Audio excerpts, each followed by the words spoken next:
In the bustling streets of London, where secrets lurk in the shadows, a chance encounter leads to an intriguing mystery. Louis Tracy's Number 17 invites you into a world of art, ambition, and unexpected twists. As the story unfolds, we meet Francis Berrold Theydon, an artist whose life takes a dramatic turn when he becomes entangled with a captivating stranger. Prepare to be drawn into a tale of suspense and curiosity that explores the depths of human connection and the complexities of fate. Chapter 1. The Outcome of Artistic Curiosity. Taxi, sir. Yes, sir. No. 4 will be yours. A red-faced, loud-breathing commissionaire engaged in the lucrative task of pocketing sixpences as quickly as he could summon cabs, vanished in a swirl of mackintoshes and umbrellas. People who had arrived at the theatre in fine weather were emerging into a drizzle of rain. All London, as the phrase goes, was flocking to see the latest musical comedy at Daly's, but all London, regarded thus collectively, is far from owning motor cars or even affording taxicabs, so the majority of the playgoers were hurrying on foot towards tube railways and omnibus routes. Still, a popular light opera could hardly fail to draw many patrons from the upper ranks of society, and in the crush at the main exit, Francis Berrold Theydon, hesitating whether to walk or wait the hazard of a cab, deemed himself fortunate when a panting commissionaire promised to secure a taxi in half a minute. Automobiles of every known variety were snorting up to the curb and bustling off again as promptly as their users could enter and bestow themselves in dim interiors. Being a considerate person wishful also to light a cigarette, Theydon moved out of the way. In so doing, he was cannoned against by an impetuous footman, whose cry, "Your car, sir!" He saw a tall, elderly gentleman, with clean-shaven, shrewd, and highly intelligent features, of the type which finance, or the law, or a combination of both, seems to evolve only in big cities, escorting a young lady from the vestibule. Then Theydon remembered that he had noticed this selfsame girl's remarkable beauty as she was silhouetted in white against the dark background of a first-tier box. He had even speculated idly as to her identity, and had come to the conclusion, on catching her face in profile, that she must be the daughter of the man seated by her side, but half hidden behind a heavy curtain. The likeness was momentarily lost now while the two neared him, yet discovered anew when they halted for a second at his elbow. Oddly enough, the man was carrying an umbrella, which he proceeded to open, and his daughter's astonished question put their relationship beyond doubt. "Dad," she said with a charming smile in which there was just a hint of a pout, "aren't you coming home with me?" "No, I must look in at the Constitutional Club. It's only a step. I'll take no harm. This sleet looks worse than it is when every drop shines in the glare of so many lamps. Now, in with you, Evelyn. Tell Downs to come back, and don't forget which club. Anyhow, I'll tell him myself. Shall I wait up for you?" "Well, I shan't be late. I'll be free by the time Downs returns." "No." "For taxi," came a voice, and Theydon saw his commissionaire perched on the step of a cab swinging in deftly behind the waiting car. The girl, gazing at her father, happened to look for an instant at Theydon, who, fearful lest his candidly admiring glance might have been a trifle too sustained, pretended a hurried interest in an unlighted cigarette. That was all. The three crossed the pavement almost simultaneously. The next moment the unknown goddess was gone, though Theydon snatched a final glimpse of her, faintly visible, yet no less radiantly lovely, as she leaned forward from the depths of the limousine and waved a white-gloved hand to her father through a window jewelled with raindrops. There was nothing in the incident to provoke a second thought. Assuredly, Frank Theydon, as his friends called him, was not the only man in the vestibule of Daly's theatre who had found the girl well worth looking at, and it was the mere accident of propinquity which enabled him to overhear the quite commonplace remarks of father and daughter. A score of similar occurrences had probably taken place in the like circumstances that night in London, and the maddest dreamer of fantastic dreams would not have heard the fluttering wings of the spirit of romance in connection with any one of them. It was by no means marvellous, therefore, but rather in obedience to the accepted law of things as they are when contrasted with things as they might be, if Theydon both failed to attach any importance to that chance meeting and proceeded forthwith to think of something else. He did not forget it, of course. His artist's eyes had been far too interested in a certain rare quality of delicate femininity in the girl's face and figure, and his ear too quick to appreciate the music of her cultured voice, that he should not be able to recall such pleasant memories later. Indeed, during those fleeting moments on the threshold of the theatre, he had garnered quite a number of minor impressions, not only of the girl, but of her father. In some respects they were singularly alike.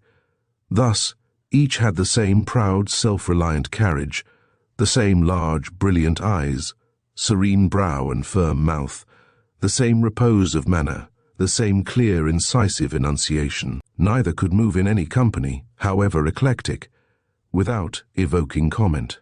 They held in common that air of refinement and good breeding which is, or should be, the best marked attribute of an aristocracy.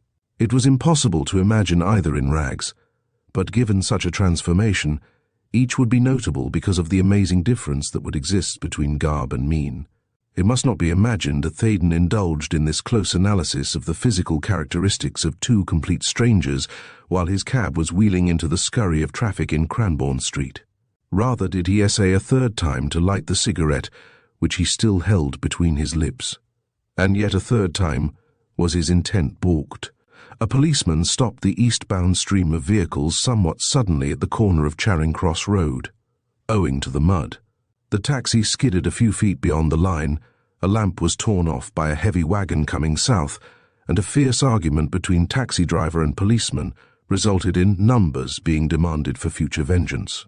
Then Theydon took a hand in the dispute, poured oil on the troubled waters by tipping the policeman half a crown and the driver half a sovereign, these sums being his private estimate of damages to dignity and lamp, and the journey was resumed with a net loss to the person who had absolutely nothing to do with the affair of 12 and 6pence in money and nearly 10 minutes in time. Theydon was not rich, as shall be seen in due course, but he was generous and impulsive. He hated the notion of anyone suffering for having done him a service, and the taxi man might reasonably be deemed a real benefactor on that sloppy night. So far as he was concerned, the delay of 10 minutes was of no consequence. It only meant a slightly deferred snuggling down into an easy chair in his flat with a book and a pipe. That is how he would have expressed himself if questioned on the point. In reality, it influenced and controlled his future in the most vital way, because, once the cab had crossed Oxford Street and turned into the quiet thoroughfare on which the first block of Innismore mansions abutted, he passed into a new phase of existence. The cigarette, lighted at last after the altercation, had filled the cab with smoke to such an extent that Theydon lowered a window. At that moment, the driver was slowing down to take the corner of the even more secluded road which contained Innismore mansions and the gardens appertaining thereto, and nothing else. Necessarily, Theydon was looking out, and he was very greatly surprised at seeing the unknown gentleman of the theatre walking rapidly round the same corner. He could not be mistaken. The stranger tilted back his umbrella and raised his eyes to ascertain the name of the street, as though he was not quite sure of his whereabouts, and the glare of a lamp fell directly on his clean-cut, almost classical face. Being thus occupied, he did not glance at the passing cab, or recognition might possibly have been mutual, possibly, though not probably, because, during that brief pause on the steps of the theatre, he stood beside Theydon. Hence, he was half-turned toward his daughter while they were discussing the night's immediate programme. In itself, the fact that he had gone in the direction of Innismore Mansions rather than toward the Constitutional Club was in no wise remarkable. Nevertheless, he had deceived his daughter, deceived her intentionally, and the knowledge came as a shock to his unsuspected critic in Theydon. He did not look the sort of man who would stoop to petty evasion of the truth. It was as though a statue of Praxiteles, miraculously gifted with life, should express its emotions, not in Attic Greek, but in the up-to-date slang of the Strand. "Well, I'm dashed," said Theydon, or words to that effect, and his cab sped on to the third doorway. Innismore Mansions arranged its roomy flats in blocks of 6, and he occupied number 18. He held a florin in readiness. The rain, now falling heavily, did not encourage any loitering on the pavement. For all that, he saw out of the tail of his eye that the other man was approaching. though he had paused to examine the numbers blazoned on a lamp over the first doorway. "Good night, sir, and thank you," said the taxi driver.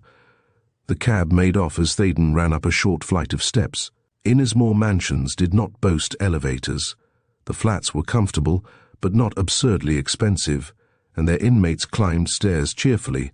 At most, they had only to mount to a second story.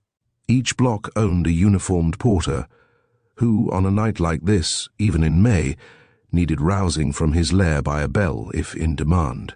Theydon took the stairs two at a stride, opened the door of number 18, which, with number 17, occupied the top landing. He was valeted and cooked for by an ex-sergeant of the Army Service Corps and his wife, an admirable couple named Bates, and the male of the species appeared before Theydon had removed coat and opera hat in the tiny hall. "Bring my tray in 15 minutes, Bates, and that will be all for tonight," said Theydon. "Yes, sir," said Bates. "Remarkable change in the weather, sir." "Rotten. Who would have expected this downpour after such a fine day?" Bates took the coat and hat, and Theydon entered his sitting room, a spacious, square apartment which faced the gardens. He had purposely prevented Bates from coming immediately with his nightly fare, which consisted of a glass of milk and a plate of bread and butter. Truth to tell, the artistic temperament contains a spice of curiosity, which is in some sense an exercise of the perceptive faculties. Theydon wanted to raise a window and look out, an unusual action, and one which, therefore, would induce Bates to wonder as to its cause. For once in his life, a man who bothered his head very little about other people's business was puzzled, and meant to ascertain whether or not the unknown was really calling on some resident in Innismore Mansions. It was a harmless bit of espionage. Theydon scarcely knew the names of the other dwellers in his own block, and his acquaintance did not even go that far with any of the remaining tenants of 48 flats, all told. Still, to a writer, the vagaries of the tall stranger were decidedly interesting, so he did open a window, and did thrust his head out, and was just in time to see the owner of the limousine, which would call at the Constitutional Club, in a quarter of an hour mount the steps leading to Nose. Somehow the discovery gave Theydon a veritable thrill. Could that pretty girl's father, by any chance, be coming to visit him? A wildly improbable development had been whittled down to a 5-to-1 chance. He closed the window and waited, yes, actually waited, for the bell to ring. The sitting-room door was open, and it faced the hall door. Footsteps sounded sharply on the slate steps of the stairway.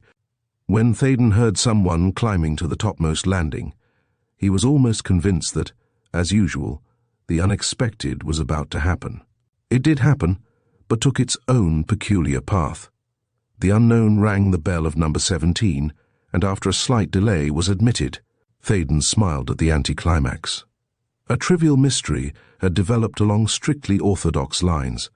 A rather good-looking and distinctly well-dressed lady, a Mrs. Lester, occupied number 17. She lived alone too, he believed. At any rate, he had never seen any other person, except an elderly servant, enter or leave the opposite flat, and he had encountered the tenant herself so seldom that he was not quite certain of recognizing her, apart from the environment of the staircase, which provided their occasional meeting place. Then he sighed. Romance evidently denied her magic presence to one who wooed her assiduously by his pen. He was yet to learn that the alluring sprite had not only favored him with her attentions during the past 20 minutes, but meant to stick to him like his own shadow for many a day. And he frowned, too. He did not approve of that pretty girl's father visiting the attractive Mrs. Lester in conditions which savored of something underhanded and clandestine. The man had deliberately misled his daughter. He left her with a lie on his lips, yet never were appearances more deceptive, for the stranger had the outward aspect of one whose word was his bond. "Oh, dash it all!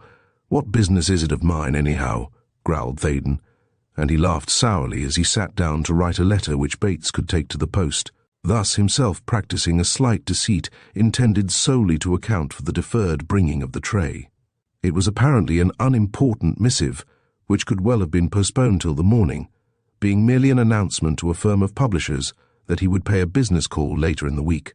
In less than 5 minutes and another, making an appointment for Wednesday, this being the night of Monday, were written, sealed, directed and stamped. He rang. Bates came, with laden hands, thinking the tray was in demand. "Kindly post those for me," said Theydon, glancing at the letters. "Better take an umbrella. It's raining cats and dogs." The man had found the door open and left it so when he entered. Before he could answer, the door of number 17 was opened and closed, with a jingle inseparable from the presence of many small panes of glass in leaden casing, and footsteps sounded on the stairs. For some reason, probably because of the unusual fact that anyone should be leaving Mrs. Lester's flat at so late an hour, both men listened. Then Bates recollected himself. "Yes, sir," he said. Oddly enough, the man's marked pause suggested a question to his employer. "Mrs. Lester's visitor didn't stop long," was the comment.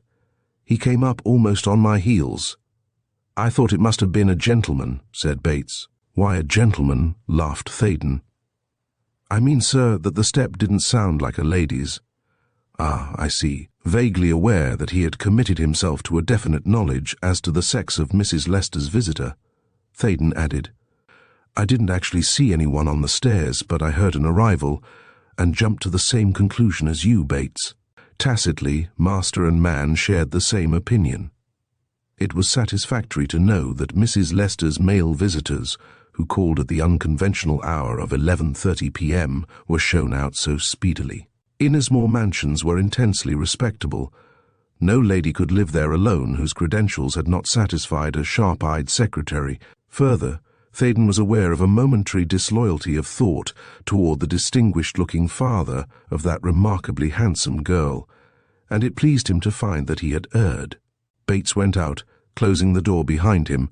He donned an overcoat, secured an umbrella, and presently descended to the street.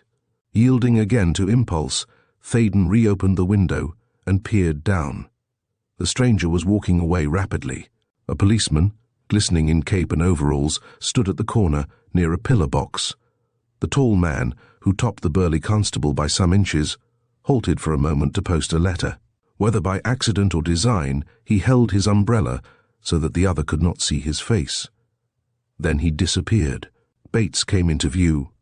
He dropped Theydon's letters into the box, but he and the policeman exchanged a few words, which, his employer guessed, must surely have dealt with the vagaries of the weather. For an author of repute, Theydon's surmises had been wide of the mark several times that night. The policeman had seen the unknown coming out from the doorway of Nos, 13 to 18, and had noted his stature and appearance. "Who's the toff who just left your lot?" he said when Bates arrived. "Dunno," said Bates.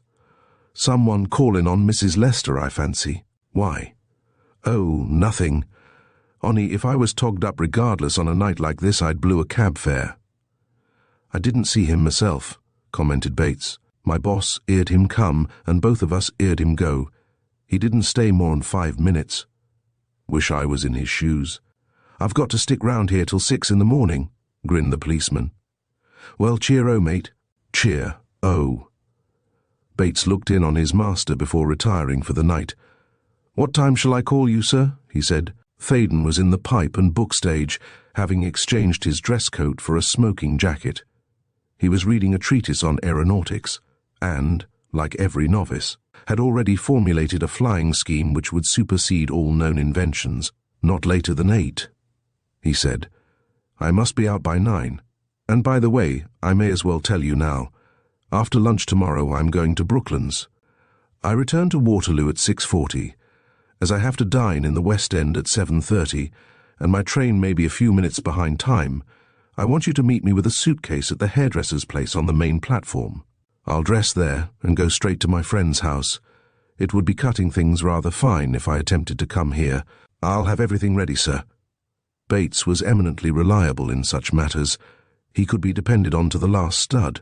The storm which had raged overnight must have cleared the skies for the following day, because Theydon never enjoyed an outing more than his trip to the famous motor track. His business there, however, lay with aviation. A popular magazine had commissioned him to write an article summing up the progress and practical aims of the airmen, and he was devoting afternoon and evening to the quest of information. A couple of experts and a photographer had given him plenty of raw material in the open, but he looked forward with special zest to an undisturbed chat that night with Mr. James Creighton Forbes, millionaire and philanthropist, whose peculiar yet forcible theories as to the peaceful conquest of the air were for the hour engaging the attention of the world's press. He had never met Mr. Forbes. When on the point of writing for an appointment, he had luckily remembered that the great man was a lifelong friend of the professor of physics at his Theydon's University, and a delightfully cordial introductory note was forthcoming in the course of a couple of posts. This brought the invitation to dinner. "On Tuesday evening I am dining en famille," wrote Mr. Forbes. "So, if you are free, join us at 7:30, and we can talk uninterruptedly afterward." The train was not late. Bates, erect and soldierly, was standing at the rendezvous. With him were two men whom Theydon had never before seen. One, a bulky, stalwart, florid-faced man of 40, had something of the military aspect. The other supplied his direct antithesis, being small, wizened and sallow. The big man had a round, bullet head, prominent, bright blue eyes, and the cheekbones, chin and physical development of a heavyweight pugilist. His companion, whose dark and recessed eyes were noticeably bright too, could not be more than half his weight, and Theydon would not have been surprised if told that this diminutive person was a dancing master. Naturally, he classed both as acquaintances of his valet, encountered by chance on the platform at Waterloo. He was slightly astonished, therefore, when the two faced him, together with Bates. A dramatic explanation of their presence was soon supplied. "These gentlemen, sir, are Chief Inspector Winter and Detective Inspector Furneaux of Scotland Yard," said the ex-sergeant, in the awed tone which some people cannot help using when speaking of members of the Criminal Investigation Department. Though daylight had not yet failed, it was rather dark in that corner of the station, and Theydon saw now what he had not perceived earlier, that the usually sedate Bates was pale and harassed-looking. "Why, what's up?" he inquired, gazing blankly from one to the other of the ominous pair. "Haven't you seen the evening papers, Mr. Theydon?" said Winter, the giant of the two. "No, I've been at Brooklands since 2 o'clock. But what is it?" "You don't know, then, that a murder was committed in the Innersmore Mansions last night or early this morning?" "Good Lord, no. Who was killed?" "A Mrs. Lester, the lady—" "Mrs. Lester, who lives in number 17? "Yes." "What a horrible thing. Why, only the day before yesterday I met her on the stairs." It was a banal statement, and Theydon knew it, but he blurted out the first crazy words that would serve to cloak the monstrous thought which leaped into his brain, and a picture danced before his mind's eye. A picture, not of the fair and gracious woman who had been done to death, but of a sweet-voiced girl, in a white satin dress, who was saying to a fine-looking man standing by her side, "Dad, aren't you coming home with me?" His blurred senses were conscious of the strange medley produced by the familiar noises of a railway station blending with the quietly authoritative voice of the chief inspector. "Mr. Furneaux and I have the inquiry in hand, Mr. Theydon," the detective was saying. "We called at your flat, and Bates told us of the sounds you both heard about 11:30 last night. I'm afraid we have rather upset you by coming here, but Bates was unable to say what time you would return home. So I thought you would not mind if we accompanied him in order to find out the hour at which it would be convenient for you to meet us at your flat this evening, of course." "You have certainly given me the shock of my life," Theydon gasped. "That poor woman dead, murdered. It's too awful. How was she killed?" "She was strangled." "Oh, this is dreadful. Shall I wire an apology to the man I'm dining with?" "No need for that, Mr. Theydon," said Winter sympathetically. "I'm sorry now we blurted out our unpleasant news, but you had to be told, and it was essential that we should get your story some time tonight. Can you be home by 11? Yes, I'll be there without fail. Thank you. We have a good many inquiries to make in the meantime." "Good be. For the present." The two made off. Winter had done all the talking, but Theydon was far too disturbed to pay heed to the trivial fact that Furneaux, after one swift glance, seemed to regard him as a negligible quantity. It was borne in on him that the detective evidently believed he had something of importance to say, and meant to render it almost impossible that he should escape questioning while his memory was still active with reference to events of the previous night. And he had so little, yet so much to tell. On his testimony alone, it would be a comparatively easy matter to establish beyond doubt the identity of Mrs. Lester's last known visitor. And what would be the outcome? He dared hardly trust his own too lively imagination.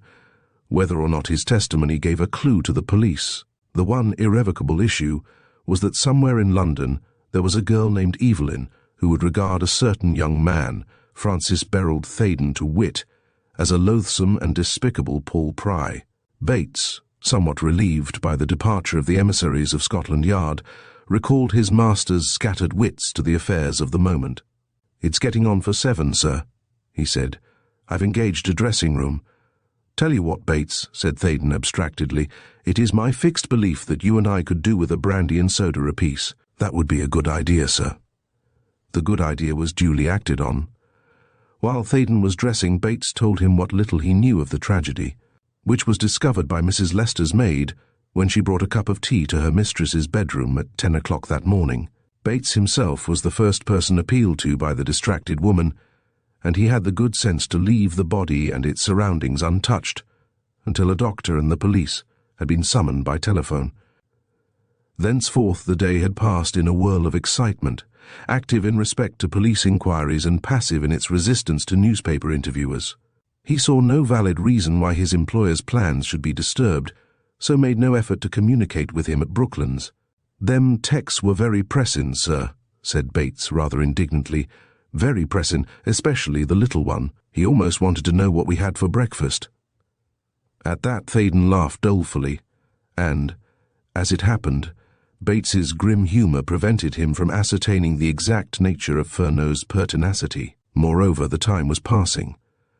At 7:15 Theydon called a taxi and was carried swiftly to Mr. Forbes's house in Belgravia, while Bates disposed himself and the dressing case on top of a northbound omnibus. The mere change of clothing, aided by the stimulant, had cleared Theydon's faculties. Though he would gladly have foregone the dinner, he realized that it was not a bad thing that he should be forced, as it were, to wrench his thoughts from the nightmare of a crime with which such a man as Evelyn's father might be associated, even innocently. At any rate, he was given some hours to marshal his forces for the discussion with the representatives of Scotland Yard. He knew well that he must then face the dilemma boldly. Two courses were open. He could either share Bates's scanty knowledge, no more and no less, or avow his ampler observations. And why should he adopt the first of these alternatives? Was he not bringing himself practically within the law? Why should any man be shielded, no matter what his social position or how beautiful his daughter, who might possibly have caused the death of the pleasant-mannered and ladylike woman, fated now to remain forever a tragic ghost in the memory of one who had dwelt under the same roof with her for 5 months? It was a thorny problem, yet it permitted of only one solution. Duty must be done though the heavens fell. This conviction grew on Theydon as his cab scurried across the Thames and along Birdcage Walk. A pretty conceit could not be allowed to sweep aside the first principles of citizenship.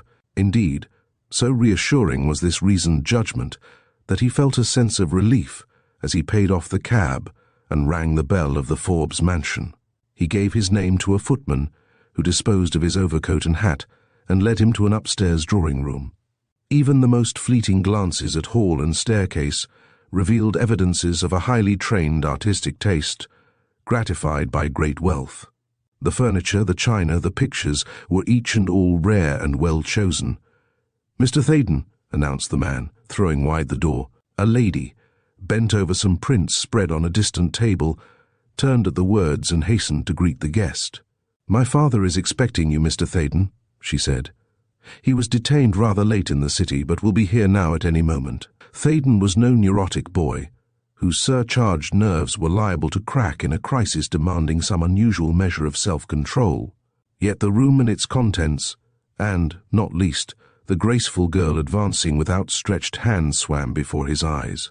Because this was Evelyn, and it was certain as the succession of night to day that Mrs. Lester's mysterious visitor must have been Evelyn's father, James Creighton Forbes. Chapter 2. The Compact. So petrified was Theydon by coming face to face with the last person breathing whom he expected to meet in that room, that he stumbled over a small chair which lay directly between him and his hostess. At any other time, the gaucherie would have annoyed him exceedingly.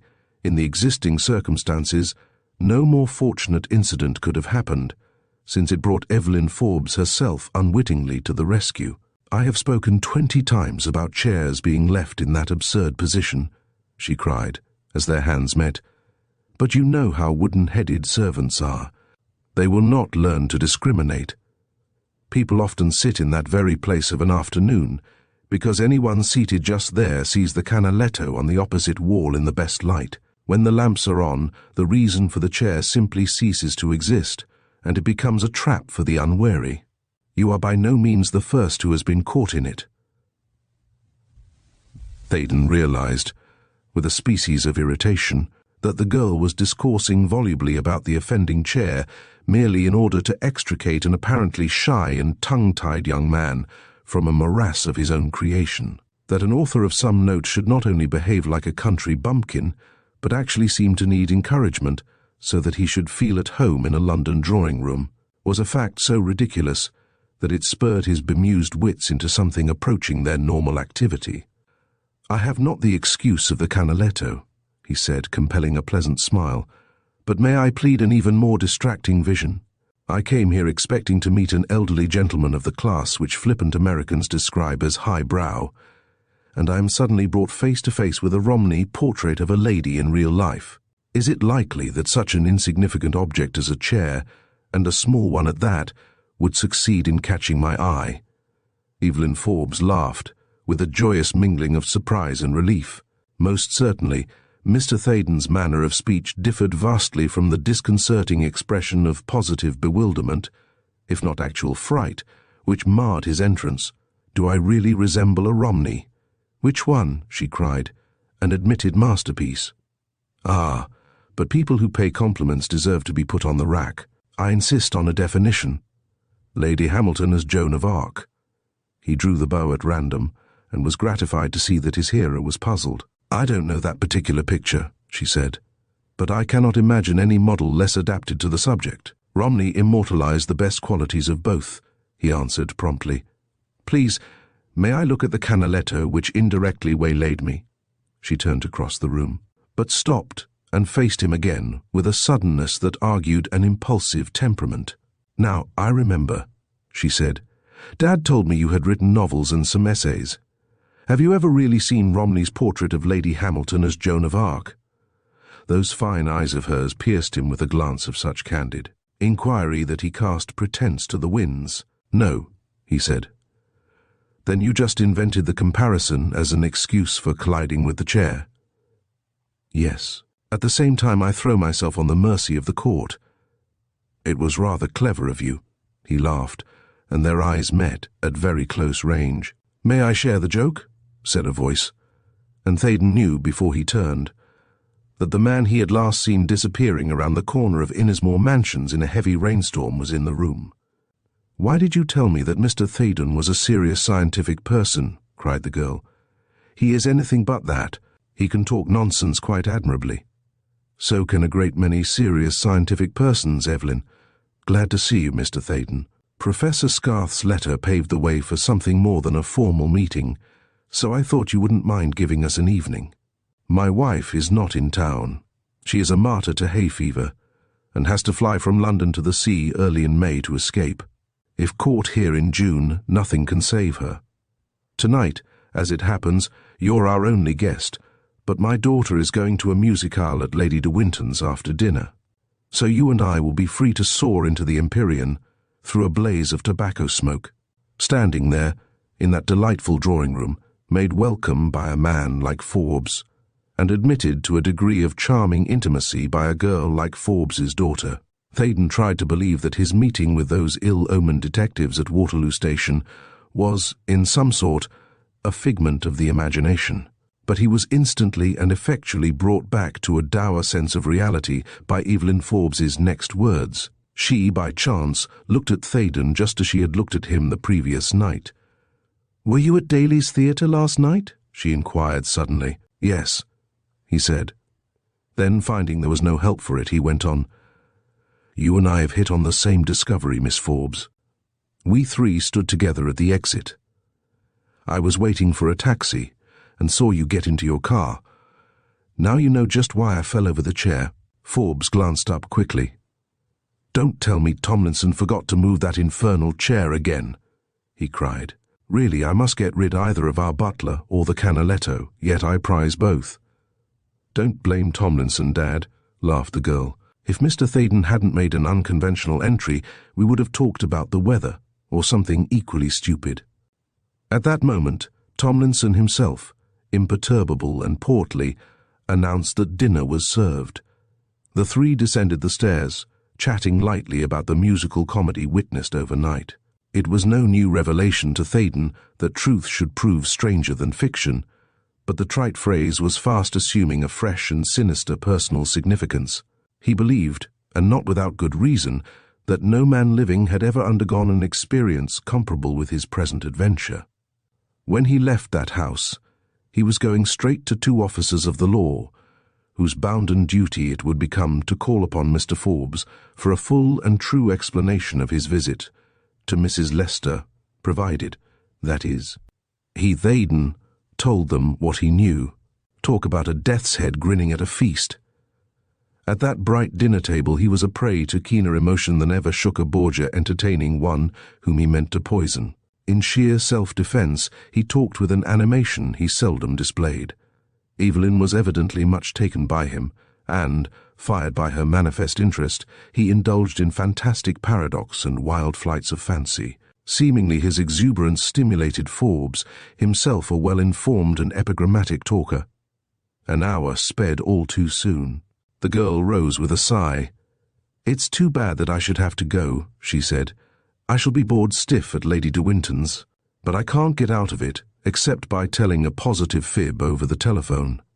Dad, next time you ask Mr. Theydon to dinner, please let me know in good time, and neither of you will be rid of me so easily." She shook hands with Theydon. While she was giving her father a parting kiss, the guest moved to the door and held it open. As she passed out, she smiled, and her eyes said plainly, "I like you. Come again soon." Then she was gone, and the pleasant room lost some of its glow and colour. "Don't sit down again, Theydon," said Forbes, rising. "We'll have coffee brought to my den. What is your favourite liqueur? Or shall we tell Tomlinson to send along that decanter of port? It's a first-rate wine. Another glass won't hurt you, or me for that matter." Theydon had hardly dared to touch the champagne supplied during the meal. Abstemious at all times, because he found that wine or spirits interfered with his capacity for work, he felt that a clear head and steady nerves were called for that night more than any other night in his life. Following the lead given by his host, therefore, he elected for the port. "You are right too," said Forbes. "You remember Dr. Johnson's dictum, 'Claret is the liquor for boys, port for men, but he who aspires to be a hero must drink brandy. Tonight, not aspiring to the heroic, we'll stick to port.'" "It is a curious fact that on my return from Brooklands today I took a glass of brandy," confessed Theydon. "I seldom, if ever, drink any intoxicant before dining, but I needed a stimulant of a sort, and some unknown tissue in me cried aloud for brandy." He hoped vaguely that the comment would lead to something more explicit, and thus bring him, without undue emphasis, so to speak, to the one topic on which he was now resolved to obtain a decisive statement from the man chiefly concerned before he faced the representatives of Scotland Yard. But Forbes, motioning to an easy chair in a well-appointed library, and flinging himself into another, gave heed only to the one word Brooklands. "Did you fly?" he asked. "No. I was soaking in theory, not practice." "Ah, theory. It would indeed seem to be true that folded away in some convolution of our brain are the faculties of the fish and the bird. Those latent powers are expanding daily. The submarine has already gone far beyond the practical achievement of aerial craft. But why, in the name of humanity, should every such development of man's almost immeasurable resources be dedicated to warlike purposes? I am sick at heart when I hear the first question put in these days to each inventor, "Can you enable us to kill more of our fellow men than we can kill with existing appliances?" Is it a new engine, a new amalgam of metals, a new explosive, a new field of electrical energy? One hears the same vulture's cry, "How many, how far, how safely can we slay?" I regard this lust for destruction as contemptible. It is a strange and ignominious feature of modern life. Forgive me, Mr. Theydon, if I speak strongly on this matter. The men who spread the bounds of science today are nominally, at any rate, Christians. They tell of peace and goodwill to all, yet prepare unceasingly for some awful Armageddon.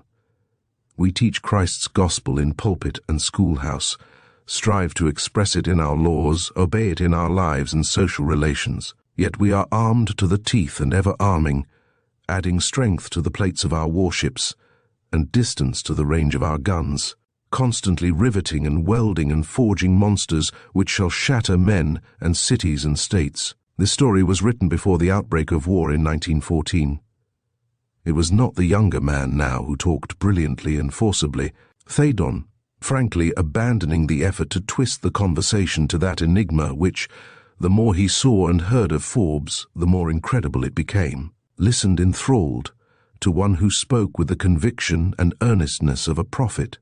"Don't imagine that I am framing an indictment against Christianity," went on Forbes passionately. "The Sermon on the Mount inspires all that is great and noble in our everyday existence, all that is eternally beautiful in our dreams of the future.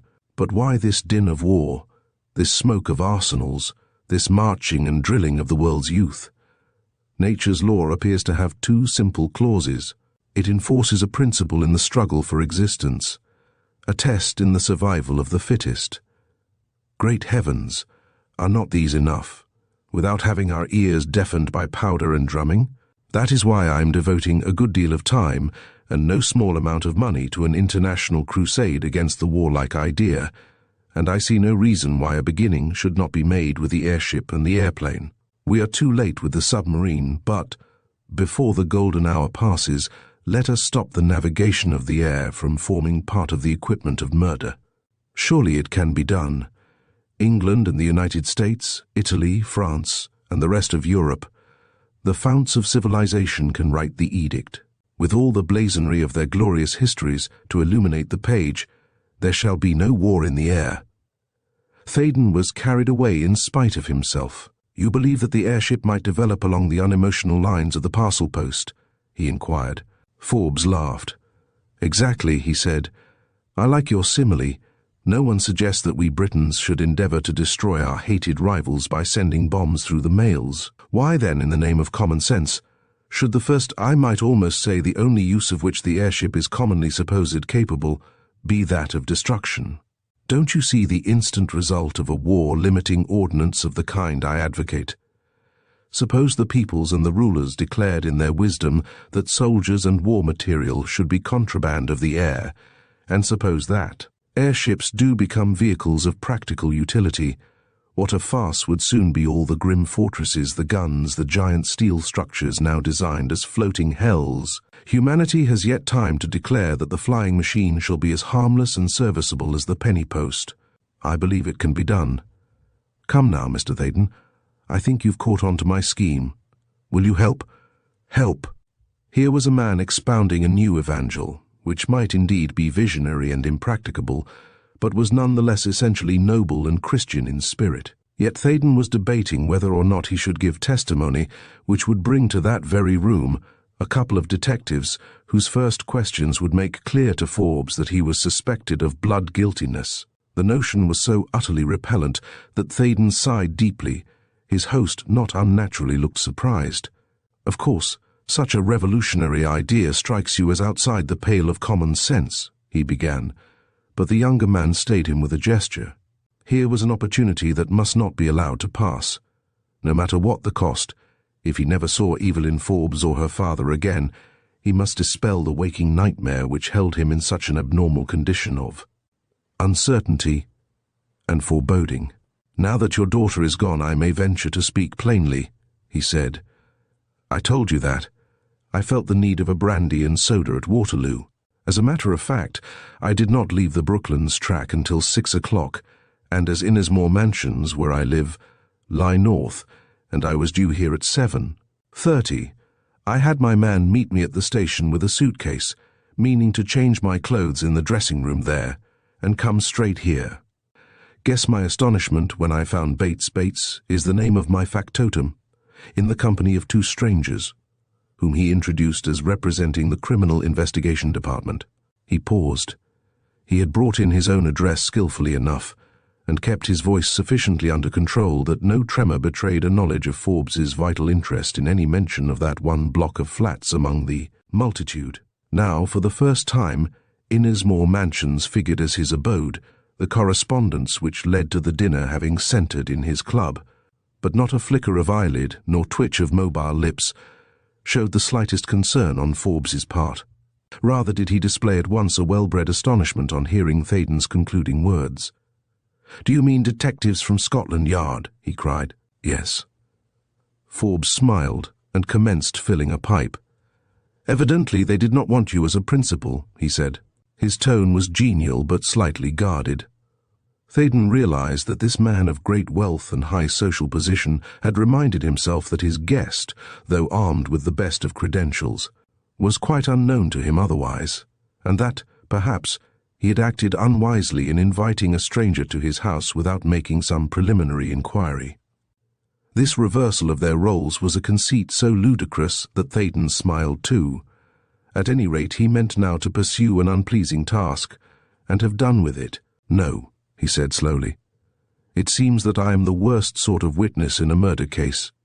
I may have heard, I may even have seen, the person suspected of committing the crime, or if that is going too far, the person whom the police have good reason to regard as the last who saw the poor victim alive and in ordinary conditions.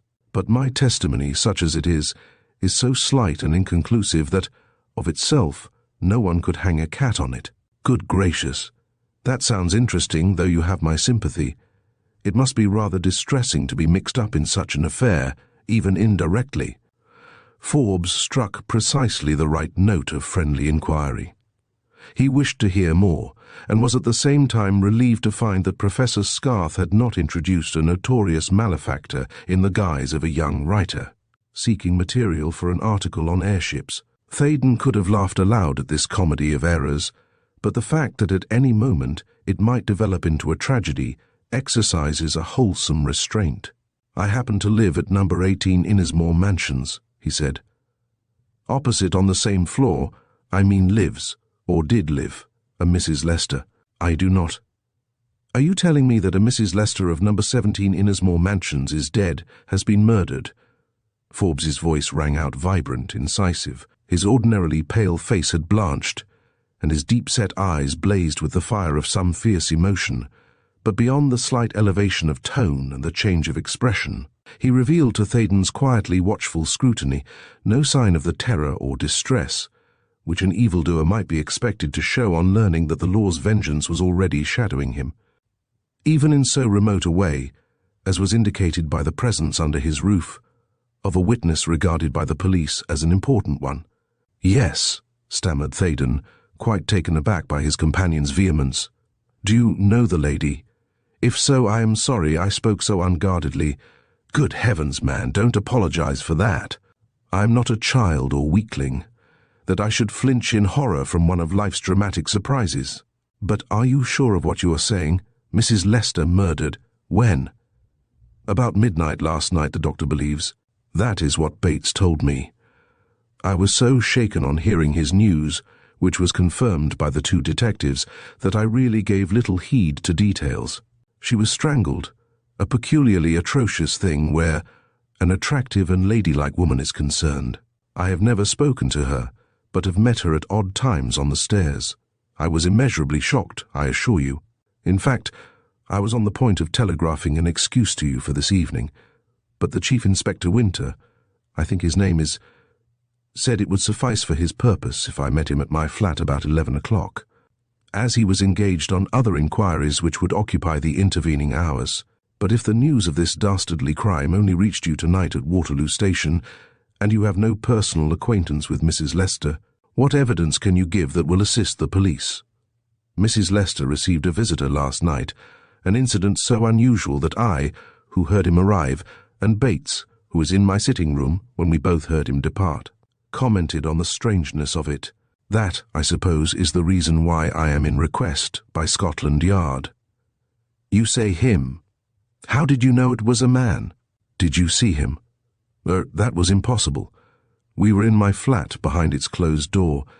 Bates and I deduced his sex from the sound of his footsteps. Again, Theydon nearly stammered. Events had certainly turned in the most amazing way. Instead of carrying himself almost in the manner of a judge, he was figuring rather as an unwilling witness in the hands of a skilled and merciless cross-examining counsel. Did the police officers supply any theory of motive for the crime? Was this poor woman killed for the sake of her few trinkets? By this time, Theydon was stung into a species of revolt. It was he, not Forbes, who should be snapping out searching questions. I regret to say that my nerves were not sufficiently under control at Waterloo, that I should listen carefully to each word, he said, almost stiffly. Bates had picked up such information as was available, but he, though an ex-sergeant in the army, was so upset as to be hardly coherent. When I meet the detectives in the course of another hour, I shall probably gather something definite and reliable in the way of details. Forbes laid the pipe which he had filled but not lighted on the table. He poured out a glass of port and drank it. "Try that," he said, pushing the decanter toward Theydon. "They cannot trouble you greatly. You have so little to tell." "No thanks. Nothing more for me tonight until the Scotland Yard men have cleared out." Forbes rose as he spoke and strode the length of the room and back with the air of a man debating some weighty and difficult point. "Mr. Theydon," he said at last, halting in front of the younger man and gazing down at him with a direct intensity that was highly embarrassing to one who had good cause to connect him with the actual crime. "I want you to do me a favor, a great favor. It was in my mind at first to ask you to permit me to go with you to Innismore Mansions and to be present during the interview with the detectives, but a man in my position must be circumspect. It would, perhaps, be unwise to appear too openly interested. I don't mind telling you in confidence that I have known Mrs. Lester many years. The shock of her death, severe as it must have been to you, is slight as compared with my own sorrow and dismay. More than that, I dare not say until better informed. I remember now hearing the newsboys shouting their ghoulish news, and I saw contents bills making large type display of murder of a lady, but little did I imagine that the victim was one whose loss I shall deplore. Are you on the telephone?" "Yes," said Theydon, thoroughly mystified anew by the announcement that Forbes had even contemplated, or so much as hinted at, the astounding imprudence of visiting Innismore Mansions that night. "Ring me up when the detectives have gone. I shall esteem your assistance during this crisis as a real service." For the life of him, Theydon could not frame the protest which ought to have been made without delay and without hesitation. "Yes," he said, "I'll do that. You can trust me absolutely." Thus was he committed to secrecy. That promise sealed his lips. Chapter 3. In the Toils. Theydon, though blessed or cursed, with an active imagination which must surely be the prime equipment of a novelist, was shrewd and level-headed in dealing with everyday affairs. It was no small achievement that the son of a country rector, aided only by a stout heart, a university education, and an excellent physique good recommendations, each and all. But forming the stock in trade of many a man on whose subsequent career failure is writ large, should have forced himself to the front rank of the most overcrowded among the professions before attaining his 26th year. It may be taken for granted, therefore, that he was not lacking in the qualities of close observation and critical analysis. He would, for instance, be readier than the majority of his fellows to note the small beginnings of events destined to become important. Often, of course, his deductions would prove erroneous, but the mere fact that he habitually exercised his wits in such a way rendered it equally certain that his judgment would be accurate sometimes. One such occasion presented itself a few seconds after he had left the Forbes mansion. A taxi, summoned by a footman, was in waiting, and Theydon was crossing the pavement when he noticed a grey landaulet car at rest beneath the trees at some distance. Mr. Forbes's house stood in a square, and the grey car had been drawn up on the quiet side of the roadway, being stationed there apparently to await its owner's behest. Grey cars are common enough in London, but they are usually of the touring class. Not often does one see a grey-painted landaulet. Hence, the odd though hardly remarkable fact occurred to Theydon that a precisely similar grey automobile had occupied the centre of the station yard at Waterloo when he took a taxi from the rank. Admittedly, he was in a nervous and excited state. It could hardly be otherwise after the strain of that astounding conversation with Forbes, and there was no prospect of the tension being relaxed until the close of the interview with the detectives, which he now regarded as the worse ordeal of the two. But this subconscious neurasthenia, in no wise, affected the reflex action of his ordinary faculties. When, on leaving the square, and while his cab was rattling along an aristocratic thoroughfare leading to Knightsbridge, he peered through a tiny observation window in the back of the vehicle, and ascertained that the grey car was stealing along quietly about 100 yards in the rear, he began to believe that its presence both at Waterloo and outside Mr. Forbes's residence could not be wholly accidental. When he had watched its persistent treading on his heels along Piccadilly, its intent became almost unmistakable. The route to Innismore Mansions traversed some of London's main arteries, but, despite the rush of traffic due to the first flight of homeward-bound playgoers, the grey car kept steadily on his track. Amused at first, he became angry because of a notion which grew out of the wonderment of finding himself the object of this persistent espionage. To make sure, and at the same time discover the sort of person who was spying on him, he adopted a ruse. Leaning out, when about to cross Oxford Street into Tottenham Court Road, he said to his driver, "Turn sharp to the right in Store Street and pull up. I'll tell you when to go on again." The man obeyed. Theydon posted himself at the outer window, and in a space of time so short that the excellence of the grey car's accelerator was amply demonstrated, the pursuer swung into sight. A stolid-faced chauffeur at the wheel did not appear discomfited at coming on his quarry thus unexpectedly. He whirled past, seemingly quite oblivious of Theydon's fixed stare. Though the weather was mild, he wore an overcoat with upturned collar, so that between its protecting flaps and a low-peaked cap, his face was well hidden. Still, Theydon received an impression of a curiously wooden physiognomy. The man might have been an automaton for all the heed he gave to the taxi or its inquisitive occupant, but his aspect was almost forgotten in the far stranger discovery that the car was empty. Both windows were open, and the bright lights of a corner shop flashed into the interior, yet not a soul was visible. Moreover, the car sped on unhesitatingly, stopping some 200 yards ahead. So far as Theydon could tell, no one alighted. He jotted down the number SI 1314 on his shirt cuff. "Did you happen to see that car waiting near the house I came from?" he said to the taxi man, who of course provided an interested audience of one. "Yes, sir," was the ready answer. "It's not a London car. I've never seen them letters afore." "In other words, it may be a fake number. Likely enough, sir, but rather risky. The police are quick at spotting that sort of thing." "Can you take a hand in the game? I want to know where that car goes to." The man grinned. "I wouldn't like to humbug you, sir. That there machine can lose me quicker than a Derby winner could pass a keb horse. Didn't you hear the hum of the engine as it went by?" "Thanks. Now go ahead to Innismore Mansions." He was paying the driver when the grey car stole quietly past the end of the street, and that was the last he saw of it. "There it goes again, sir," said the man. "Tell you what, give me your name and address. I'll make a few inquiries and keep me eyes open as well. Then if I hear anything, I'll let you know." Theydon scribbled the number of his flat on a card. "There you are," he said. "Even if I happen to be out, I'll leave instructions that you are to be paid £0.50 for your trouble if you call. By the way, what is your name?" "Evans, sir." There was really little doubt in Theydon's mind as to the reason why he had been followed. He was fuming about it when Bates met him in the hall of number 18 with the whisper, "Them two are waiting here now, sir." Theydon glanced at his watch. The hour was 10 minutes past 11. "Sorry I'm late, gentlemen," he said, on entering the sitting room and finding the detective seated at his table, seemingly comparing notes, because the chief inspector was talking, while Furneaux, the diminutive, was glancing at a notebook.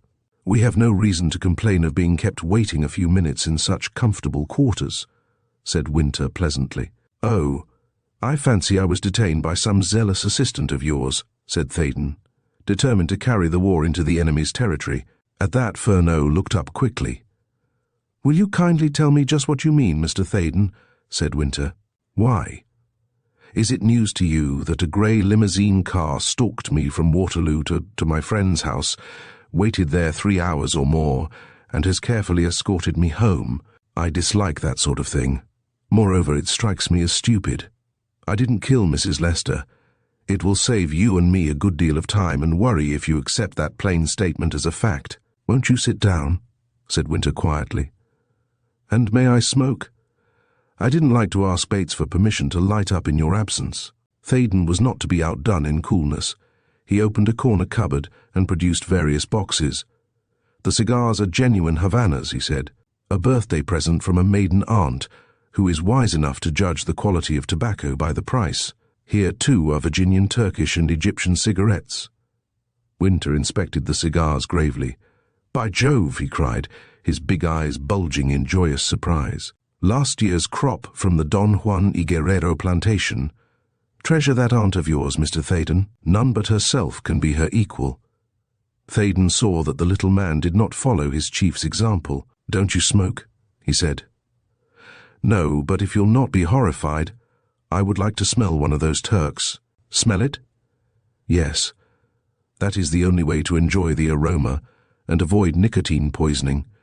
My worthy chief dulls a sound intellect by the cigar habit. What is worse, he excites a nervous system which is normally somewhat bovine.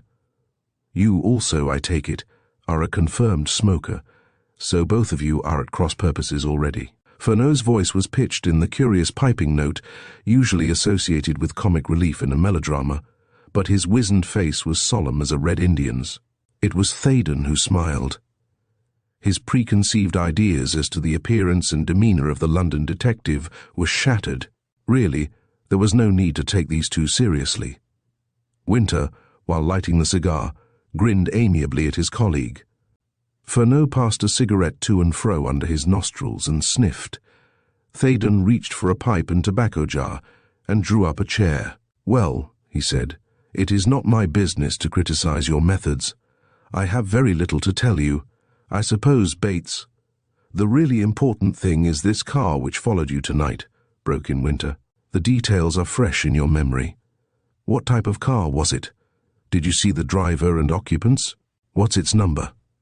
Theydon had not expected these questions. He looked his astonishment. Ha! Cackled Fernaux. What did I tell you? Oh, shut up, growled Winter. I'm asking just what you yourself are itching to know. May I take it that the car has not been dogging me by your instructions? Said Theydon. He was inclined to be sceptical, yet the chief inspector seemed to have spoken quite candidly. Yes, said Winter, meeting the other's glance squarely. We have no reason on earth to doubt the truth of anything you have said or may say with regard to this inquiry. The car is not ours. This is the first we have heard of it. We accepted your word, Mr. Theydon, that you were dining with a friend. Perhaps you will tell us now what his name is and where he lives. Theydon hesitated the fraction of a second.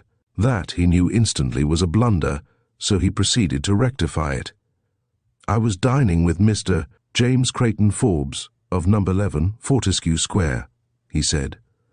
Probably you are acquainted with his name, so you will realize that if my evidence proves of the slightest value, I would not like any reference to be made to the fact that I was his guest tonight. I don't see how that can possibly enter into the matter, except in its bearing on this mysterious car. Though Winter was taking the lead, Theydon was aware that Fernaux, who had given him scant attention hitherto, was now looking at him fixedly. He imagined that the queer little man was all agog to learn something about the automobile, which had thrust itself so abruptly into the affair. Exactly, he agreed. I visited Mr. Forbes tonight for the first time. We are mutually interested in aviation. That is why I went to Brooklands today, and the invitation to dinner was the outcome of a letter of introduction given me by Professor Scarth. Then, thinking he had said enough on that point, he described the grey car and its stolid-faced chauffeur to the best of his ability. He told of the brief chat with the taxi driver and its result. Good, nodded Winter. I'm glad you did that. It may help. I am doubtful of any information turning up, but you never can tell. The number plate, at any rate, is certainly misleading. Now, about last night. Try and be as accurate as possible with regard to time. Can you give us the exact hour when you returned home? I happened to note by the clock on the mantelpiece that I came in at 11:35. Winter compared the clock's time with his watch. You had been to a theatre, he said. Yes, Daly's. It was raining heavily. Did you take a cab? Yes. Were you delayed? The piece ended at 11:05. My cab met with a slight accident. What sort of accident? Theydon explained. In all likelihood you can discover the driver, he smiled, and he will establish my alibi. His tone seemed to annoy Ferneau, who broke in. Don't you write novels? Yes. Sensational? Occasionally. Then you ought to be tickled to death, as the Americans say, at being mixed up in a first-rate murder. This is no ordinary crime. Several people will be older and wiser before the culprit is found and hanged. What Mr. Ferneau has in mind, purred Winter cheerfully, is the curious habit of some witnesses when questioned by the police. They arm themselves against attack, as it were. You see, Mr. Theydon, we suspect nobody. We try to ascertain facts and hope to deduce a theory from them. Over and over again we are mistaken. We are no more astute than other men. Our sole advantage is a wide experience of criminal methods. The detective of romance, if you'll forgive the allusion, simply doesn't exist in real life. I accept the rebuke, said Theydon. I suppose the grey car was still rankling in my mind. From this moment I start afresh. At any rate, the man who brought me from the theatre might check my recollection of the time. Winter nodded. He was evidently pleased that Theydon was inclined to share his view of the difficulties Scotland Yard encountered in its fight against malefactors. Did you see or meet anyone in particular while your car approached these mansions, or when you ascended the stairs? No, said Theydon. He perceived intuitively that if the detectives found the driver of the taxi, which brought him from the theatre, it was possible the man might have noticed Forbes, who had certainly been scrutinized a few minutes later by a policeman, so he hastened to add, You said anyone in particular. I did see a tall, well-dressed gentleman at the corner of the street, but there is nothing remarkable in that. Which way was he heading? In this direction. Then it is conceivable that he might be the man who called on Mrs. Lester. Yes. Aren't you pretty sure he was the man? Theydon permitted himself to look astonished. Aye, he said. How can I be sure? If you mean that, judging from the interval of time between my seeing him at the corner and the sound of footsteps on the stairs, followed by the opening of the door at number 17, it could be he, I accept that. Winter nodded again. Apparently he was content with Theydon's correction. As the weather was bad, you probably hurried in when your cab stopped, he said. That is equivalent to saying you credit me with sense enough to get in out of the wet, smiled Theydon. Just so. And you wore an overcoat, which you removed on entering your hall. Yes, and Theydon's tone showed a certain bewilderment at these trivialities. Then, if you paid no special heed to the movements of the tall gentleman you have mentioned, why did you open one of these windows and look out soon after Bates went to the post? Theydon flushed like a schoolboy caught by a master under circumstances which youth generally describes as a clean cop. How on earth do you know I looked out? He almost gasped. I'll tell you willingly. The discovery was Mr. Ferneau's, not mine. When we came here this morning and ascertained that you had been out at a late hour last night, we asked your man if he could enlighten us as to your movements. He did so. To the best of his belief, you dined at a club and occupied a stall at Daly's Theatre subsequently. He was sure, too, you had not walked home through the rain, so it was easy to draw the conclusion that you returned in a covered vehicle. Mr. Ferneau requested Bates to produce the clothes you had worn, which, owing to the uproar created by the news of the murder, had not been brushed and put away. As a consequence, the silk collar and part of the back of your dress coat bore the marks of raindrops. How had they got there? The only logical deduction was that you had thrust your head and shoulders through a window, and the time of the action is established almost beyond doubt, because you had changed the coat when Bates came from the pillar box. It was either directly after you came in, or while Bates was absent. Of course, you may have looked out twice. Did you? Whether once or twice, why did you do it? Theydon's feelings changed rapidly while Winter was delivering this very convincing analysis of a few simple facts. He had passed at a bound from the detected schoolboy stage to that of a man forcing his way through a thicket who finds himself on the very lip of a precipice. He remembered hazily that Bates had said something at Waterloo with regard to the manner in which the detectives, especially Furneaux, had questioned him, but it was too late to apply the warning thus conveyed. If he faltered now, he was forever discredited. These men would read his perplexed face, as if it were a printed page. In his distress he was prepared to hear Winter, or that little satyr Furneaux, say mockingly, "Why are you trying to screen James Creighton Forbes? What is he to you? What matter his fame or social rank? We are here to see that justice is done. Out with the truth, let who may suffer." But neither of the pair said anything of the sort. Furneaux only interjected a sarcastic comment. "You will observe, Mr. Theydon, that even in a minor instance of deductive reasoning such as this, the man who smells, rather than the man who smokes tobacco, solves the problem promptly."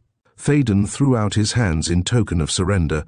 He thought he saw a means of escape, and took it unhesitatingly.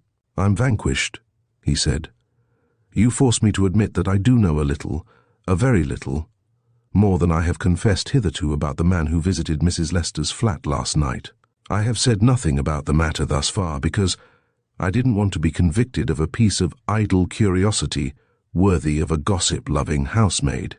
I noticed the man I have described staring at the name tablet of the street as my cab turned the corner. I did not know him. I had never seen him before last night, but he was of such distinguished appearance, and his face was of so rare a type that I was interested and wished to ascertain, if possible, on whom he meant calling if, as it seemed, he was searching for an address in these flats. Therefore, I did look out, and saw him enter the doorway beneath. In due course, I heard him arrive at Mrs. Lester's door. That is, I assume it was he. 5 minutes later, Bates and I heard him depart. To make sure, I looked out a second time. If you ask me why I behaved in that way, I cannot tell you. I have occupied this flat during the past 5 months, and I have never previously, within my recollection, lifted a window and gazed out to watch anybody's comings and goings. The thing is inexplicable. All I can say is that it just happened. Would you recognize him if you saw him again? Yes. Theydon gave the assurance readily. It was beyond credence that either detective should put the one question to which he was now firmly resolved to give a misleading answer, and in this belief he was justified, since not even Furneaux's uncanny intelligence could suggest the fantastic notion that the man who walked through the rain the previous night and the man with whom Theydon had dined that evening were one and the same person. "I don't blame you for adopting a policy of partial concealment," said the Chief Inspector, spryly. "You are not the first, and you certainly will not be the last witness from whom the police have to drag the facts. Now that we have reached more intimate terms, can you help by describing this stranger?" Theydon complied at once. He drew just such a general sketch of Forbes as a skilled observer of men might be expected to formulate after one direct glance close at hand, supplemented by a view into a lamp-lit street from a second-story window, on a rainy night. "So far, so good," said Winter.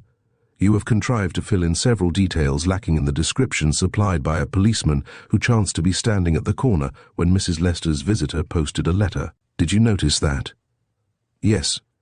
Indeed, I believe that, whether intentionally or not, he held an open umbrella at an angle which prevented the constable from seeing his face. In fact, it's marvelous what you really do know when your memory is jogged," snapped Furneaux. Theydon did not resent the sarcasm.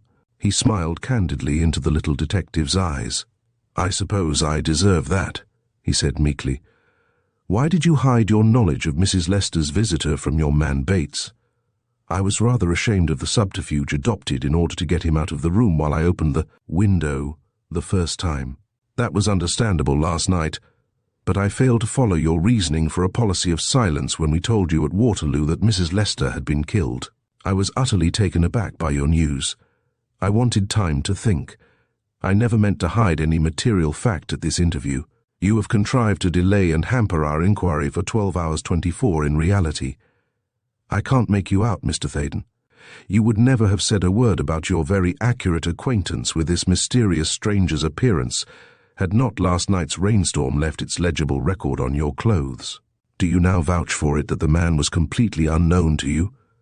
You are pleased to be severe, Mr. Furneaux, but having placed myself in a false position, I must accept your strictures. I assure you on my honor that the man I saw was an absolute stranger. Happily, Theydon was under no compulsion to choose his words. He met the detective's searching gaze unflinchingly. Fate, after terrifying him, had been kind. If Furneaux had expressed himself differently, if, for instance, he had said, "Had you ever before seen the man?" or "Have you now any reason for believing that you know his name?" he would have forced Theydon's hand in a way he was far from suspecting. "It may surprise you to hear," piped the shrill, cracked voice, "that there are dozens of policemen walking about London who would arrest you on suspicion had you treated them as you have treated us." "Then I can only say that I am fortunate in my inquisitors," smiled Theydon. Winter held up a massive fist in deprecation of these acerbities. "You have nothing more to tell us?" he queried. "Nothing. Then we need not trouble you further tonight.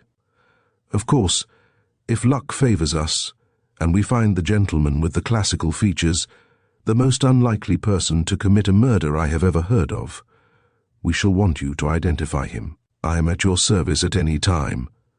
But before you go, won't you enlighten me somewhat? What did really happen? I have not even seen a newspaper account of the crime. Would you care to examine number 17? It was Furneaux who put the question, and Theydon was genuinely astonished. "Do you mean—" he began, but Furneaux laughed almost savagely. "I mean Mrs. Lester's flat," he said. "The poor woman's body is at the mortuary. If you come with us, we can reconstruct the crime. It occurred about this very hour if the doctor's calculations are well-founded." Theydon rose. "I shall be most interested," he said. "By the way, Mr. Furneaux, yours is a French name. Are you a Frenchman, may I ask?" "A Jersey man. You think I'm adopting some of the methods of the French juge d'instruction, eh? No, I cannot bring myself to believe that you regard me as a murderer." The three passed out into the hall. Mr. and Mrs. Bates immediately showed scared faces at the kitchen door. "It's all right, Bates," said Theydon airily. "I'm not a prisoner. I'll be with you again in a few minutes," but Bates was profoundly disturbed. "What beats me," he said to his wife when they were alone, "is why that little ferret wanted to see the governor's clothes. I looked him over carefully afterwards, and there wasn't a speck on 'em, except some spots of rain on the coat collar. It's a queer business, no matter how you look at it. Mr. Theydon's manner was strange when he came in last night. He seemed to be listening for something. I don't know what to make of it, Eliza. I really don't. In effect, since no man is a hero to his valet, what would Tomlinson, butler, at number 11 Fortescue Square, have thought of his master if told that Mrs. Lester's last known visitor was James Creighton Forbes? Chapter: A Telephonic Talk and Its Consequences. Theydon's journalistic experiences had been, for the most part, those of the special correspondent or descriptive writer. He had never entered one of those fetid slums of a great city in which, too often, murder is done, never sickened with the physical nausea of death in its most revolting aspect, when some unhappy wretch's foul body serves only to further pollute air, already vile. It was passing strange, therefore, that Winter had no sooner opened the door of number 17 than the novice of the party became aware of a heavy, pungent scent, which he associated with some affrighting and unclean thing. At first he swept aside the fantasy. Strong as he was, his nervous system had been subjected to severe strain that evening. He knew well that the mind can create its own spectres, that the five senses can be subjugated by forces which science has not as yet either measured or defined. Moreover, he was standing in a hall furnished with a taste and quiet elegance that must surely indicate similar features in each room of a suite, which, in other respects, bore an almost exact resemblance of his own apartments. In sheer protest against the riot of an overwrought imagination, he brushed a hand across his eyes. The chief inspector noted the action. "You will find nothing gruesome here, I assure you," he said quietly. "Beyond a few signs of hurried rummaging of drawers and boxes, there is absolutely no indication of a crime having been committed." "Mr. Theydon came prepared to see ghosts," squeaked Furneaux. Evidently he is not acquainted with the peculiar smell of a joss stick. Theydon turned troubled eyes on the wizened little man, who seemed to have the power of reading his secret thought. A joss stick, he repeated. Isn't that some sort of incense used by Chinese in their temples? Yes, said Fernot. Lots of ladies burn them in their boudoirs nowadays, explained Winter offhandedly. The Chinese burn them to propitiate evil spirits, murmured Fernot. The Tao gods are mostly deities of a very unpleasant frame of mind. The mere scowl of one of them from a painted fan suggests novel and painful forms of torture. I've seen Shang-Ti grinning at me from a porcelain vase, otherwise exquisite, and felt my hair rising. I do wish you wouldn't talk nonsense, Charles, said Winter, frowning heavily. Am I talking nonsense, Mr. Theydon? Demanded Fernot. Didn't your flesh creep when that queer perfume assailed your nostrils, which are not yet altogether atrophied by the reek of thousands of rank cigars? Stop it, commanded Winter, throwing open a door. And they christened him Leander, who swam the Hellespont for love of a woman, muttered Fernot. Theydon began to believe that both detectives were cranks of the first order. Fernot, whose extraordinary insight he actually feared, was obviously an excellent example of the alliance between insanity and genius. In a word, he failed, and not unreasonably, to understand that when the Jersey man was mouthing a strange jargon of knowledge and incoherence, and Winter was inclined to be snappy with his subordinate, and each was more than rude to the other, they were then giving tongue like hounds hot on the trail. Winter's Christian names were James Leander, the latter being conferred for no more classical reason than his father's association with a famous boating club. But the fact supplied Fernot with material for many a quip. These things Theydon learnt later. At present he was giving all his attention to Winter, who led the way into a dainty furnished bedroom. The electric lights were governed by 2 switches. A pair of lamps occupied the usual place in front of a dressing table. A third was suspended from a canopy over the bed, and was controlled also by an alternate switch behind the bolster. Winter turned on all 3 lights, so the room was brilliantly illuminated. Any place less likely to become the scene of a brutal crime could hardly be imagined. It looked exactly what it was, the bedchamber of a refined and well-bred woman, whose trained sense of colour and design was shown by the harmony of carpet, rugs, wallpaper and furniture. Winter pointed to a slight depression on the side of the bed. A white linen coverlet was rumpled as though someone had sat there. That is where Anne Rogers, the maid, found her mistress at 10 o'clock this morning, he said. As you see, the bed had not been slept in. Indeed, Mrs. Lester was fully dressed. My belief is that she was pounced on the instant she entered the room, probably to retire for the night strangled before she could utter a sound, and flung here when dead. Again, Theydon was aware of the subtle, penetrating, and not wholly unpleasing scent which Fernot had attributed to the burning of a joss stick, but his mind was focused on the detective's words, which suggested a queer discrepancy between certain vague possibilities already flitting through his brain and the terrible drama as it presented itself to a skilled criminologist. But, he said almost protestingly, from what I have seen of Mrs. Lester, she was a strong and active woman. It is inconceivable that the man who came here last night could have murdered her while I was writing 2 brief notes. I am positive he did not remain 5 minutes, and Bates or I, or both of us, must have heard some trampling of feet, some indications of a struggle. Moreover, you think she was about to retire. Doesn't that opinion conflict with the known facts? What known facts? Well, those I have mentioned. The brief visit, the open nature of the arrival and departure, the posting of a letter, which, by the way, may have been written in his presence. It was. Theydon positively jumped. He would not be surprised now if Forbes's name came out.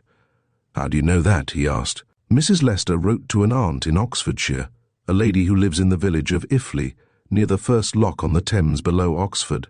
As it happened, this aunt, a Miss Beale, was lunching with a friend in Oxford today, and someone showed her an early edition of a London evening newspaper containing an account of the murder.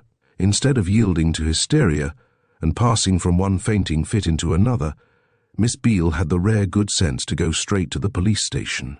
One of our men has interviewed her this evening, and she's coming here tomorrow, But in the meantime, the Oxford police telephoned the gist of the letter, which is headed Monday 11. The hour is not quite accurate, but near enough, since the context shows that a friend had just called and given certain information which had determined the writer to leave London tomorrow, meaning today, Wednesday at latest. So you see, Mr. Theydon, if the unknown is an honest man, he will soon hear of the hue and cry raised by the murder and declare himself to the police. Indeed, for all I know, he may have reported himself to the Yard already. In that event, you will probably meet him again quite soon. An electric bell jarred at the end of the main passage. It smote on their ears with the loud emphasis of a pistol shot. Even the detectives were startled, and Winter said in a tone of distinct annoyance, "Go and see who the deuce that is, Furneaux." Furneaux returned promptly with Bates, pallid and apologetic. "Beg pardon, sir," said the intruder, addressing Theydon, but allowing his eyes to roam furtively about the room as though he expected to see something ghoul-like and sinister. "Mr. Forbes has rung up." Theydon's voice literally quavered. For the first time in his life he knew why a woman shrieks in the stress of sudden excitement. "Tell Mr. Forbes I am still engaged with the gentleman from Scotland Yard," he gasped. "I'll give him a call the moment I'm free. He will understand. Anyhow, I can't explain further now." "Yes, sir," and Bates disappeared. "Mr. Forbes, the gentleman you were dining with?" inquired Winter. "Yes," said Theydon. He knew he ought to add something by way of explanation, but his heart was thumping madly, and he dared not trust his voice. "You told him, I suppose, that Scotland Yard was worrying you, and he wants to know the result." Then Theydon saw an avenue of escape, and took it eagerly. "I spoke of the murder, of course," he said, but Mr. Forbes was hardly interested. He had seen the newspaper placards, and that was all he knew of it. The truth is, he is wholly wrapped up in a scheme for reforming mankind by excluding airships and aeroplanes from warlike operations, and found me a somewhat preoccupied listener. He wants my help, such as it is, and I have no doubt the present call is a preliminary to another meeting tomorrow. Why not go to him? We'll wait. We can do nothing more tonight after leaving here. Speaking candidly, I am not in a mood to discuss such visionary projects. I shall be glad if Mr. Forbes has gone to bed when I do ring him up." Winter shook his head. "Excuse me, Mr. Theydon, but I am older than you and may venture on advice," he said. "A writer, who has his way to make in the world, cannot afford to slight a man of Mr. Forbes's standing. Go to him at once. It will please him. Don't hurry." Theydon realized that a continued refusal would certainly set Furneaux's wits at work, and he dreaded the outcome. He went without another word. When the outer door had closed behind him, Winter turned to Furneaux. "Well?" he said. For answer, Furneaux waved a hand and tiptoed into the hall. Waiting until he heard the door of number 18 slam, he opened the latch of number 17 so cautiously that no sound was forthcoming. Soon he had an ear to Theydon's letterbox and was following attentively a one-sided conversation. Now, Theydon had thought hard during the few strides from one flat to the other. His telephone was fixed close to the party wall dividing the two sets of apartments, and he was not certain that, in the absolute quietude prevailing in Innismore Mansions at that late hour, a voice could not be overheard. True, he did not count on Furneaux playing the eavesdropper at the slit of the letterbox, but he resolved to take no risks and say nothing that anyone could make capital of. So, when he had asked the exchange to reconnect him with the caller who had just rung up, and he was put through, this is what Furneaux heard. "That you, Mr. Forbes. Sorry I sent my man just now with a message that must leave sounded rather curt, but the Scotland Yard people kindly excused me, so I can give you a minute or two. No, I'm sorry, but I cannot come to luncheon tomorrow, nor go to Brooklands again this week. You see, this dreadful murder which I spoke of will necessitate my presence at an inquest, and the police seem to attach much significance to the visit to Mrs. Lester last night, of a man whom I saw in the street, and whom Bates and I heard entering and leaving the poor lady's flat." "Bates? Oh, he is my general factotum. He and his wife keep house for me. Yes, I'll gladly let you know the earliest date when I'll be free. Then you and I can go into the flying proposition thoroughly." "No. The detectives have apparently not got any clue to the murderer. nor even discovered any motive for the crime. They have taken me into number 17. In fact, I was there when your call was made. The murderer ransacked the place thoroughly, but did not touch money or jewelry, I understand. The only peculiar thing, if I may so describe it, about the place is the scent of a burnt joss stick. It clings to the passage in the bedroom in which the body was found. Ah, by the way, Mrs. Lester wrote a letter which her visitor posted, and the addressee, her aunt, is in communication with the police. The text tends to clear the man of suspicion. Yes, if by chance I find myself at liberty tomorrow, I'll phone you at your city office. I'll find the number in the directory, of course. Oh, thanks. I'll jot it down, -400 bank. Good night. Too bad that this wretched affair should interfere with our crusade, which, the more I think of it, the stronger it appeals. Au revoir, then. In reality, Forbes had not said one word about his peace propaganda, but he had evidently been quick to realize that Theydon was purposely giving their talk a twist in that direction. A muttered, "I understand perfectly," showed this, and he did not strive to conceal the alarm which possessed him when Theydon spoke of the joss stick. He murmured distinctly, "Great heavens! Then I was not mistaken," and again voiced his distress on hearing of the letter. But he made matters easy by pressing Theydon to come and see him on the morrow, either at his office in Old Broad Street or at his residence. On the whole, Theydon did not care who heard what he had said, but it was a relief to find that he had to ring for readmission to No. Furneaux opened the door. "You soon got rid of your friend, then?" said the detective, while they were on the way to rejoin Winter. "Yes. It was just what I imagined, a pressing invitation to plunge forthwith into Mr. Forbes's project for the regeneration of mankind. I had to tell him frankly that you gentlemen had first claim on me. I suppose I shall be wanted at the inquest?" "Not tomorrow. The coroner will hear the medical evidence, and that of Anne Rogers, if she is in a condition to appear, and there will be an adjournment for a week." "Ah, that reminds me.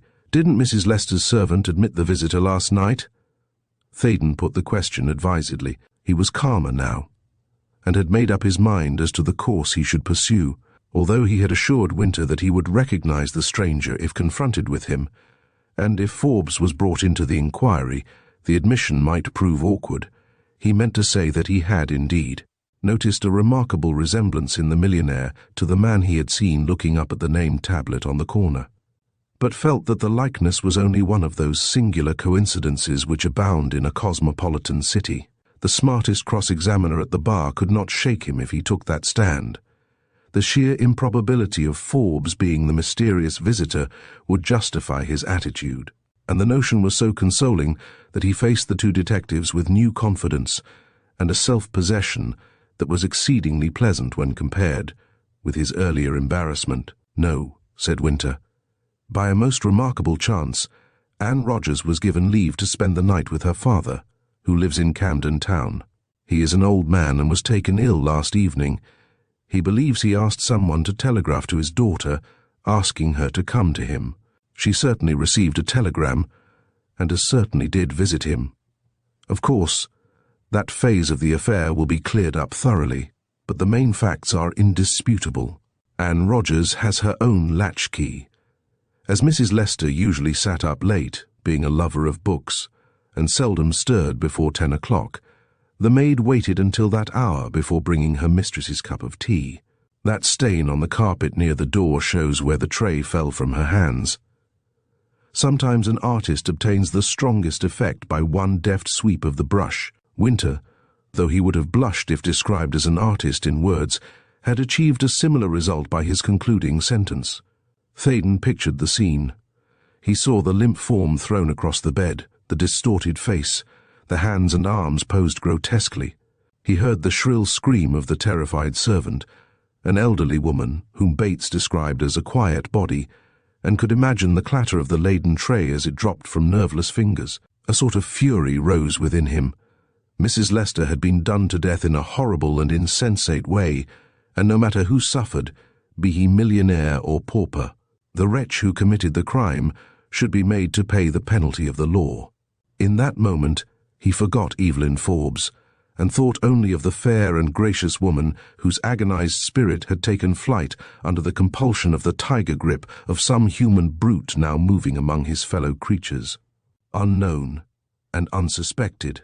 It was inconceivable that Forbes should be guilty, but why should he not avow his acquaintance with the victim and thus aid the police in their quest? He glowered savagely at the telltale stain and vowed to rid his conscience of an incubus. He would wait till the morrow and force Forbes to come out into the open. Otherwise— "You wish you had the murderer here now?" Furneaux spoke softly, and with no trace of his wonted irony, but Theydon was aware that once more the little detective had peered into his very soul. "Yes," he said, and there was a new gravity in his tone. "I do wish that. I have never before been brought in contact with a crime of this magnitude. It conveys a sort of personal responsibility. To think that I was in my room reading about aviation, while a woman's life was being choked out of her within a few feet of where I was seated. Oh, it is monstrous. Let me tell you two, here and now, that if I can do anything to bring Mrs. Lester's slayer to justice, you can count on me, no matter what the cost." "I'm sure you mean what you say, Mr. Theydon," said Winter soothingly. "Well, I suppose we can do no more tonight. I have little else to tell you." "The skull, the ivory skull," put in Furneaux. For an instant an expression of annoyance flitted across the Chief Inspector's good-humoured face. Theydon did not see it, because Furneaux's odd-sounding words caused him to look with astonishment at the man who uttered them. "An ivory skull," he cried. "What has an ivory skull to do with the murder of Mrs. Lester?"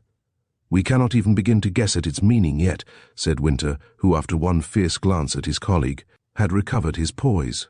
"That is why I did not mention it. I hate the introduction of bizarre features into an inquiry of this sort, but, now that the thing has been spoken of, I may as well state that when the medical examination was being made at the mortuary, a tiny skull, not bigger than a pea, and made of ivory, was found inside Mrs. Lester's underbodice. The curious fact is that it was loose. Had it been attached to a cord or secured in some way, one might regard it as a charm or amulet, because some women, even in the London of today, are not beyond the reach of superstition in such matters. But as I say, it was not safeguarded at all, so we may reasonably assume that it was not carried habitually. Of course, Furneaux readily evolved a far-fetched theory that it is a sign, or symbol, and was thrust out of sight among the clothing on the dead woman's breast by the man who killed her. But that is idle guesswork. We of the Yard seldom pay heed to theatrical notions of that kind. Here is the article. I don't mind letting you see it, but kindly remember that its existence must not be made known. I must have your promise not to mention it to a living creature." Furneaux chuckled derisively. "That is precisely the sort of thing anybody would say who attached no importance to the exhibit," he piped. Winter so nearly lost his temper that he repressed the retort on his lips. He contented himself, however, with producing a small white object from his waistcoat pocket and handed it to Theydon. It was a bit of ivory, hollow and very light, and fashioned as a skull. Yet it was by no means an ordinary creation. The artist who fashioned it had gratified a morbid taste by imparting to the eyeless sockets and close-set rows of teeth a malign and threatening grin. Wickedness, not death, was suggested, but the craftsmanship was faultless. A collector would have paid a large sum for it, while the average citizen would refuse to have it in his house. "What an extraordinary thing," said Theydon, turning the curio round and round in his fingers. "It's wonderfully well carved," agreed Winter. "From that point of view it's a masterpiece. But what I meant was the astounding fact that it should have been discovered on the dead woman's body. Was it placed over her heart?" "Why do you ask that?" came the sharp demand. "Because if it is a token of some vendetta, if the murderer wished to signify that he had glutted his vengeance—" "Oh, you're as bad as Furneaux," cried Winter impatiently. "Give it to me. I must be off. The hour is long past midnight, and I have a busy day before me tomorrow." Back in the seclusion of his own rooms, Theydon debated the question whether or not he should endeavour to communicate with Forbes again that night. Somehow it seemed to him that Forbes would be most concerned at hearing of the grey car.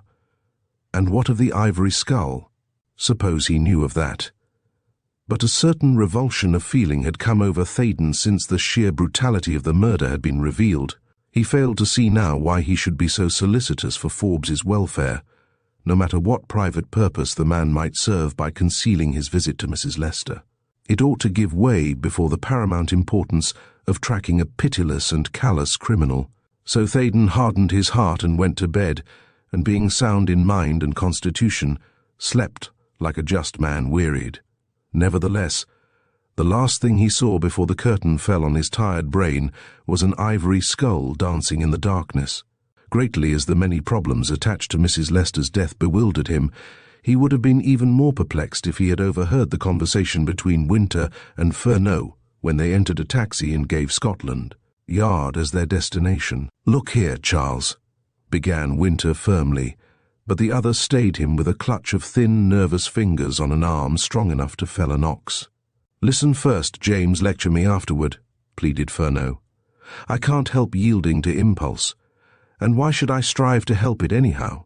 How often has impulse led me to the goal when by every known rule of evidence I was completely beaten? That is my plea. That is why I brought that young fellow into number 17 and watched the story of the tragedy reshaping itself in his imagination. That is why, too, I spoke of the ivory skull. Think what it means to one with the writer's temperament. The skull will never leave his mind's eye. It will focus and control his thoughts and actions. And I feel it in my bones that only by keeping in touch with Mr. Francis Theydon shall we solve the Innismore Mansion's mystery. I can't explain why I think this. No more than the receiver of a wireless message can account for the waves of energy it picks up from the void and transmutes into the ordered sequences of the Morse code. All I know is that when I am near him I am, as the children say, warm, and when away from him, cold. While he was examining the skull I was positively hot, and was half inclined to treat him as a thought transference medium and order him sternly to speak. No. Be calm. I even bid you be honest. When have you ever before admitted an outsider to your counsels? And if you make an exception of Theydon, why are you doing it? Winter bit the end off a cigar with a vicious jerk of his round head. He struck a match and created such a volume of smoke that Furneaux coughed affectedly. "The real clue," he said at last, "rests with the grey car. What did you make of that?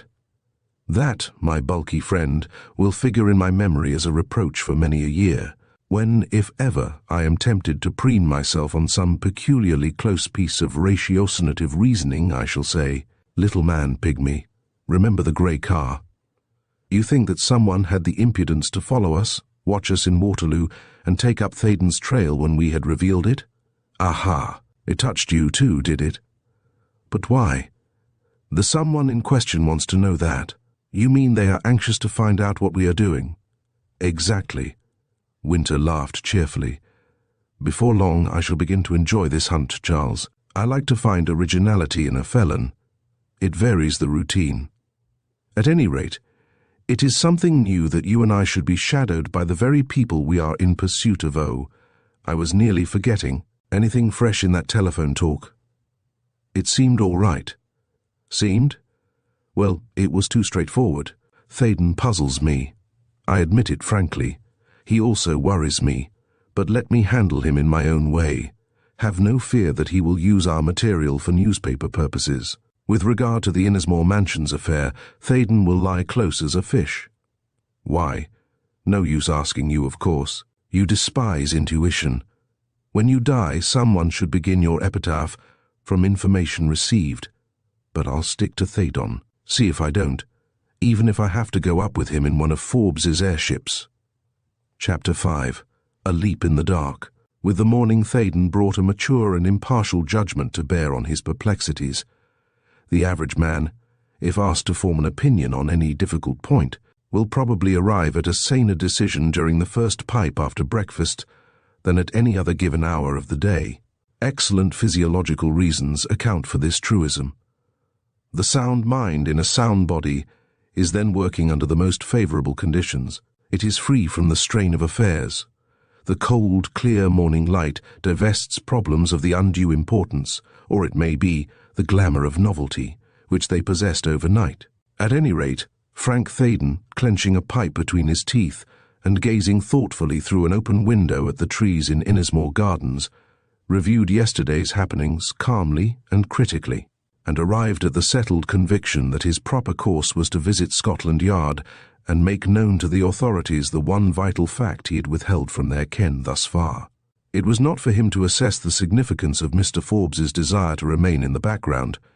If the millionaire's excuse, or explanation, of his failure to communicate at once with the Criminal Investigation Department was a sufficiently valid one, Scotland Yard would be satisfied and might agree to keep his name out of the inquiry. On the other hand, he, Theydon, might be balking the course of justice by holding his tongue. There was yet a third possibility, one fraught with personal discredit. Mr. Forbes himself might realize that a policy of candor offered the only dignified course. Suppose he was minded to tell the detectives that he was the man who visited Mrs. Lester shortly before midnight. What would Winter and Furneaux think of the young gentleman who had actually dined with Forbes before they took him into their confidence, who heard with such righteous indignation how Mrs. Lester met her death, yet brazenly concealed the fact that he had just left the house of one whom they were so anxious to meet and question? Of course, the radiant vision of Evelyn Forbes intruded on this well-considered and unemotional analysis, but Theydon resolutely shook his head. "No, by Jove," he communed. "You mustn't make an ass of yourself, my boy, because a pretty girl was gracious for an hour or so. Be honest with yourself, old chap. If there were no Evelyn, or if Evelyn were hair-lipped and squinted, you wouldn't hesitate a second now, would you?" Yet he had given a promise. How reconcile an immediate call on Scotland Yard with the guarantee of secrecy demanded by Forbes? Well, he must put himself right with Forbes without delay, tell him straightforwardly that the bond could not hold. Theydon was no lawyer, but he was assured that an agreement founded on positive wrong was not tenable legally or morally. He would be adamant with Forbes, and declined to countenance any plea in support of continued silence. If Forbes's demand was reasonable, Scotland Yard would grant it. If justice compelled Forbes to come out into the open, no private citizen should attempt to defeat the ends of justice. "So that settles it," announced Theydon firmly, if not cheerfully. "I'll ring up Forbes and get the thing over and done with. I'll never see his daughter again, I suppose, but that can't be helped. 'Tis better to have seen and lost than never to have seen at all." He turned from the window, walked to the fireplace, tapped his pipe firmly on the grate, and was about to go into the hall and call up the telephone exchange when the doorbell rang. He was aware of a muffled conversation between Bates and a visitor. Then the valet appeared, obviously ill at ease. "If you please, sir," he announced, "a lady, a Miss Beale of Oxford, who says she is Mrs. Lester's aunt, wishes to see you." Theydon was immensely surprised. As well he might be, but there was only one thing to be done. "Show her in," he said. Miss Beale entered. She was slight of figure, middle-aged and grey-haired. The wanness of her thin features was accentuated by an attire of deep mourning, but the pallor in her cheeks fled for an instant when she set eyes on Theydon. "Pray forgive the intrusion," she faltered. I expected to meet an older man." It was a curious utterance, and Theydon tried to relieve her evident nervousness by being mildly humorous. "I hope to correct my juvenile appearance in course of time," he said, smiling. "Meanwhile, won't you be seated?" "You are not quite unknown to me, Miss Beale. That is, I heard of you last night from the Scotland Yard people." She sat down at once, but seemed to be at a loss for words. Her lips trembled, and Theydon thought she was going to cry. "Have you travelled from Oxford this morning?" he said, simulating a courteous nonchalance he was far from feeling. "If so, you must have started from home at an ungodly hour. Let me have some breakfast prepared for you." No, she stammered. "Well, a cup of tea, then. Come now, no woman ever refuses a cup of tea. You are very kind." He rang the bell. "I would not have ventured to call on you if I had not seen your name in the newspaper," she went on. Miss Beale certainly had the knack of saying unexpected things. It was nothing new that Theydon should find his own name in print, but on this occasion he could not choose but associate the distinction with the crime in No. 17. That he should be mentioned in connection with it was neither anticipated nor pleasing, At the same time, he realized the astounding fact that he had not even glanced at a newspaper during 24 hours. "What in the world have the newspapers to say about me?" he cried. It said that Mr. Francis Berrold Theydon, the well-known author, lived in No. 18, the flat exactly opposite that which my unhappy niece occupied. I have read some of your books, Mr. Theydon, and I pictured you quite a serious-looking person of my own age." He laughed. Bates entered and was almost shocked at finding his master in such lively mood. "Oh, this lady has travelled from Oxford this morning. A cup of tea and some nice toast, please, Bates," said Theydon.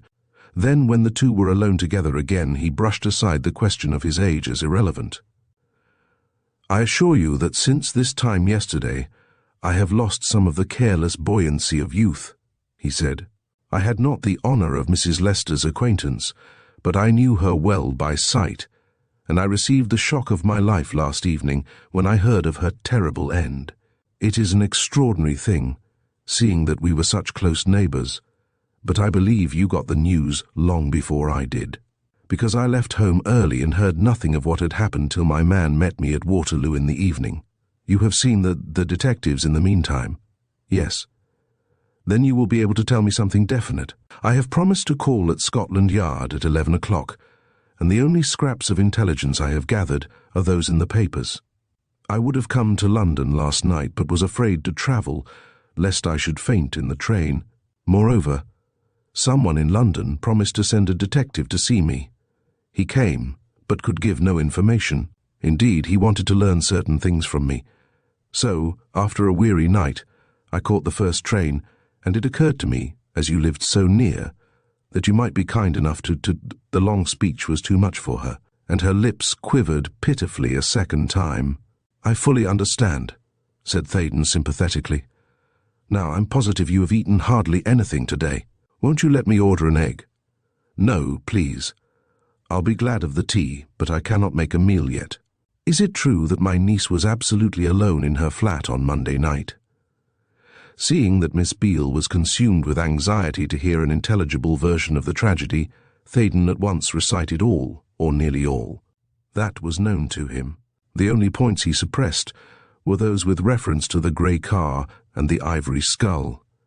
The lady listened attentively, and with more self-control than he gave her credit for. Bates came in with a laden tray, on which a boiled egg appeared.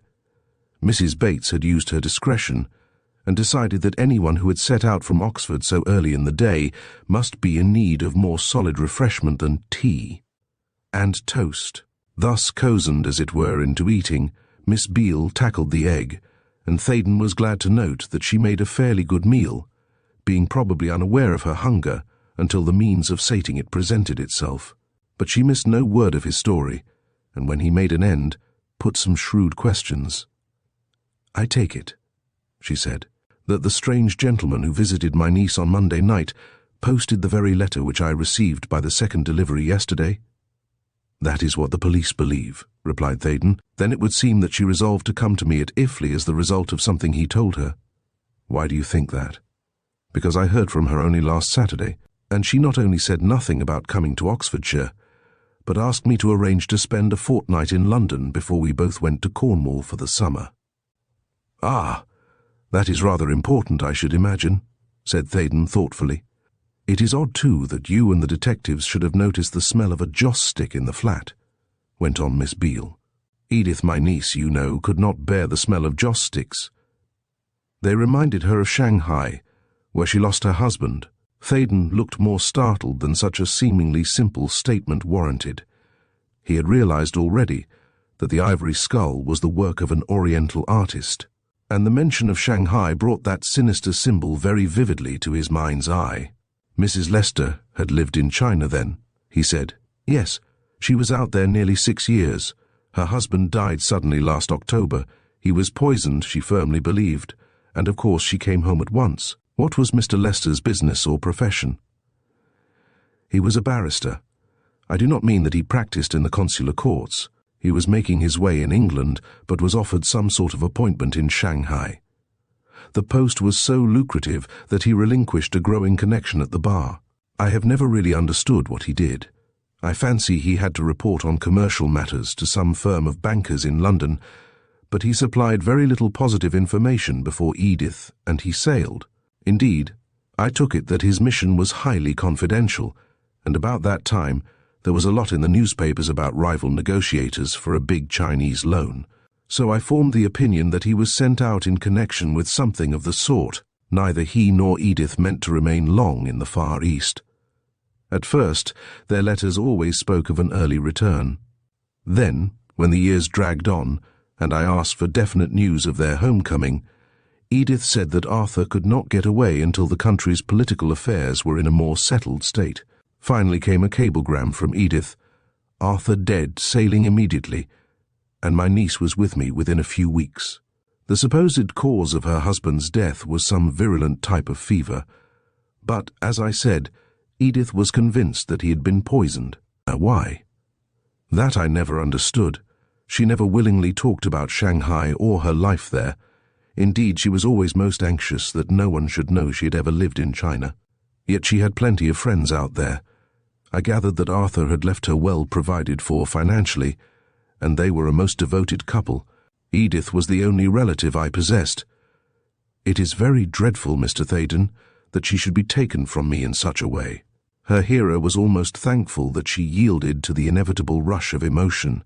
It gave him time to collect his wits, which had lost their poise when that wicked-looking little skull was, so to speak, thrust forcibly into his recollection.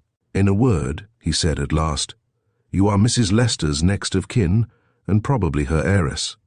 "Yes, I suppose so, though I was not thinking of that," came the tearful answer.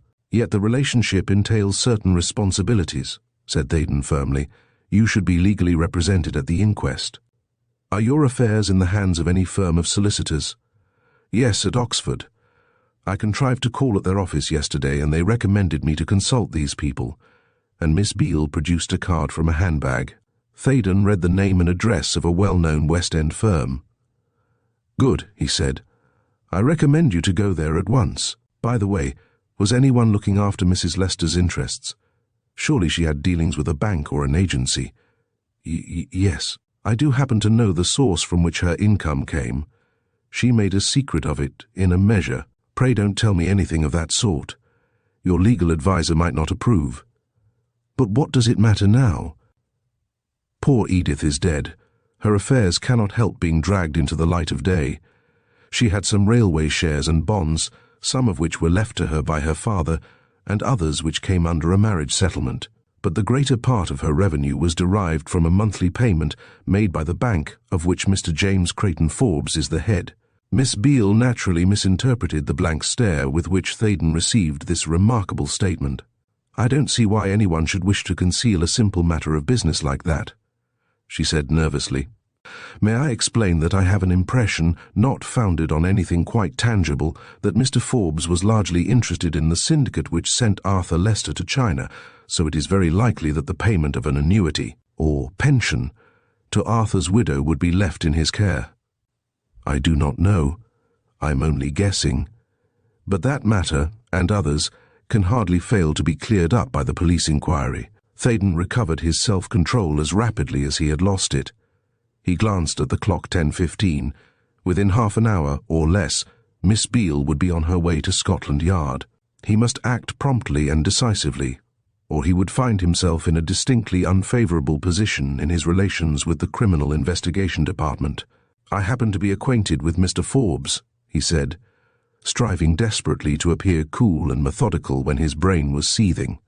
"Would you mind if I just rang him up on the telephone?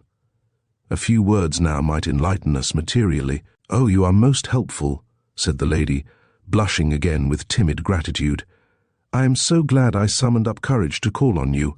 I was terrified at the idea of going to the police headquarters, but I shall not mind it at all now." Soon Theydon was asking for 00400 bank. He had left the door of his sitting room open purposely.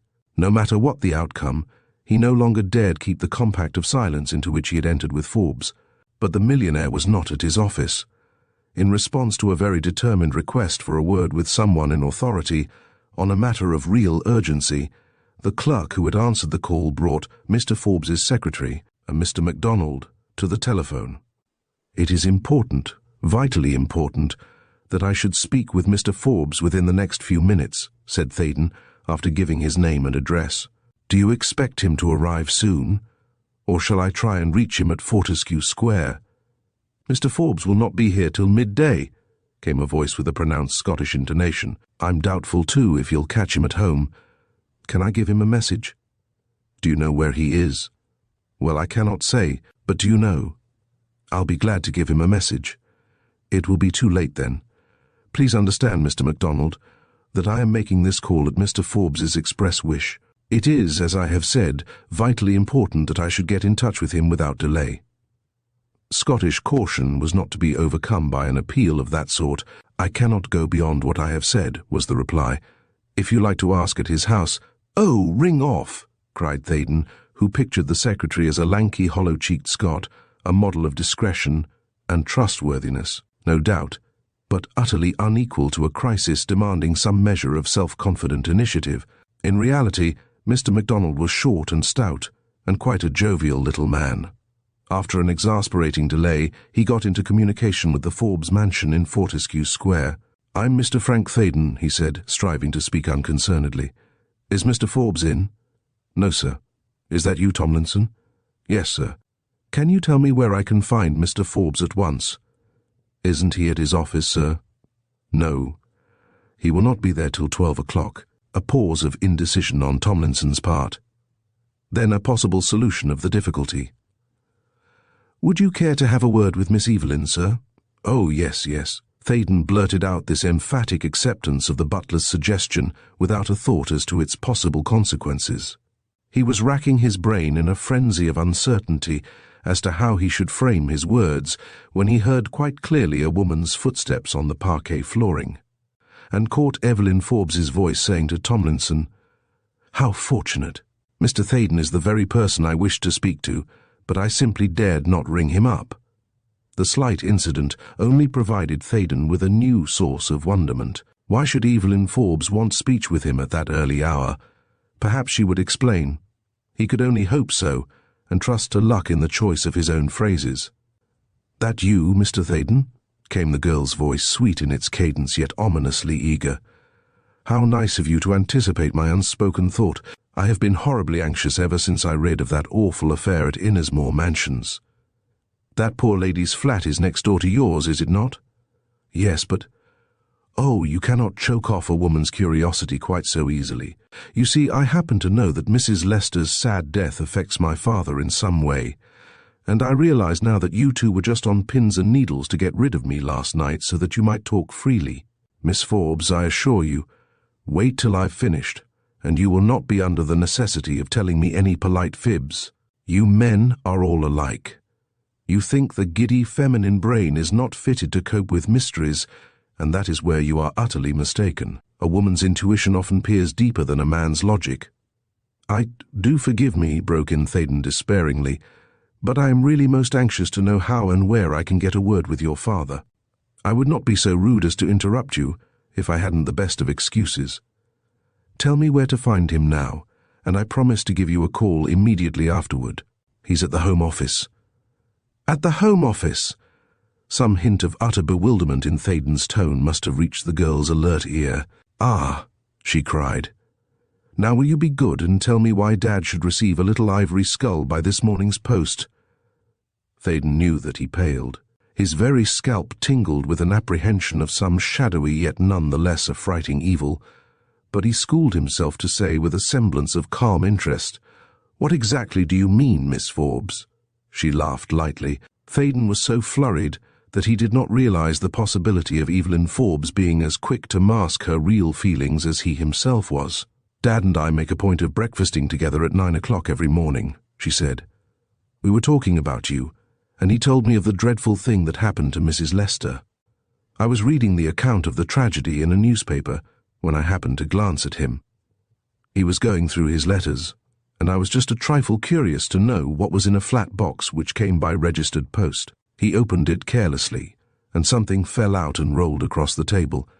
I picked it up and saw that it was a small piece of ivory, carved with extraordinary skill to represent a skull. Indeed, it was so clever as to be decidedly repulsive. I was going to say something when I saw that the letter which was in the same box had alarmed him so greatly that, for a second or two, I thought he would faint. But he can be very strong and stern at times, and he recovered himself instantly, was quite vexed with me because I had examined the ivory skull, and forbade my going out until he had returned from the Home Office. Tomlinson and the other men have orders not to admit anyone to the house, no matter on what pretext, and I'm sure the letter and its nasty little token are bound up in some way with Mrs. Lester's death. Won't you let me into the secret? I shan't scream or do anything foolish, but I do think I am entitled to know what you know if it affects my father." A sudden change in the girl's voice warned Theydon of a restraint of which he had been unconscious hitherto. He tried to temporize, to whittle away her fears. That was a duty he owed to Forbes, who was clearly resolved not to take his daughter into his confidence. For the present, at any rate, I really fail to see why you should assume some connection between the crime which was committed here on Monday night and the arrival of a somewhat singular package at your house this morning, he said reassuringly. "Like every other woman, I jump at conclusions," she answered. "Why should this crime in particular have worried my father?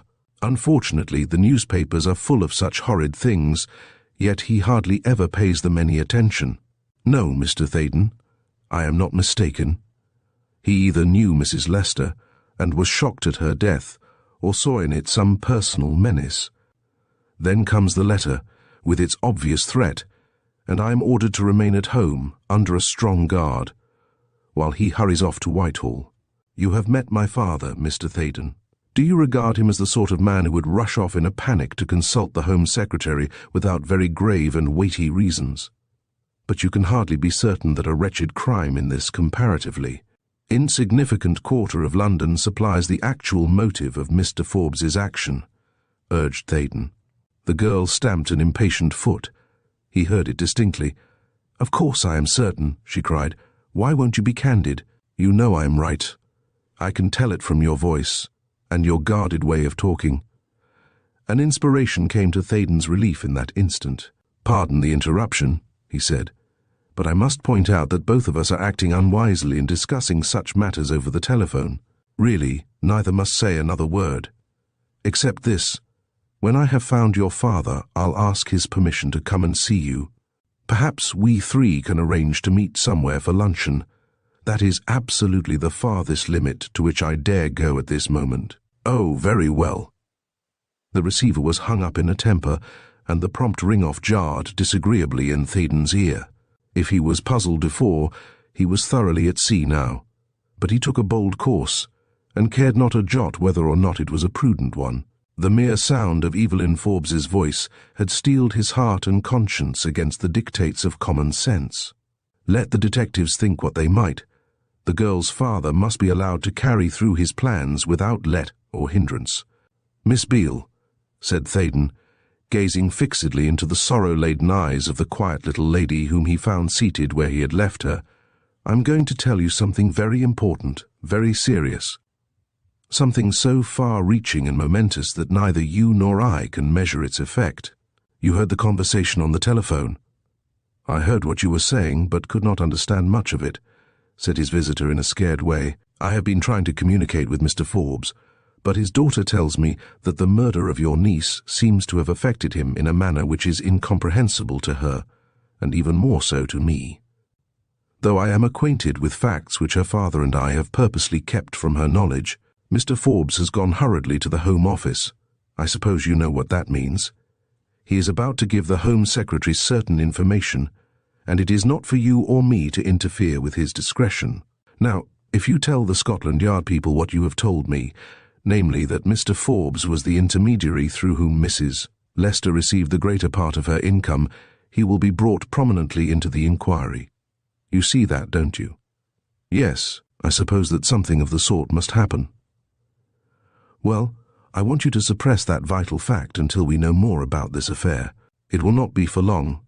Each of us must tell our story without reservation at some future date, whether this afternoon, or tomorrow, or a week hence, I cannot say now. But I do ask you to keep your knowledge to yourself until I have had an opportunity of consulting Mr. Forbes.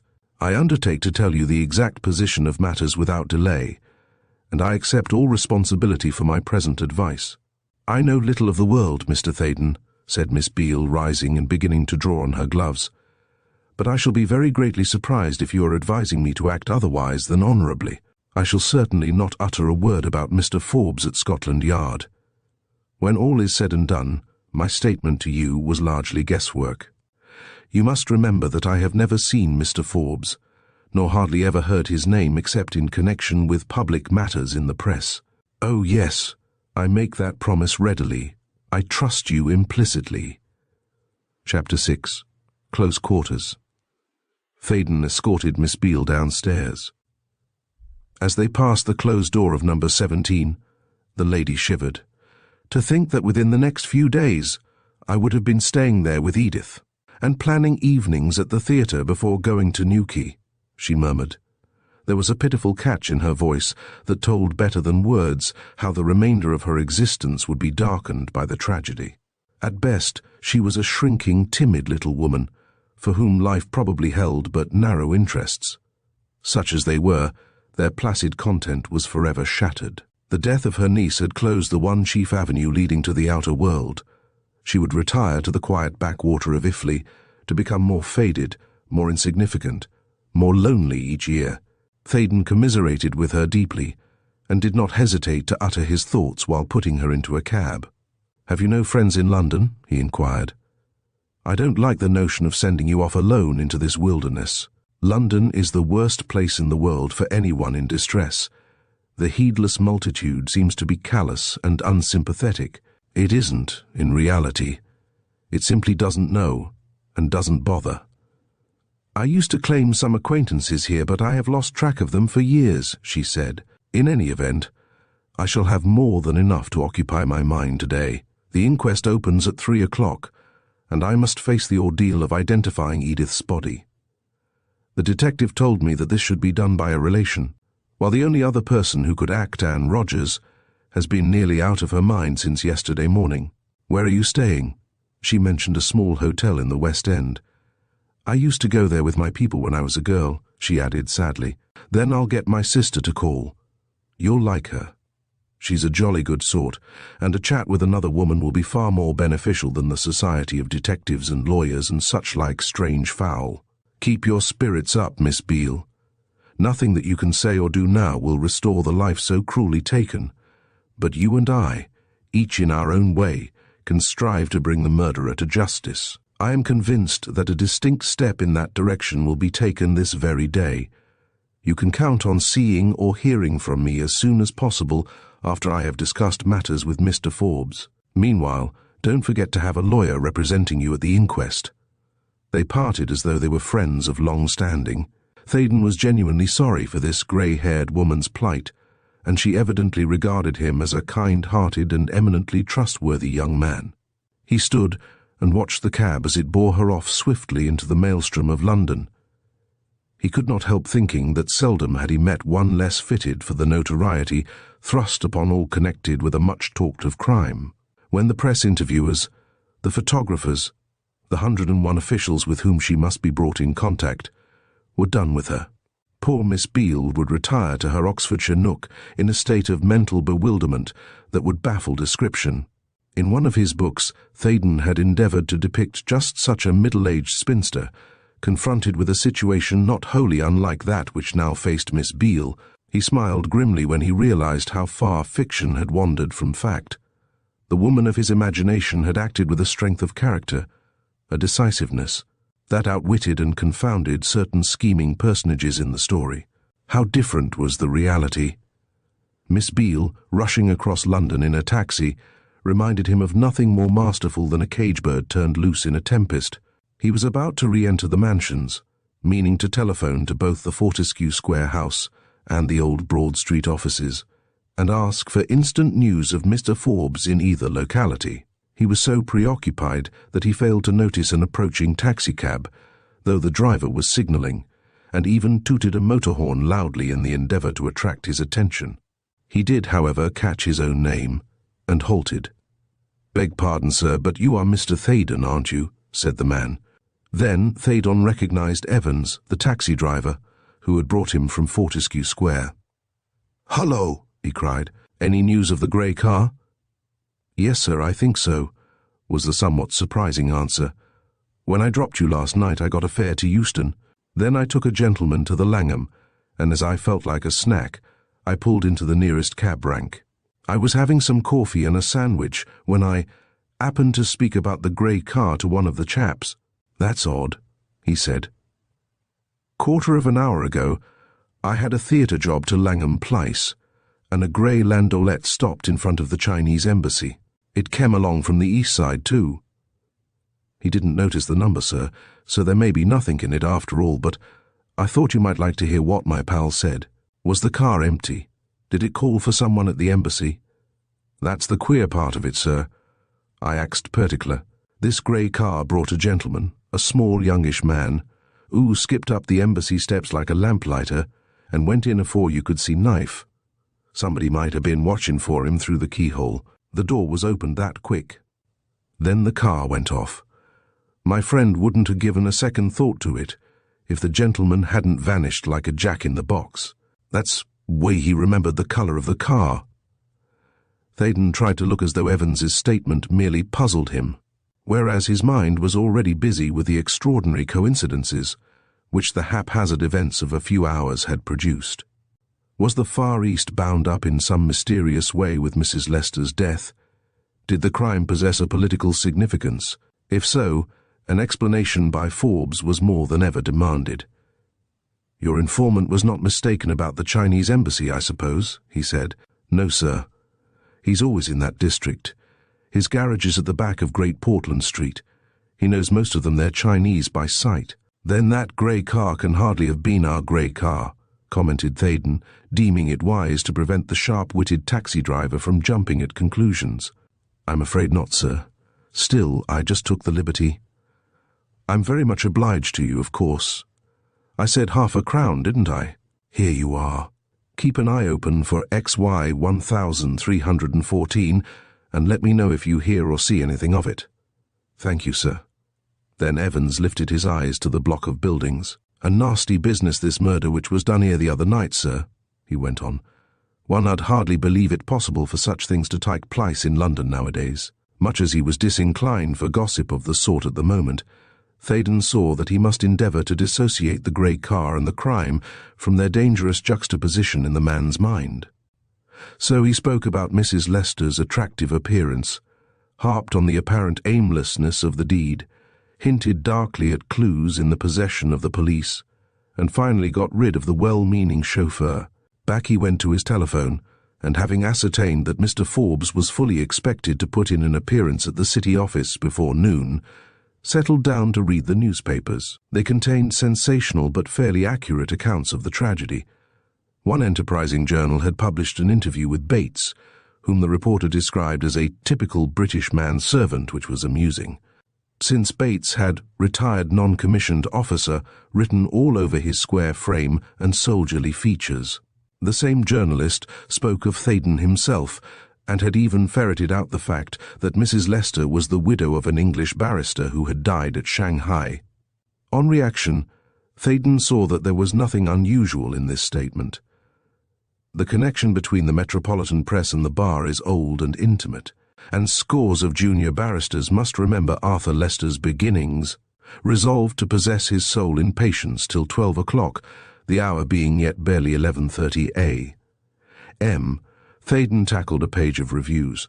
Since there is always consolation for a writer in learning at second hand what sheer drivel others can produce, he was growling at the discovery that some hapless essayist had appropriated a title which he himself had marked down for his next book, when the doorbell rang. He did not give much heed because so many tradesmen called during the course of each morning, so he was surprised and startled when Bates announced, "Mr. Forbes to see you, sir." Had a powerful spring concealed in the seat of his chair been released suddenly, Theydon could not have bounced to his feet with greater speed. Forbes came in. He was pale but self-contained and clear-eyed. "Forgive an unceremonious visit," he said. "I'm glad to find you at home. I meant to arrive here sooner, but I was detained on business of some importance." By this time Bates had closed the door. Theydon explained his presence in the flat by saying that within a few minutes he would have been telephoning again to Old Broad Street. "Ah, did you speak to MacDonald?" said Forbes, dropping into a chair with a curious lassitude of manner which did not escape Theydon. "Yes. I have been most anxious to have a word with you." Forbes broke in with a short laugh. "You would get nothing out of MacDonald," he said. "He knows that my visits to the Chinese embassy are few and far between and generally have to do with— But what is it now? Why should you be so perturbed when I mention the Chinese embassy?" Theydon was literally astounded and did not strive to hide his agitation, but he was by no means tongue-tied. Now, most emphatically, was he determined to have done with pretense. Whether by accident or design, Forbes had placed himself with his back to the window. The younger man deliberately crossed the room, pulled up the blind, thus admitting the flood of light which comes only from the upper third of a window, and sat down in such a position that Forbes was compelled to turn in order to face him. "Before you utter another word, Mr. Forbes," he said gravely, "let me tell you that in my efforts to trace your whereabouts, I also called up Fortescue Square. Miss Forbes came to the telephone. She said you had gone to the Home Office. By some feminine necromancy, too, she divined the link which binds you with the death of Mrs. Lester.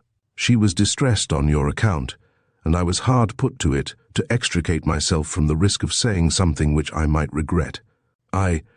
What do you imply by that remark?" interrupted Forbes, piercing the other with a look that was strangely reminiscent of his daughter's candid scrutiny. "I imply the serious fact that I know who visited Mrs. Lester before she met her death. I not only heard her visitor's arrival and departure, but saw him at the corner of these mansions while on my way home from Daly's Theatre, and again when he posted a letter in the pillar box on the same corner. If such unwanted interest on my part in the movements of one who was then a complete stranger surprises you, let me remind you that only a few minutes earlier I had stood by his side at the door of the theatre and heard him telling his daughter that he intended to walk to the Constitutional Club." Forbes smiled, but uttered no word. His expression was inscrutable. His pallor reminded Theydon of the tint of ivory, of that waxen-white Dutch grisaille beloved of 15th-century illuminators of manuscripts.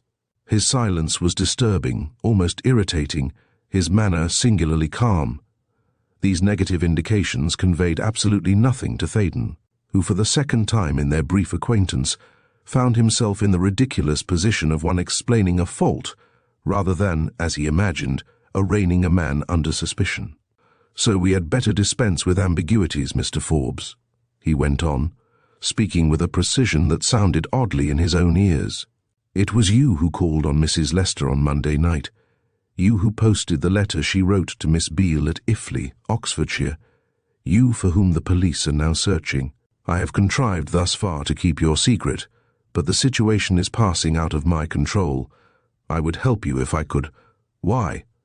The monosyllable, sharp and insistent, was disconcerting as the unexpected crack of a whip, but Theydon answered valiantly, "Because of the monstrous absurdities with which fate has plagued me during the past 2 days, I appeal now for outspokenness, so I set an example. Had it not been for your daughter's remarkably attractive appearance, I should not, in all likelihood, have given a second glance at my neighbours on the steps of the theatre. But I cannot forget that I did see both her and you. Indeed, Miss Forbes herself recalled the incident, and the close questioning of the Scotland Yard men who were here last night showed me the folly of imagining that I could deny all knowledge of you. I recognize now that some impish contriving of circumstances forced this knowledge upon me. The sudden downpour of rain, and the fact that I was delayed by a slight accident to my cab, conspired with the apparently simple chance which led me to overhear the conversation between Miss Forbes and yourself. I tried hard to baffle the detectives. Again, I ask why?" Theydon was rapidly being wound up to a pitch of excited resentment. "Why?" he cried. "Was I not your guest? How could I come from a house where I had been admitted to a delightful intimacy and tell the representatives of the law that my host was the man they were looking for?" During some seconds, Forbes bent his eyes on the floor, seemingly in deep thought. "Theydon," he said at last, looking up in his direct way, "I am your senior by a good many years am old enough, as the saying goes, to be your father. I may venture, therefore, to give you a piece of sound advice. pack a kit bag, catch the afternoon boat train for Boulogne, and go for a walking tour in Normandy and Brittany. When I was your age and a junior in a bank, I had to take my holidays in May. Each year I tramped that corner of France. I recommend it as a playground. It will appeal to your literary instincts, and it has the immeasurable advantage just now of being practically as remote from London as the Sahara. It must not be forgotten that Theydon was a romancer, an idealist. The lounge suit of the modern tailor hampers the play of such qualities no more than the beaten armour of the age of chivalry. If my departure for France will relieve Miss Forbes of anxiety on your behalf, I'll go, he vowed. Forbes regarded him with a new interest. I believe you mean that, he said. I do. But I cannot send you out of the country on a false pretense. It was your safety and well-being, not my daughter's, that I was thinking of. What have I to fear? I do not know. I am like a man wandering by night in a jungle, alive with fearsome beasts and reptiles. Yet you had some reason for suggesting my prompt departure. Yes. It is an absurd thing to say, but I believe I am putting you in danger of your life by coming here this morning. Can't you speak plainly, Mr. Forbes? What good purpose do you serve by holding forth these vague terrors?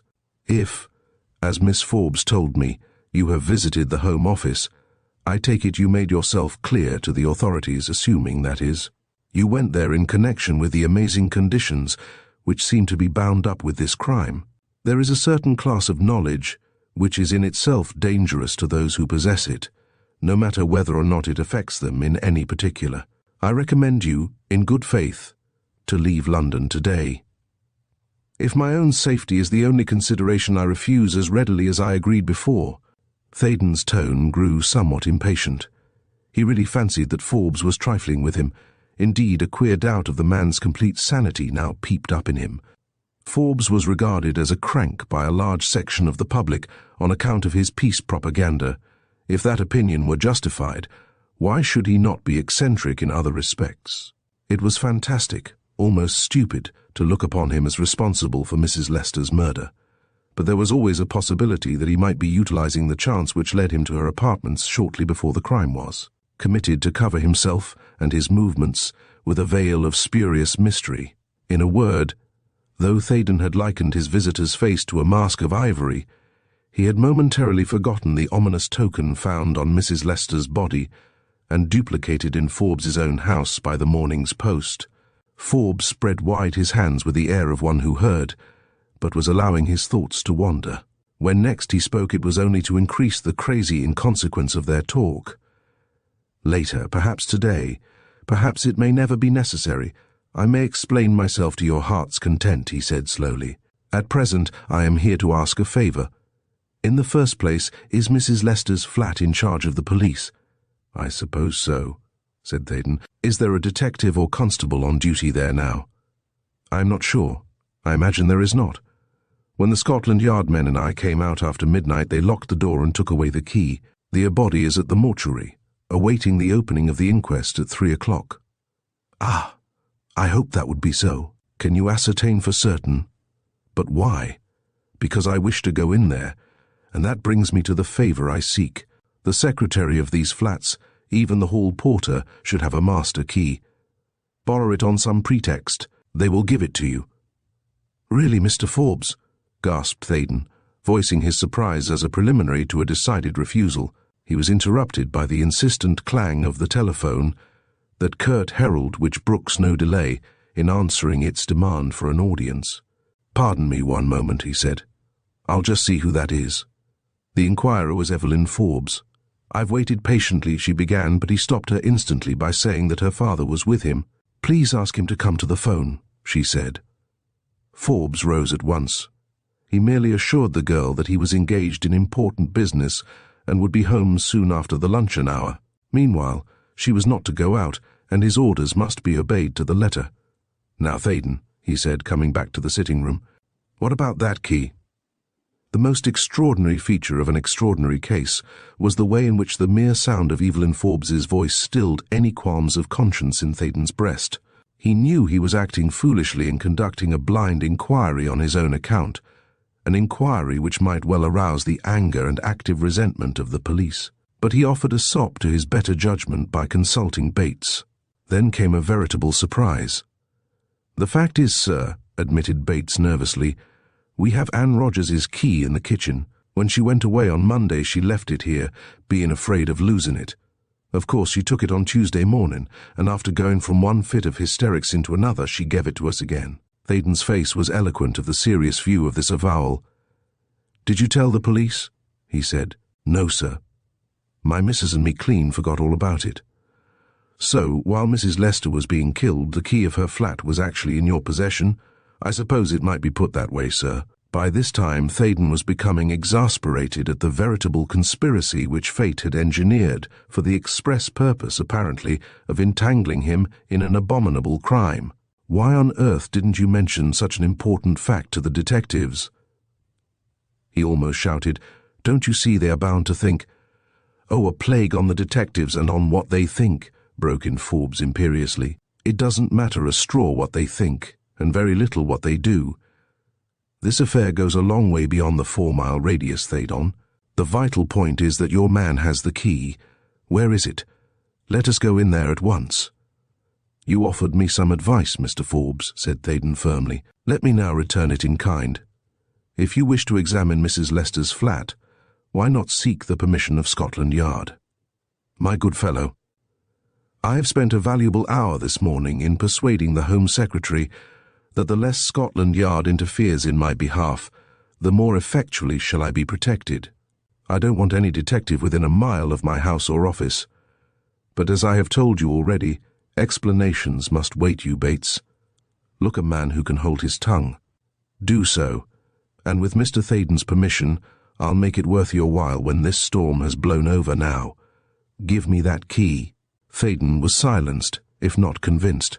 He realized, of course, that he must make a full confession to the Criminal Investigation Department before the sun went down, but argued that he might as well see the present adventure through. Soon he and Forbes were standing at the door of number 17. Forbes curbed his impatience sufficiently to permit of anyone who happened to be in the interior answering the summons of the electric bell. Of course, no one came. The police had no reason to remain in charge of the place, and Anne Rogers would have become a raving lunatic if left alone there for 1/2 hour. The aromatic odor of the burnt joss stick still clung to the suite of apartments, and Forbes noticed it at once. "Where was the body found?" he asked. Theydon led the way to the bedroom. He related Winter's theory of the crime, and pointed out its seeming aimlessness. So far as the police could ascertain from the half-crazy servant, none of Mrs. Lester's jewels was missing. Even her gold purse, containing a fair sum of money, was found on the dressing table. He did not know that the detectives had taken away a few scraps of torn paper, thrown carelessly into the grate, and had carefully gathered up a tiny snake-like curl of white ash from the tiled hearth, which, on analysis, would probably prove to be the remains of the joss stick. Forbes gazed at the impression on the side of the bed, as though the body of the woman whom he had last seen in full possession of her grace and beauty was still lying there. The vision seemed to affect him profoundly.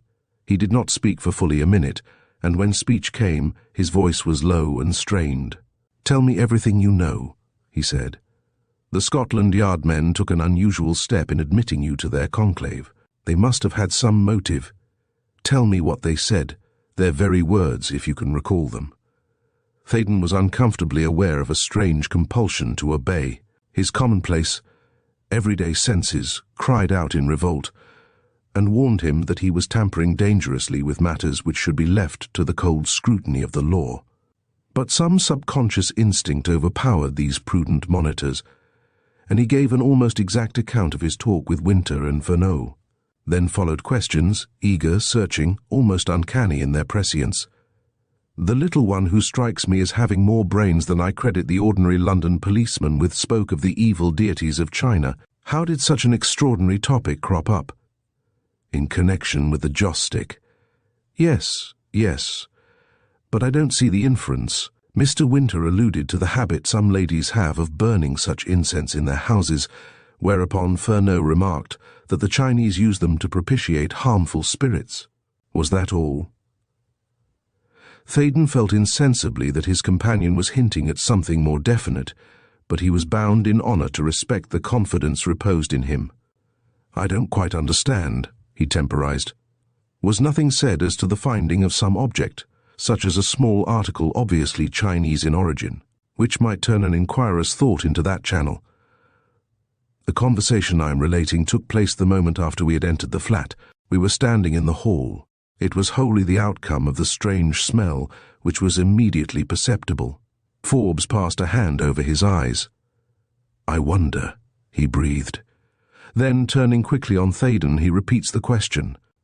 "Are you quite sure they did not mention the discovery in this room of any object which could be regarded, even remotely, as a sign or symbol left by the murderer to show that his crime was an act of vengeance or retaliation?" Theydon hesitated. Unquestionably, he was in a position of no ordinary difficulty, but his doubts were solved by an interruption that brought his heart into his mouth, because a thin, high-pitched voice came through the half-open door. "Are you thinking of a small ivory skull, Mr. Forbes?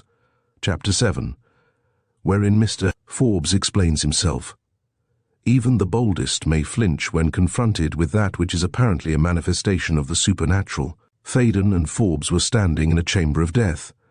To the best of their belief, they were alone in an otherwise empty flat, and those ominous words coming from someone unknown and unseen blanched their faces with terror.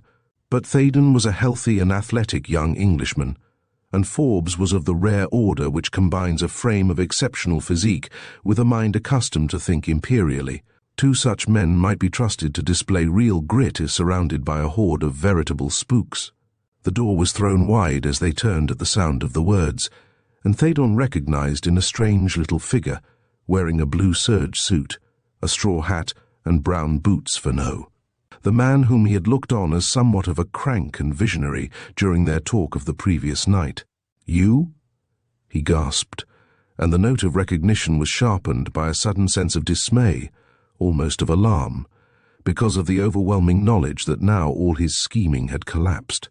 While the representatives of Scotland Yard would regard him as nothing more than a poor sort of trickster, but Forbes was not in the habit of yielding to any man, no matter what his status, or howsoever awe-inspiring might be the Department of State which he represented. "Who the devil are you, at any rate?" he cried angrily. "And what right have you to spy on gentlemen in this manner, listening to their conversation, and breaking in with a cheap stage effect obviously intended to startle?"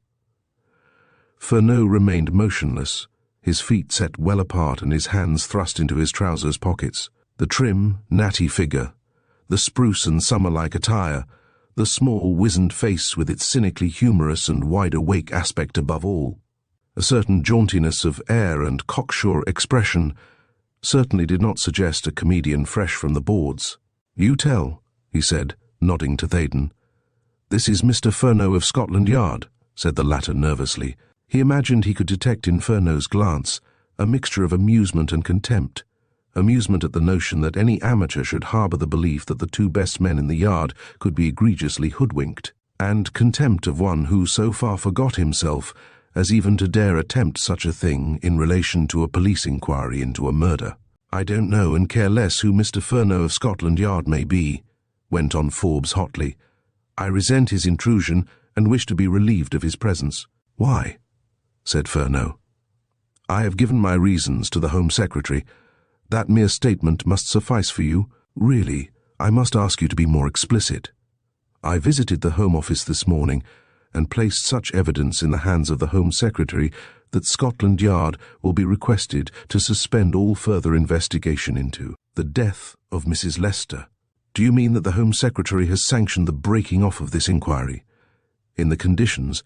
Because, if that is what your words imply, Mr. Forbes, I may tell you at once that I don't believe you. It is more than any Home Secretary dare do, and if you harbour any lingering doubts on the point, go to Mr. Theydon's telephone, ring up the Home Office, and tell the gentleman at the other end of the wire exactly what I have said. Of course you really don't mean anything of the sort. By virtue of some special and inside knowledge of certain facts communicated to the Home Secretary, you may have persuaded him to promise that. Provided the ends of justice are not defeated thereby, Every precaution will be taken to keep the main lines of the inquiry secret until the whole position can be laid before the law officers of the Crown. The Home Secretary may have gone that far, Mr. Forbes, but not 1 inch farther, and you know it. The two antagonists, so singularly disproportionate in size, were yet so perfectly matched in the vastly more important qualities of brain and nerve that the contest lost all sense of inequality. Theydon felt himself of no account in this duel. He was like an urchin watching open-mouthed a combat of gladiators. Forbes, not without a perceptible effort, choked down his wrath and recovered his poise. "You have gauged the state of affairs accurately enough," he said, speaking more calmly. "May I then recommend you to consult your direct superiors before carrying your investigations any further? Mr. Fernot, Charles-François Fernot." "Just so, Mr. Charles-François Fernot. I give you my full name because one of the peculiar features of this case is the inability of some persons mixed up in it to recall names or even the mere salient facts." And the detective's glance dwelt for an instant on Theydon, who, again, in his own estimation, shrank into the boots of a fourth-form boy detected by a master in an overt breach of college rules. But the little man was speaking impressively, and Theydon compelled his wandering wits to pay attention. "It will clear the air, perhaps," went on Fernot, "if I point out that if anyone here is playing the spy carrying on some underhanded game, that is, it is not I. These apartments are in charge of the police. The manager of the whole block of flats and the porter of this particular section have been warned that no one can be allowed to enter No. 17 on any pretext until our inquiry is closed. Now, Mr. Forbes, kindly explain how you contrived to get possession of a key." An experienced man of the world like Forbes could hardly fail to see that he was in a false position, and that any persistent attempt to browbeat the detective would not only meet with utter failure, but might possibly compromise him gravely. "That was a simple matter," he said. "Mrs. Lester's servant left her key in Mr. Theydon's establishment. Bates surprised both his master and me by producing it when I expressed a wish to examine the place. But why adopt such a clandestine method?" Forbes's face, usually so classic in outline, assumed a certain rigidity, and his firm chin grew markedly aggressive. "I don't answer questions put in that way," he said. Fernot laughed sardonically. "You meet with greater respect in Capel Court, I have no doubt," he snapped. "There you stand on a pedestal, with one hand flourishing a cheque-book and the other resting gracefully on the neck of a golden calf. Here, you are simply an ordinary citizen behaving in a suspicious manner. If the uniformed policeman on the neighbouring beat knew what I know of your recent movements, he would arrest you without ceremony, and charge you with being concerned in the murder of Mrs. Lester. Between you and Mr. Theydon, the work of my department has been hindered and burked most scandalously. Don't glare at me like that. I don't care tuppence for your millions and your social position. What I do care about is the horrible risk you and each member of your family are incurring. You know why, and while you are still alive I mean to force you to speak. Tell me now why Mrs. Lester was killed. Tell me too why the same hand which thrust a little ivory skull into the dead woman's underbodice caused a similar token to be delivered to you by this morning's post. Ah, that touches you, does it? Now, my worthy financier and philanthropist, step down from your pedestal and behave like a being of flesh and blood." Forbes positively wilted under that extraordinary attack. His white face grew wan, and his eyes dilated with surprise and terror. The detective's words seemed to have the effect of a paralytic shock. Thenceforth he was underdog in the fight. "How do you know," he gasped, "that I received an ivory skull this morning? Have you been to my house? Did my daughter tell you?" Fernot chuckled. "You're ready to listen, eh? Well, I don't mind telling you that I have not stirred out of this flat since 7 o'clock this morning, and I question if your letters were delivered in Fortescue Square at that hour." "I give in," said Forbes curtly. "Need we remain here? The smell of that cursed joss stick oppresses me." Then Theydon found his tongue. "If Mr. Fernot cares to abandon his vigil, my flat is entirely at your disposal," he said. "My vigil, as you accurately describe it, has ended for the time being," said Fernot, apparently mollified by the millionaire's surrender. "I was sure that if I remained here long enough, I would clear away some of the fog attached to a case which promises to be one of the most remarkable I have ever investigated. Come, gentlemen, let us be amiable to one another. I'm sorry if I lost my temper just now, but I regard myself as being the only detective in existence who uses other sections of his brain than those governed by statutes made, and provided, and it riles me when men of superior intelligence like yourselves treat me as though my mission in life was to direct the traffic and keep a sharp eye on mischievous juveniles. Mr. Theydon, can that soldier servant of yours make coffee? His wife can, said Theydon. Will you be good enough then to set her to work? Thus far, since the sun rose, I have stayed the pangs of hunger with an apple and a glass of water. By this time, Theydon had thoroughly revised his first estimate of the diminutive detective. Indeed, he was beginning to look on him as a quite noteworthy person, a man whose mental equipment it was most unwise to assess at any lower valuation than the somewhat exalted one which Furneaux himself had set forth with such refreshing candour. As for Forbes, the millionaire seemed to have sunk into a species of stupor since Furneaux spoke of the ivory skull. He uttered no word until the three were seated in Theydon's room, and his expression was so woebegone that it stirred even the mercurial Jerseyite to pity. I imagine that a cup of coffee will do you also a world of good, he said. Then, whirling round on Theydon, he stuck a question into him as if each word was a stiletto.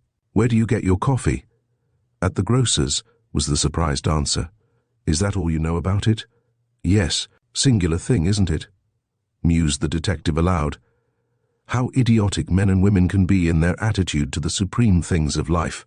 What is of greater importance than the food we eat and the liquors we drink? Through them the body reconstitutes itself hourly and daily. Providence gives us a perfect engine, yet we clog and choke its shafts and cylinders by supplying it haphazard with any sort of fuel and lubricant, no matter how unsuited either may be to its purpose. Take coffee, for instance. The physiological action of coffee depends on the presence of the alkaloid caffeine, which varies from 0.6% in the Arabian berry to 2% in that of Sierra Leone. Again, the aromatic oil, caffeine, which is developed by roasting, increases in quantity the longer the seeds are kept. Unfortunately, coffee beans lose weight during storage, so you have a clear commercial reason why grocers should not sell the best coffee, unless under compulsion of an enlightened public opinion.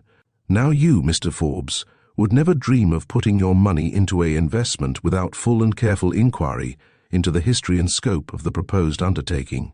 While our young friend here would snort furiously at a split infinitive or a false rhyme, yet, when I submit the vital problem of the sort of coffee you imbibe, the very essence and nutriment of your brains and bodies, you hear the kind of answer I receive.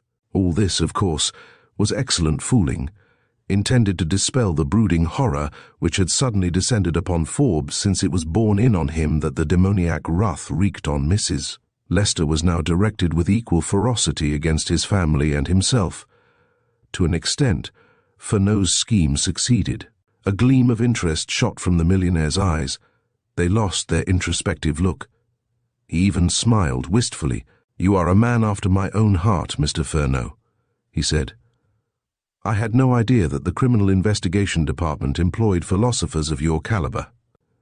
I suppose that you and I are about to swallow coffee containing indeterminate percentages of the chief constituents you named. One does not look at gift coffee in the cup," grinned the little man, obviously well pleased with himself. "But if ever you two gentlemen favour my obscure dwelling with a visit, and partake of a meal, you will have a strict analysis with every bite and sup. There is a grocer in Battersea who used to tremble at sight of me. Now he has learned wisdom, and has quadrupled his trade by publishing learned disquisitions on the nature and quality of each principal article he sells. You ought to read his treatise on butter. He is an authority on the dietetic value of jam. The nutritive properties of his cheese are ruining the local butchers." Furneaux's efforts were rewarded when the really excellent beverage provided by Mrs. Bates was disposed of. Forbes seemingly atoned for his earlier secretiveness by placing every fact in his possession fully and fairly before his auditors. "Nearly 7 years ago," he said, I made a very large sum of money by amalgamating certain shipping interests at a favorable moment.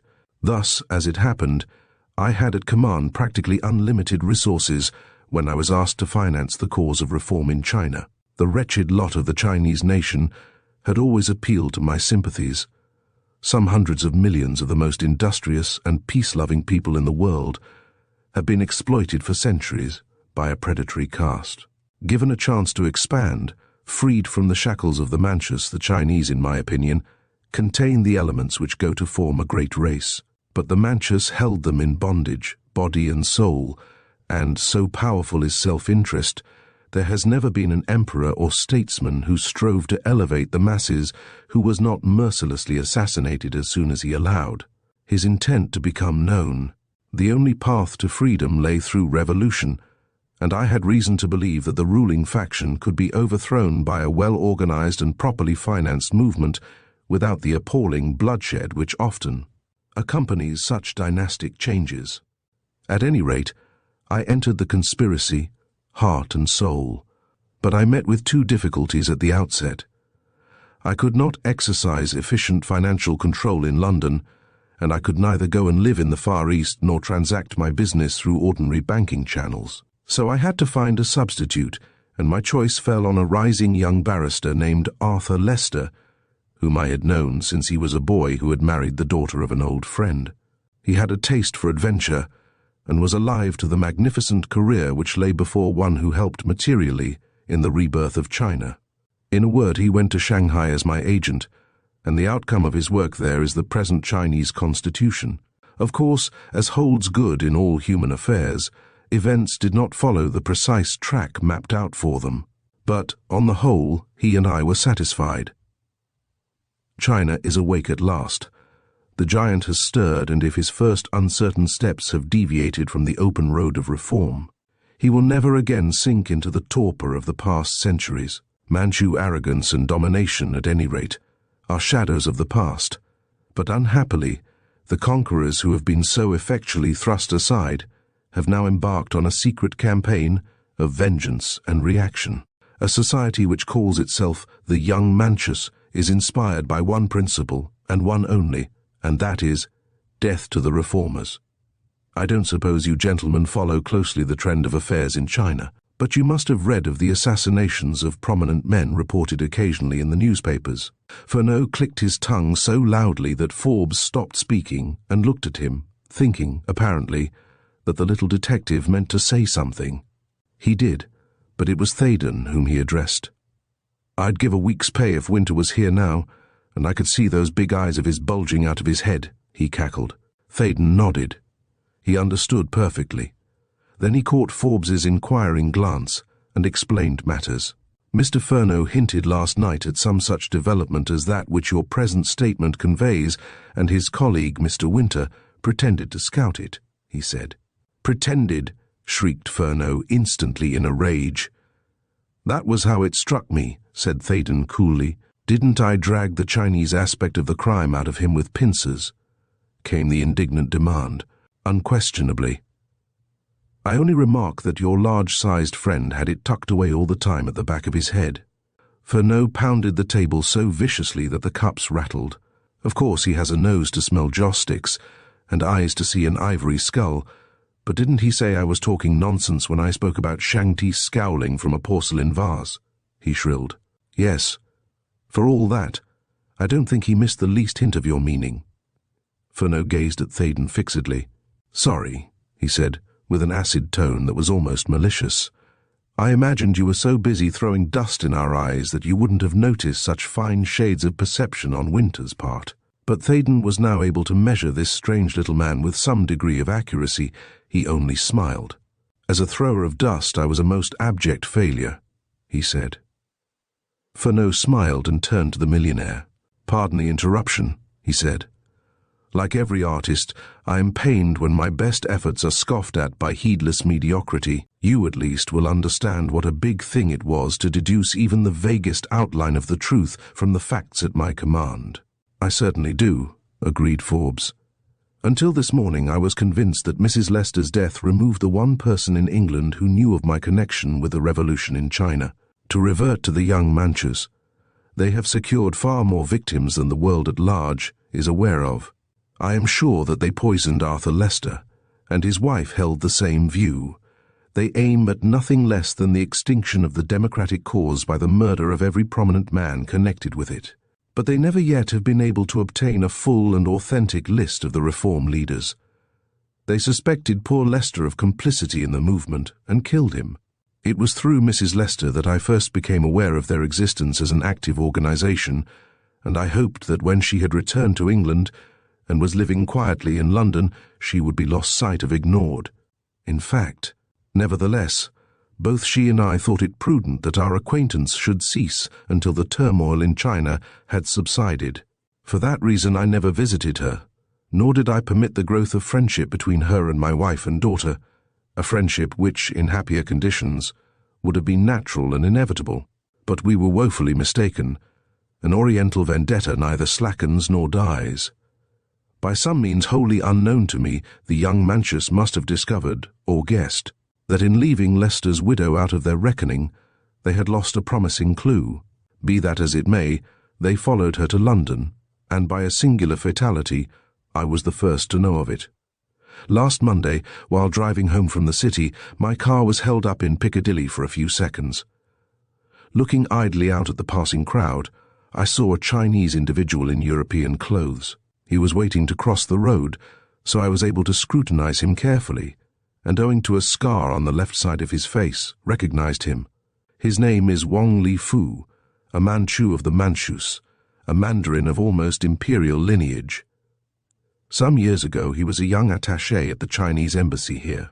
Suddenly, while on the way to my house, I recollected that certain members of the Revolutionary Committee had spoken of this very man as being one of the ablest and most unscrupulous adherents of the Manchu faction in Peking.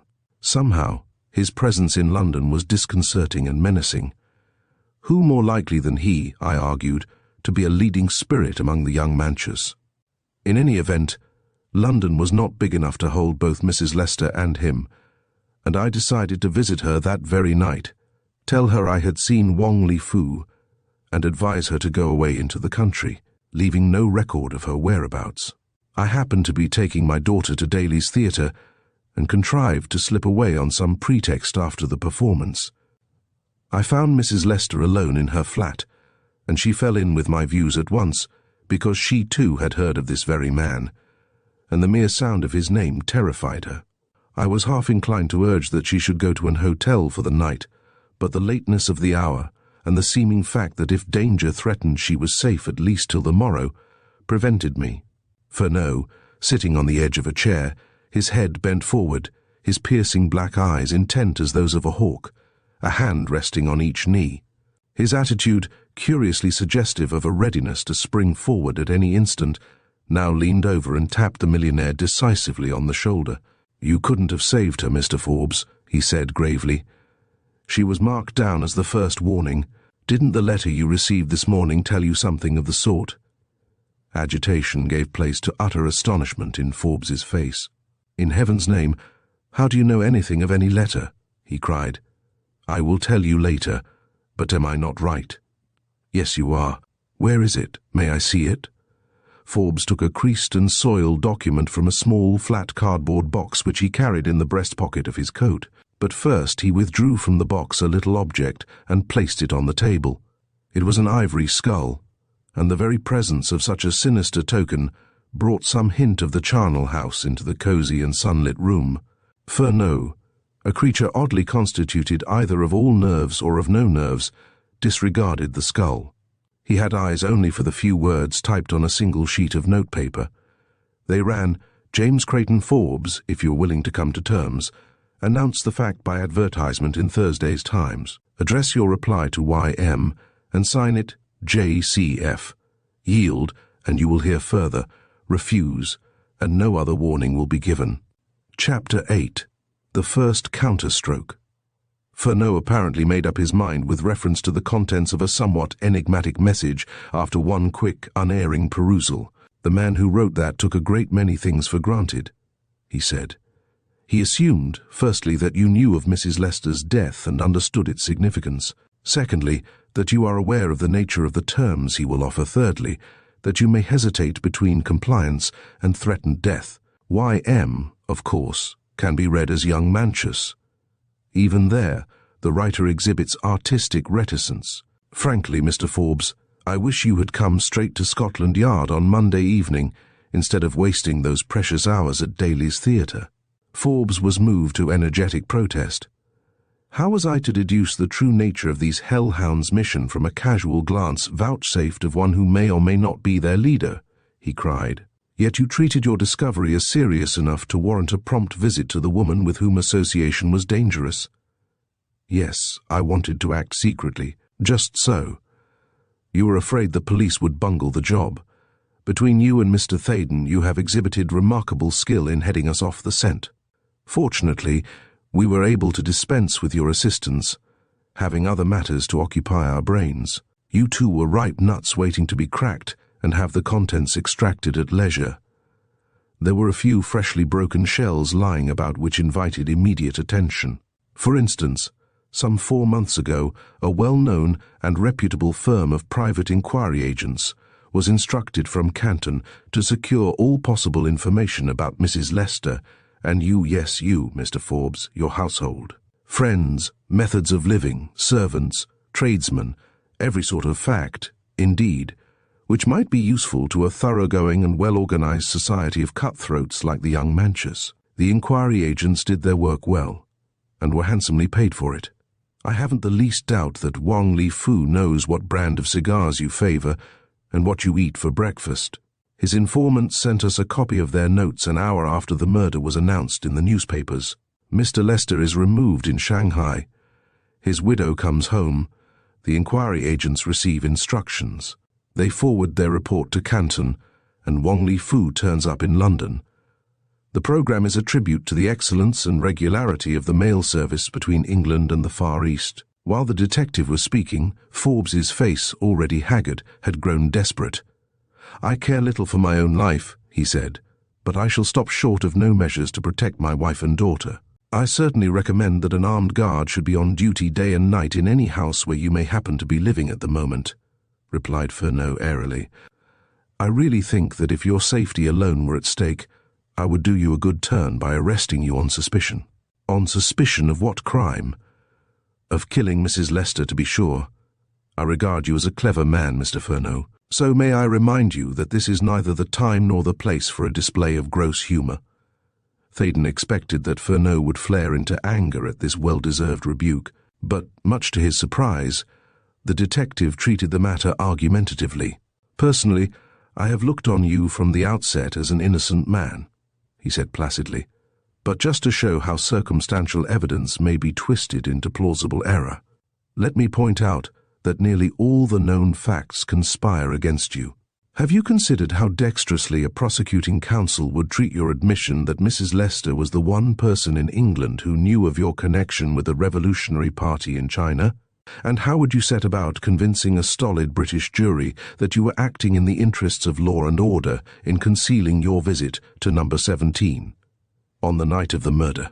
These fine-drawn speculations, however, are a sheer waste of breath. Suppose we concoct an advertisement for the Times. Do you mean that I am to parley with these ruffians? Of course you are, but the Home Secretary agreed with me that no action should be taken until the Chinese legation had considered the matter. And pray, what can the legation do? They have their own sources of information. When all is said and done, Orientals are best fitted to deal with Orientals. Furneaux laughed sarcastically. If I remember rightly, the way in which the Chinese embassy dealt with one of your pet reformers some years ago did not win general approval. No, Mr. Forbes. We must try and circumvent the wily Chinese by other methods than torture and imprisonment. Of what avail will it be if this fellow, Wang Li Fu, is laid by the heels? Isn't it more than certain that he has plenty of determined helpers? Do you imagine that he killed Mrs. Lester? Not a bit of it. He will be able to produce the clearest proof that he was miles away from Innismore Mansions on Monday night. Now, let's see how we can get him to show his hand a little more openly. How would this be? Why, Ember, terms can be arranged. JCF. The terms are, of course, that the whole gang be hanged or sent to penal servitude and deported. "One moment," struck in Theydon. "I have something to say before you decide on any definite action. I need hardly inflict on you, Mr. Furneaux, an explanation of my silence hitherto. I don't even apologize for it. Faced by a similar dilemma tomorrow, I should probably take the same line. But to adopt your own simile, now that Mr. Forbes has come out of his shell and admits his presence here on Monday night, my self-imposed restrictions cease. In the first place, then, Miss Beale came here this morning." "Excellent. I wondered who the lady was," put in Furneaux. "And secondly, the grey car which pursued me on Monday seems to have been partly identified later. A car resembling it in every detail deposited someone at the Chinese legation in Portland Place, at an hour which corresponds closely with its presence here." "Ah, that is important. I like that. I wasn't far wrong when I sensed you as an absolute carrier of clue germs in this affair," cried Furneaux. "The Chinese embassy," gasped Forbes. "What car? And why should any car pursue you? Do you mean that you were followed on leaving my house?" It was lamentable to watch the inroad which each successive shock was making on Forbes's physical resources, but Theydon affected to ignore the new fright in his eyes, and told him what had happened. Although he could see that Furneaux was in a fever of impatience to learn the later news, he thought that Forbes should know the facts in view of the remarkable statement that he had visited the Chinese embassy that morning. In one respect, the recital was a test of the millionaire's professed readiness to deal candidly with the police. Theydon was half inclined to believe that the other was still wishful to conceal that part of the day's doings. But he was mistaken. When he had finished his own story, and given the taximan's version of the grey car's appearance in Portland Place, Forbes threw out his hands in a gesture of despair. "If the embassy people are playing me false, I do not know whom to trust," he said brokenly. "I have just come from there, and they assure me that if Wong Li Fu and his gang are in London, they are absolutely ignorant of the fact." "Pooh!" cried Furneaux, snapping a thumb and forefinger. "Don't worry about that. Put yourself in the position of the Chinese ambassador. He can't even guess who may be the ruler of China from one day to another. Yesterday it was an old woman, today a dictator, tomorrow the mob. Who can foretell what shape the lava erupted from a volcano will take? Bet you a new hat, Mr. Forbes, that the minute the embassy heard of Mrs. Lester's murder, they put two and two together and kept a sharp eye on these mansions and on your house. That grey car is nothing more nor less than a red herring accidentally drawn across the trail. Some cute Chinese individual said, 'Hallo, that murdered woman is the wife of Forbes's agent in Shanghai. Now, let's see what Forbes is doing and who visits him, and perhaps we'll learn something. Want to bet?' Forbes could not help but recover some of his shattered nerve in view of the detective's airy optimism. Still, he was shaken and dubious. "Don't forget that the Chinese ambassador has no knowledge whatsoever of my share in the revolution," he said. "And don't forget that for ways which are dark and tricks which are vain, the heathen Chinese is peculiar," retorted Furneaux. "How can you be sure that there is not in the embassy at this moment a full statement of your payments into the reformers' funds, as well as the list of conspirators which our friend Wong Li Fu is in search of? I think that such a thing is almost impossible. Is there anything really impossible? We used to believe that once a man was dead he could not be brought to life again. A Frenchman has just demonstrated that by a judicious application of galvanism to the heart and salt water to the veins, any average corpse can be revived." Evidently Furneaux was enjoying himself. He sat there, absorbing new impressions and irradiating scraps of irrelevant knowledge in a way that would have been full of significance to Winter had he been present. Furneaux was never so mercurial, never so ready to jump from one subject to another, as when his subtle brain was working at high pressure. He actually revelled in a crime which lay on the borderland of the exotic and the grotesque, like the French philosopher in Poe's Tales of Mystery and Imagination, the savant who read his newspaper in a dingy Paris room, and solved by sheer force of intellect extraordinary criminal problems which baffled the shrewdest official minds.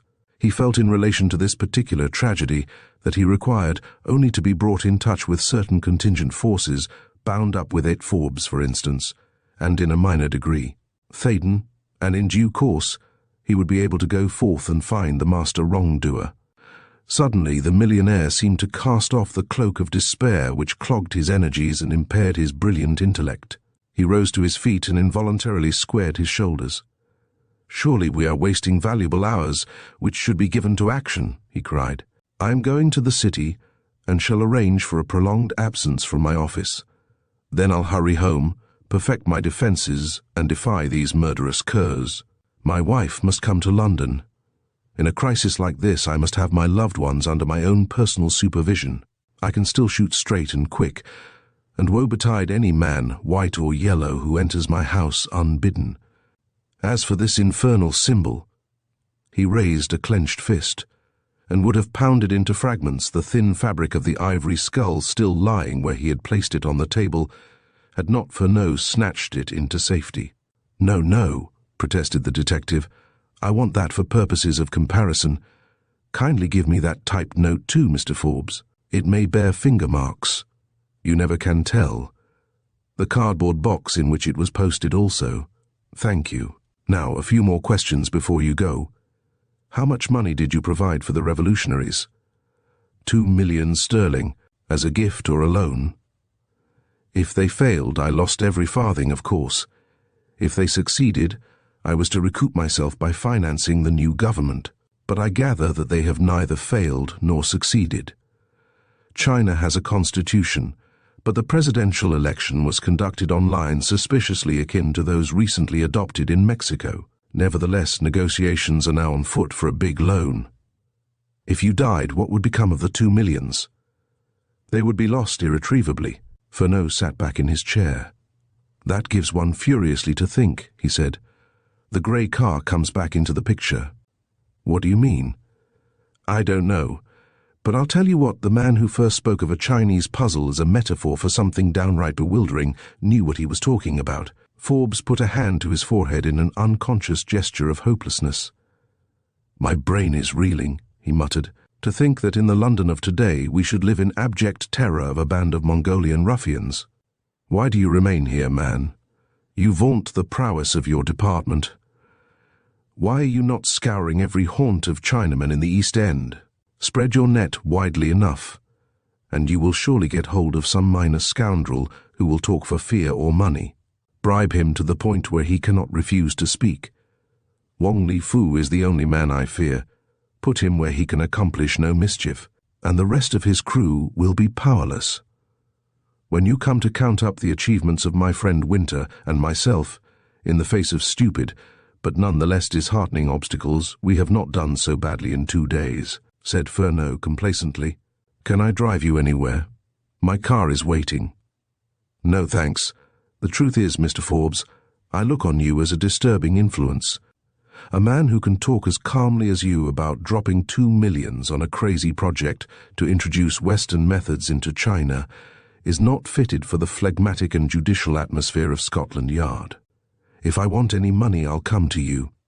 If not, and all goes well at number 11 Fortescue Square, the next time I'll trouble you will be when you are asked to identify Wong Li Fu, dead or alive.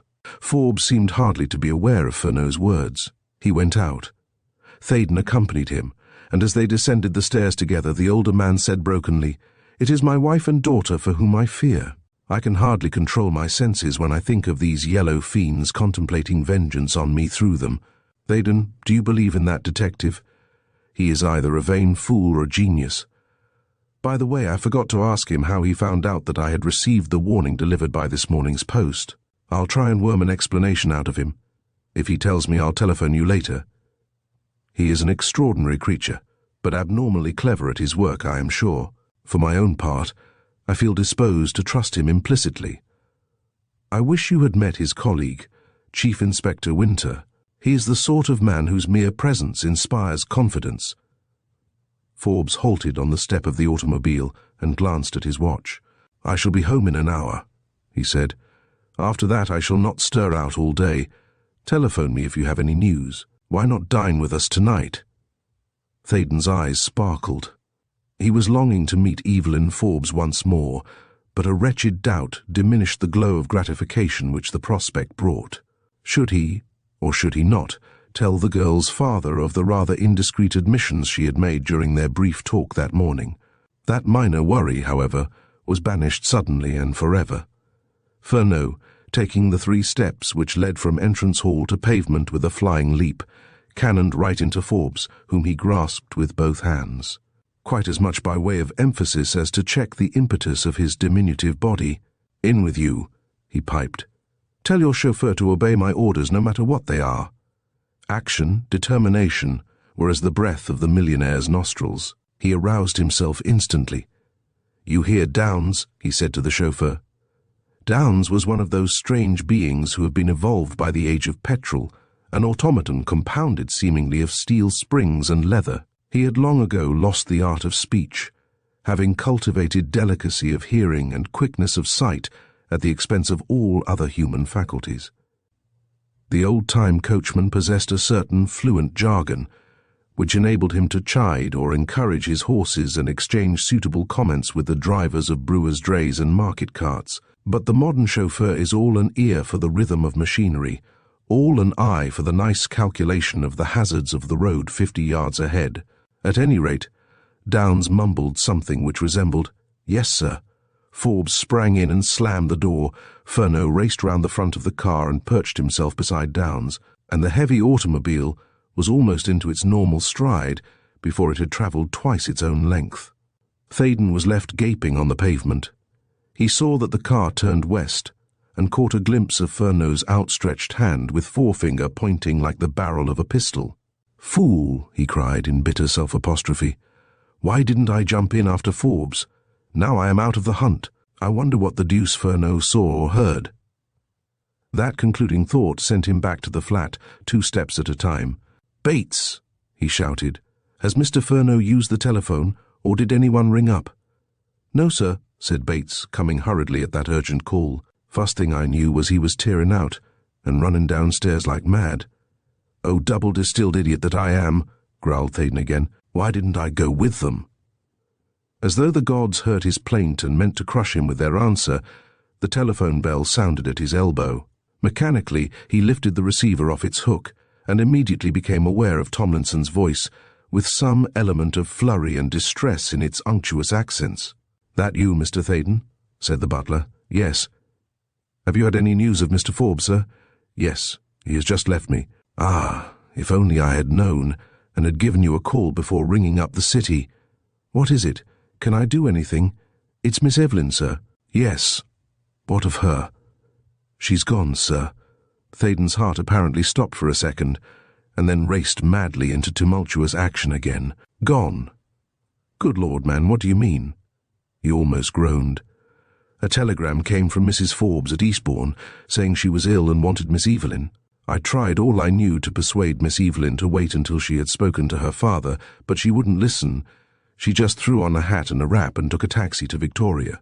Some membrane or film of tissue which might have served hitherto to shut off from Frank Theydon's cheery temperament any real knowledge of the pitfalls which may beset the path of the unwary seemed in that instant to shrivel, as though it had been devoured by flame. He knew, how or why he could never tell, that the girl had been drawn into the plot which had already claimed so many victims and sought so many more. All doubt vanished. He spoke and acted with the swift certainty of a man tackling an emergency for which he had prepared during a long period of training and expectation. "Mr. Forbes may arrive at any moment, Tomlinson," he said. "Tell his office people to let you know if he goes first to the city. When you hear from or see him, say that I have either accompanied or followed Miss Evelyn to Eastbourne. If I do not catch the same train, I shall take prompt measures in other respects. Got that?" "Yes, sir." It was easy to distinguish the relief in Tomlinson's utterance, relief mingled, doubtless, with astonishment that a comparative stranger should display such an authoritative and prompt interest in the family affairs. "That is all. Write down my message, lest you omit any part of it." Theydon rang off. "Come," he said to Bates, who had not retired to his den but was listening, discreet yet rabbit-eared, to these queer proceedings. Followed by the manservant, he darted into the sitting-room and did several things at once. He unlocked a drawer and took from it a considerable sum of money, which he kept there for emergency journeys. also pocketing an automatic pistol. Pouncing on an ABC timetable, he looked up the trains for Eastbourne. A fast train left Victoria at 1:25 p.m. The hour was now 1:05. Meanwhile he was talking. "Bates," he said, "I promised Miss Beale, the lady who came here this morning, that my sister, Mrs. Paxton, would visit her this evening, say about 6. Miss Beale is staying at Smith's Hotel, Jermyn Street. Go to Mrs. Paxton and see her, waiting at her house if she happens to be out. Tell everything you know about Mrs. Lester's death, and ask her to take care of Miss Beale this evening. She will understand. I'll wire her at Smith's Hotel before the dinner hour if possible. If anybody calls here, I leave it to your discretion and your wife's whether or not they should be informed of my movements. Mr. Forbes or the police, of course, must be told everything. Miss Forbes is probably in the 1:25 p.m. train for Eastbourne, and I am going with her. Do you understand?" "Yes, sir. I'll wire or phone you later." Grabbing a straw hat and a bundle of telegraph forms, Theydon vanished, not even waiting to slam the outer door. Bates, who had seen service, knew that men in time of stress and danger acted just like the detective and his own employer. "By jingo," he muttered, beginning to assemble the empty coffee cups on a tray. "Things is waking up here, and no mistake." Theydon was fortunate in finding a taxicab depositing a fare at a neighbouring block.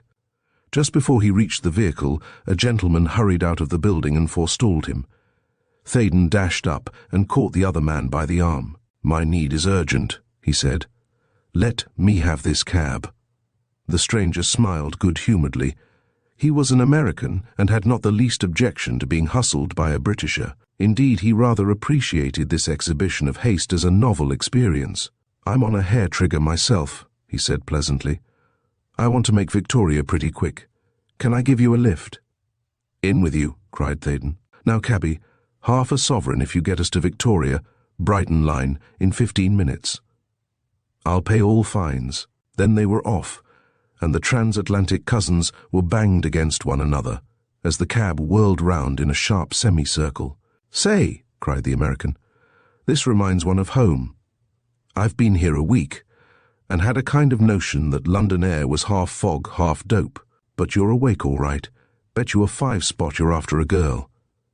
"I pay," said Theydon, his eyes glistening. "And such a girl. Her portrait on the paper wrap of a 50-cent novel would sell it in millions." "Gee whiz. Is it like that? Go right ahead, Augustus. Never mind me. Take this old bus all the way to Paris. I'll find the fares and hold your hat. But kindly shift that gun into your opposite pocket. You've dug it into my thigh quite often enough. If you want to get first drop on the other fellow, shove it up your sleeve." Chapter 9. Sharp work. The American's easy-going badinage provided the best sort of tonic. Theydon laughed as he transferred the pistol from one pocket to the other. "My motto is, defence, not defiance," he said. "I hope sincerely that I shall not be called on to shoot, or even threaten anyone. Using firearms, although for self-protection, is a very serious matter in this country. May I ask your name?" "Mine's Theydon. I live in those mansions we have just quitted." "And I'm George T. Handyside, 21,097 Park Avenue, Chicago," was the answer. "Is that your telephone number?" "No, sir. It's my home address." "Well, Mr. Handyside, if ever I come to Chicago, I'll travel along Park Avenue and give you a call. How many days' journey are you from the center of the city?" "Say, Mr. Theydon, I'm real glad to make your acquaintance. I haven't been joshed in that way since I left the steamer. This little island of yours is all right as a beauty spot, but I do wish your people wouldn't carry such a grouch age in life generally. Great Scott! It'll do 'em a heap of good to try a real chesty laugh occasionally. Tell me where I can drop across you in London later in the week, and I'll see if we can't find a smile somewhere."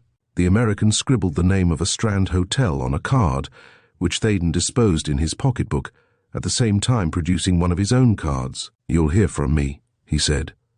"Now, Mr. Handyside, pardon me for the next few minutes. I have to write telegrams." The first was to Forbes, addressed in duplicate to Old Broad Street and Fortescue Square. It ran, "If this message is not qualified by another within a few minutes, I am in the 1:25 train for Eastbourne." Then to Winter, young lady summoned to Eastbourne by telegram stating that her mother is ill. Suspect the message as bogus and emanating from YMC Furneaux. He will explain. Am hoping to travel by same train. If disappointed, will wire again immediately. Theydon. He read each slip carefully to make sure that the phraseology was clear. The speed at which the cab was travelling rendered his handwriting somewhat illegible, but he thought he saw a means of circumventing that difficulty. "Which place are you going?" he inquired of his unexpected companion. "To a place called Sutton. What time does your train leave?" "Guess it's about 1:30. You have 5 more minutes at your disposal than I have. Will you hand in these 3 messages at the telegraph office? I'll read them to you, in case the counter-clerk is doubtful about any of my words." "Sure thing, Mr. Theydon. You've interested me. I don't care a row of beans if I drop out Sutton altogether. I'm greatly obliged, but that is not necessary. You'll have loads of time. We're in the park already, and our driver has a clear run to Victoria. Now listen." Mr. Handyside did listen and pricked his ears at the mention of Scotland Yard. "Gosh," he exclaimed, "this is better'n a Lifeline movie. For the love of Millie, let me in by the early door. Now, how's this for a proposition? You send those telegrams, and I'll fix the cab and buy the transportation to Eastbourne for the pair of us. I'm not healed, but I may be useful, and I'll jab any fellow in the solar plexus at call." Theydon gazed at this self-avowed knight-errant in surprise. Handyside was a man of 40, whose dark hair was flecked with grey. He was quietly dressed, a wide-brimmed, high-crowned hat of finely plaited white straw providing the solo note of markedly American origin in his attire. The expression of his well-moulded features was shrewd but pleasing, and the poise of a spare but sinewy frame gave evidence of active habit and some considerable degree of physical strength. "'Pon my honour," said the Englishman, "I'm half inclined to take you at your word, except in the matter of expenses, which of course I must bear. You see, if my services are called for, and prove effective, I may need help." "Go right ahead," said the other calmly. "Tell me as much or as little as you like. Where's this place, Eastbourne? On the south coast, I guess." "Yes." "I thought it would be. A man on the steamer asked me to come and see him at Westgate, which is about as far east as you can go in England without wetting your feet. I'm getting the hang of things here by degrees. Southport, of course, is away up north, and Northamptonshire in the Midlands." Theydon grinned, but the taxi was passing Buckingham Palace, and the hour was 1:17 p.m. "I cannot give you any sort of an explanation now, Mr. Handyside," he said. "Later in the week, perhaps, I may have a big story for your private ear. All I can say at the moment is this. I have reason to believe that a young lady, a daughter of Mr. James Creighton Forbes, a well-known man in the City of London, is being decoyed to Eastbourne in the belief that her mother is ill. Now, I may be wholly mistaken. Her mother may be ill. If that is so, I am making this trip under a delusion. At any rate, my notion is to try and fall in with Miss Forbes accidentally, as it were, and watch over her until I am quite sure that she is with her mother. You follow me?" "Seems to me," said the American imperturbably, "it's the most natural thing in the world that Mr. Theydon should want to show his friend Mr. Handyside of Chicago, England's most bracing and attractive seaside resort, if that's the right way to describe Eastbourne. Both the plan and the description are admirable. The plan sounds all right. As for the description, I have been looking up a selection of posters, and those 7 words apply to every half-mile strip of beach in the island. When it comes to a real showdown, your poster artists have got our real estate men skinned a mile. How much did you promise the taxi man?" "Half a sovereign." $2.50. Gee, that's the nearest thing to New York I've struck yet. And the railway tickets first class, of course?" "Yes." The cab stopped. Theydon sprang out and raced to the telegraph office, where, as he anticipated, there was a slight delay. Handyside awaited him at the correct barrier, and together they walked down a long platform, Theydon peering into every carriage, though convinced that Evelyn Forbes would not travel other than first class. Thus, not being a detective, but only a very anxious and perplexed young man, he had eyes only for such ladies as were already seated in the train. and failed to note the immediate interest his appearance aroused in a man who occupied a window seat, and who was watching unobtrusively everyone who passed. Oddly enough, after the first wondering glance, this observer was more closely taken up with Handy's side. It was as though he said to himself, "Theydon I know, but who in the world is his companion? And why are they travelling by an Eastbourne express today of all days?" The train was well filled. There were only a few seconds to spare when Theydon came across Evelyn Forbes in a compartment which held 2 other passengers, a lady and a gentleman. Recognition was mutual, and Theydon flattered himself that he betrayed just the right amount of pleasurable astonishment. "Miss Forbes," he cried, raising his hat, "well, of all the unexpected meetings, don't say you are going to Eastbourne." "But I am," she said, and though she smiled, her eyes were heavy with unshed tears. She was deeply attached to her mother, and the thought that the loved one was too ill even to communicate with her by telephone was distressing beyond measure. "Just imagine that," went on Theydon, determined to rush his fences and travel with her unless openly forbidden. "I'm taking an American friend there for the afternoon. May we come in your carriage? Is there room for 2? Now, although Evelyn Forbes had been attracted to Theydon during their vivacious conversation overnight, she would vastly have preferred the comparative solitude of a journey with strangers. Still, she could hardly refuse such a request, and common sense told her that a pleasant chat with a man who could talk as well as Theydon offered a better means of whiling away 2.5 hours than brooding over the nature and extent of her mother's unknown illness. "There's plenty of room," she said. Without further ado, Theydon entered and Handyside followed. The compartment held 6 seats, while a door led to a side corridor running the length of the coach. The 2 remaining occupants were worthy Britons, who neither invited nor received any special attention. Mr. Handyside was introduced, and promptly said the right thing. "I guess I knew what I was doing when I forced Mr. Theydon to take me out of London today," he said, with a smile which left the girl in no doubt as to the nature of the implied compliment. "But it is hardly an hour since I spoke to my father at Mr. Theydon's flat," she said. "Were you there too, Mr. Handyside?" "No, in the next block. That was the nearest I got to Mr. Theydon before we met and took a cab for Victoria." Theydon was pleased with his ally. No diplomat, trained during long years to conceal material facts, could have headed the girl off more deftly, while every word was literally true. "Ah," she said, glancing meaningly at Theydon. "We are all the sport of fortune, then. How strange. Of course, Mr. Theydon, you don't know why I am here. I've had a telegram from my mother, or one sent in her name. She's been taken ill suddenly." "That is bad news," was the sympathetic answer. "If the message has not come direct from Mrs. Forbes, may it not be rather exaggerated in tone? Some people can never write telegrams. The knowledge that each word costs a halfpenny weighs on them like a nightmare." As he hoped and anticipated, she produced the message itself from her handbag. "This is what it says," she said, and read, "Mrs. Forbes ill and unable to communicate by telephone. Come at once. Manager Royal Devonshire Hotel." Then she added, with a suspicious break in her voice, "That sounds serious enough, in all conscience." "Is it addressed to you personally?" said Theydon, racking his wits for some means of lessening the girl's foreboding without tickling the ears of the other people in the compartment by suggesting that she might have been brought from her home by some cruel ruse of her father's enemies. "Yes." "But isn't that somewhat singular in itself? One would imagine that such a significant message would have been sent to your father. Why?" "Well, men are better fitted to withstand these shocks for one thing. It was heartless, or to say the least thoughtless, to give you such news with the brutal frankness of a telegram. I cannot understand it at all. Mother wrote this morning telling me that she was going to Beachy Head this afternoon with a picnic party. I am convinced," said Theydon gravely, "that someone has blundered. It may be the act of some stupid foreigner. I shall not be content now, Miss Forbes, until I have gone with you to the Royal Devonshire and learnt what the extent of the trouble really is.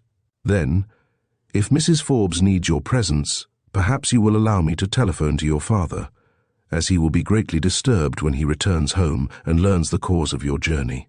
But I can't think of allowing you two to break up your afternoon on my account. I'm sure when we reach Eastbourne, I shall see an array of golf clubs among your luggage." "No," smiled Theydon. "My friend here refuses to play until he has seen something of the country. He knows that the golfer's vision is bounded by the nearest bunker." Handyside took the cue. "That's the exact position, Miss Forbes," he said. "I was warned by the horrible experience of a friend of mine. He left Newark, NJ, on a sightseeing tour of Europe, but unfortunately took his clubs with him. Now, if you ask him what he thought of Westminster Abbey or the Wye Valley, he tells you he hadn't time to look 'em up, but that the 5th hole at Sandwich is a corker, while the 13th at St. Andrews has been known to restore the faculty of speech to a dumb man. You see, some poor mute had either to express his feelings or bust. Evidently, Miss Evelyn Forbes would not be allowed to mope during the run to Eastbourne, as between Theydon and herself, the situation was curiously mixed. On the one hand, Theydon had now a remarkably close insight into the peril which threatened Forbes and each member of his family. The girl, on the other, knew well that her father was bound up in some way with the tragedy at No. 17 Innismore Mansions. Nevertheless, an open discussion was out of the question, and the two accepted cheerfully the limitations imposed by circumstances, so that the strangers in the compartment little suspected what grave issues lay behind an apparently casual meeting between a pretty girl and two men that summer's afternoon in the Eastbourne Express. The American played his part admirably. When not passing some caustically humorous comment on British ways and manners, he was being even more critical of his fellow countrymen. As he himself put it, he guessed New York society was mighty like London society with the head cut off, and proved his contention with many wise saws and modern instances. Thus the journey south passed pleasantly enough. When they alighted, the girl reverted to the topic uppermost in her mind. "You gentlemen will have to look after your luggage," she said. "I'm sure you will forgive me if I hurry to the hotel. If you come there, Mr. Theydon, I'll take care that I see you at once. It is exceedingly kind of you to bother with my affairs." But Theydon had a scheme ready, having foreseen this very difficulty. "Mr. Handyside will attend to everything," he said glibly. "Please let me come with you. I shan't have a moment's peace until assured that Mrs. Forbes is suffering from little more than a slight indisposition." Evelyn looked puzzled, but was willing to agree to anything so long as she reached her mother quickly. Handyside, too, made matters easy by lifting his hat and walking off in the direction of the luggage van. "Well," she said, "I really don't care what happens if only I lose no time."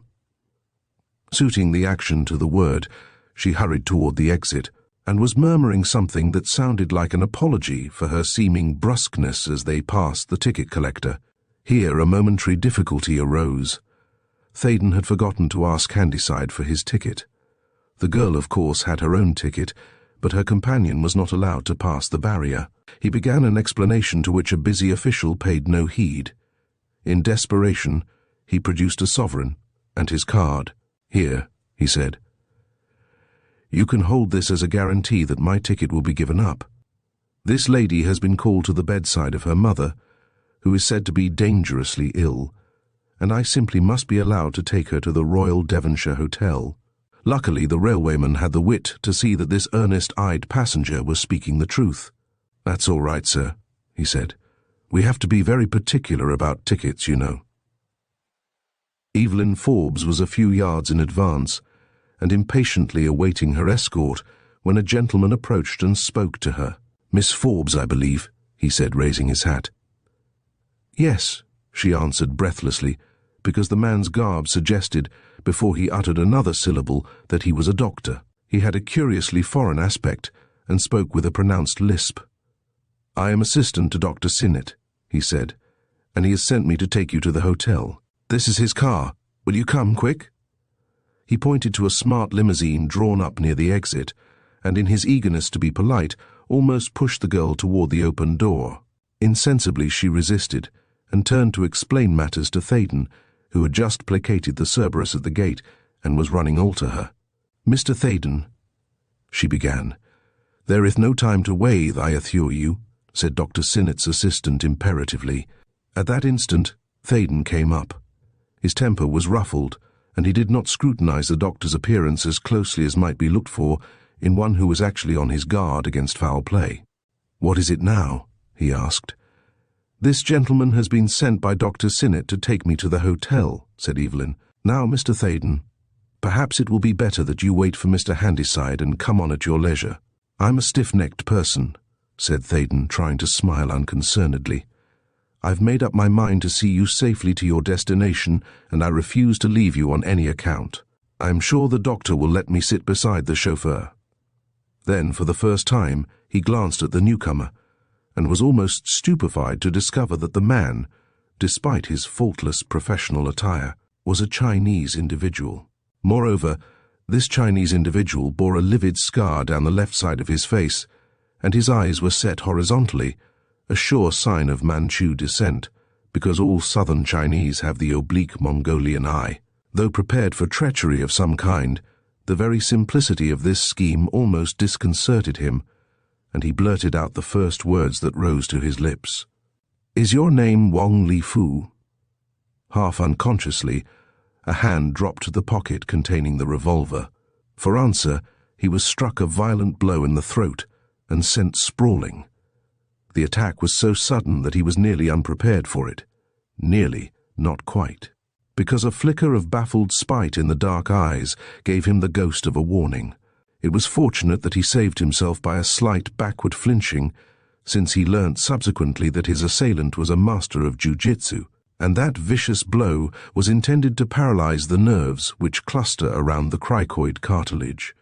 Had he received the punch in its full force, he would at least have been disabled for the remainder of the day, while there was some chance of the injury proving fatal. The Chinese individual instantly seized the terrified girl in an irresistible grip and was about to thrust her into the automobile when a big, burly man flung himself into the fray and collared the desperado by neck and arm. "Stop that," he said authoritatively.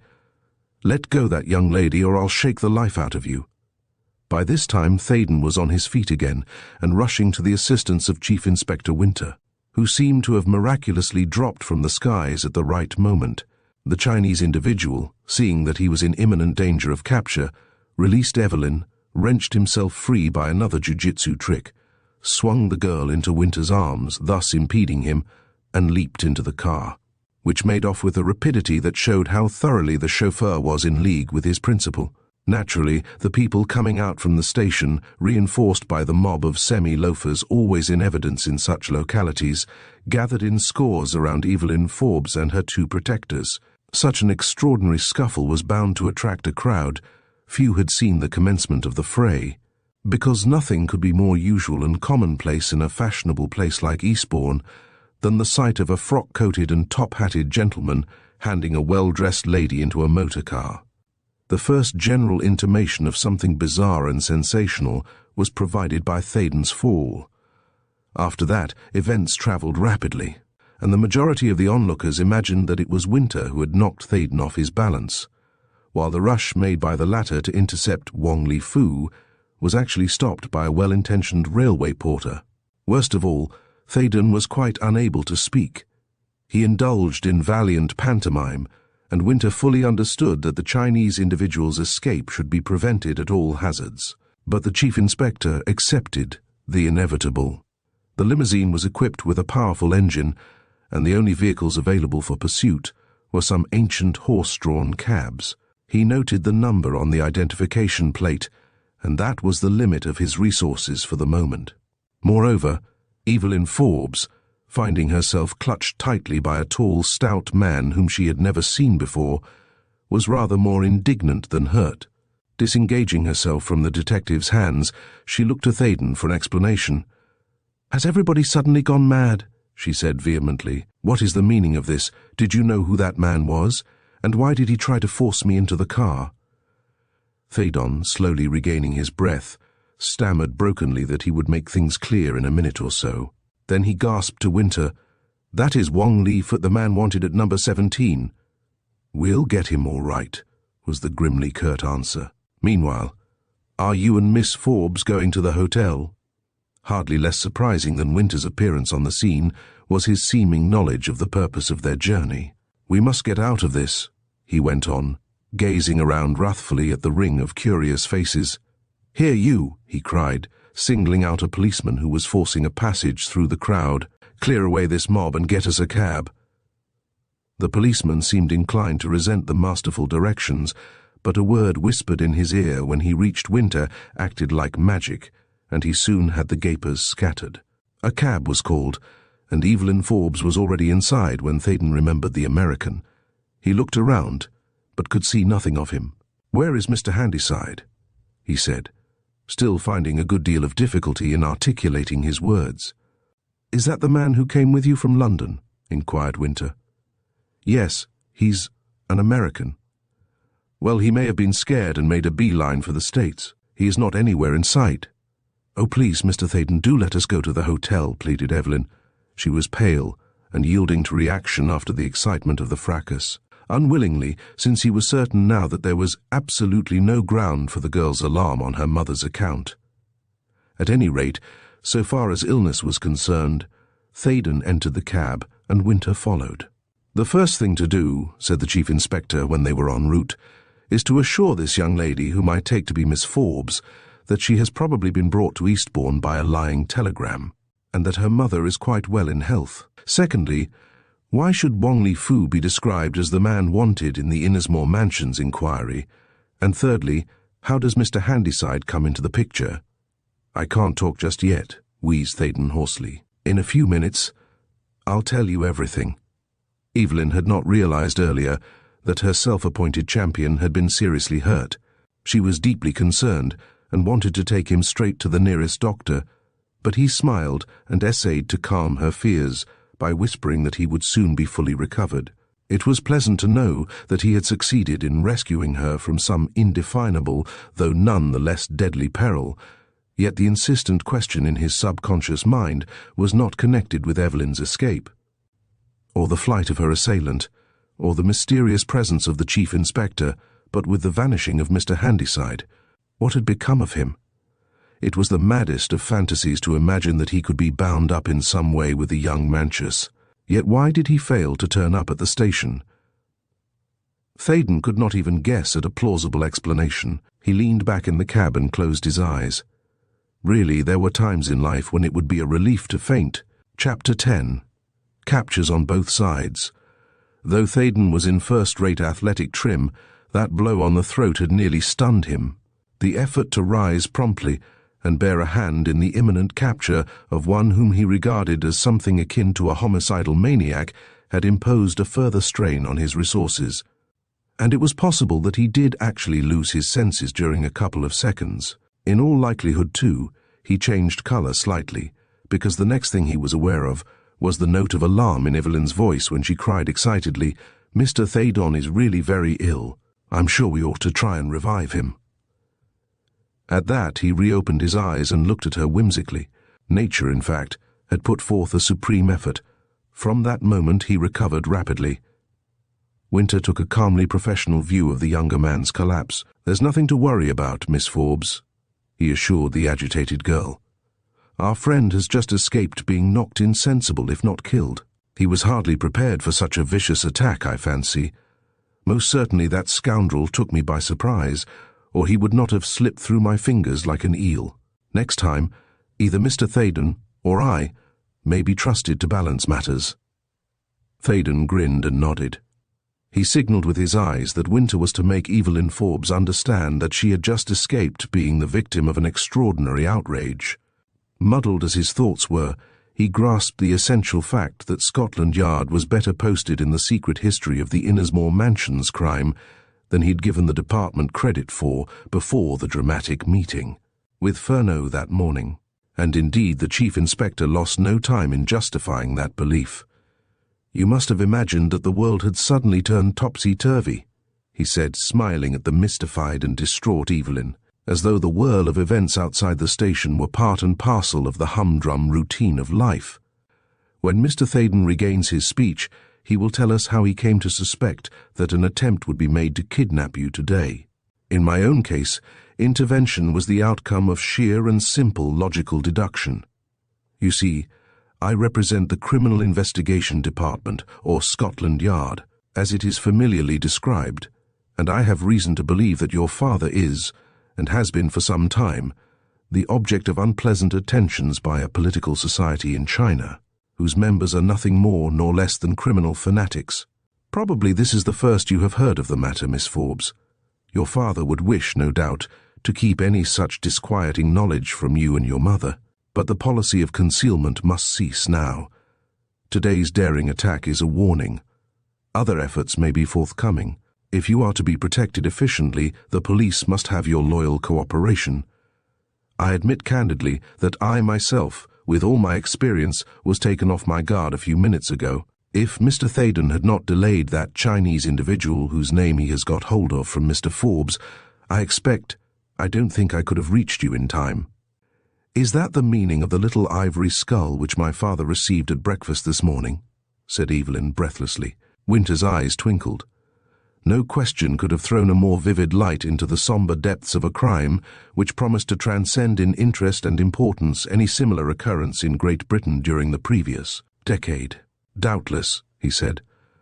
Of course, I have not yet seen Mr. Forbes, but we have a mine of information here. And he laid a friendly hand on Theydon's arm. So far as I am concerned, I have had your house unobtrusively watched for the protection of the inmates. I hope you understand. And I arranged also that anything unusual in the shape of telegrams or telephonic messages, here he glanced amusedly at Theydon, should be communicated to the yard. I heard, therefore, of Mrs. Forbes's sudden illness, almost as soon as you did, and travelled with you to Eastbourne, intending to reach the hotel at the same time as you, and ascertain whether or not your mother was really ill. I saw you on the platform at Victoria and guessed your identity.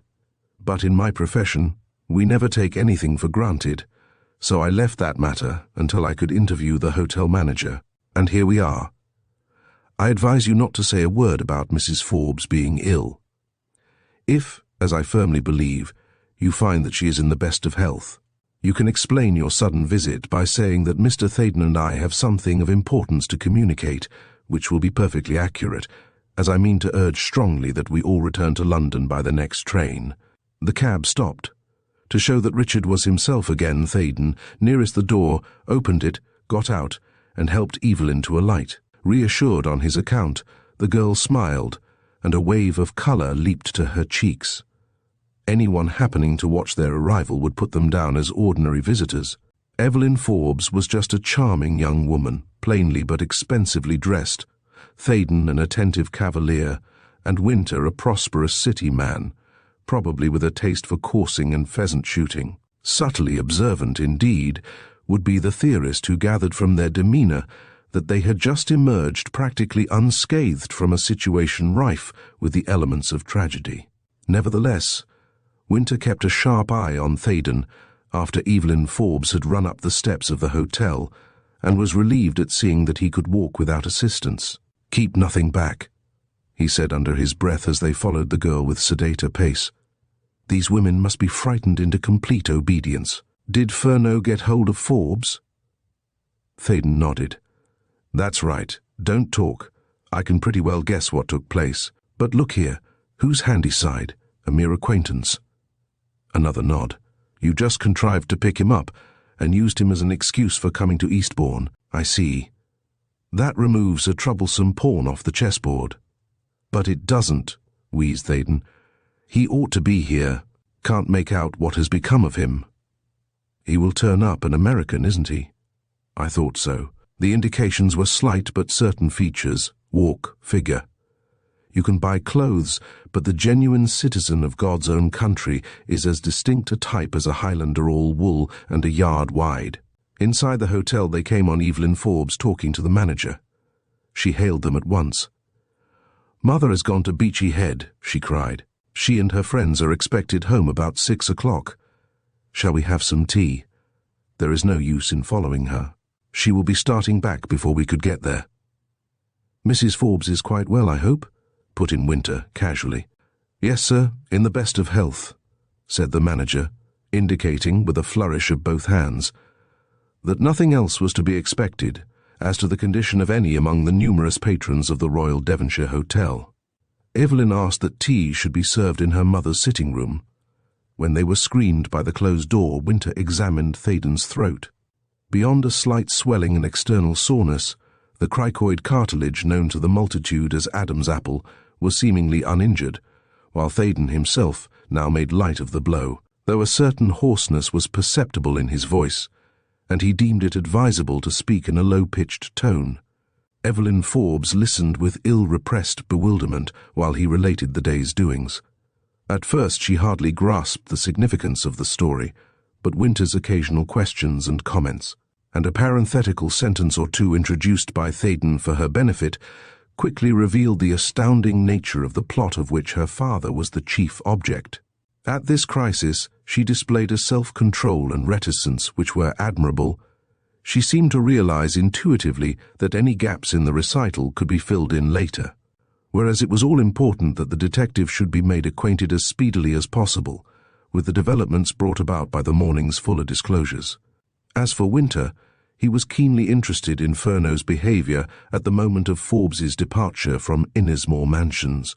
Glancing at his watch, he rose when Theydon's revelations came to an end. "I'll just go and ring up the yard," he said. "There may be news. When Furneaux starts off in full cry, it is a wary fox that escapes him. I only wish you and I had travelled from Victoria in company. Mr. Theydon, Wong Li Fu would now have been in custody. However, we'll get him. If, as I imagine, he is making for London in that car, there is even a chance of intercepting him in the suburbs. I'll see to it." Left alone with Evelyn Forbes, Theydon suddenly grew tongue-tied. This man, who could invent all manner of glib conversation for the characters in his novels, now cudgelled his brains vainly for something to say that would dwell in her memory when they parted. And he knew why a cloud was thus effectually befogging his wits. He had only seen Evelyn 3 times in as many days, had spoken to her but twice, yet was hopelessly and irrevocably in love with her. He, who had so often and so thrillingly described the grand passion of a man's life, had now fallen a victim to it, only to feel how unutterably ridiculous and impossible was the wild longing that had sprung up in his heart. Here by his side, wistfully sympathetic and friendly in manner, sat the one woman in the world, yet he felt awkward and constrained, and took refuge in a vague expression of anxiety on behalf of Handyside, a man who at least might be trusted to extricate himself safely from the labyrinth of Eastbourne. The girl, of course, attributed these disjointed remarks to physical suffering.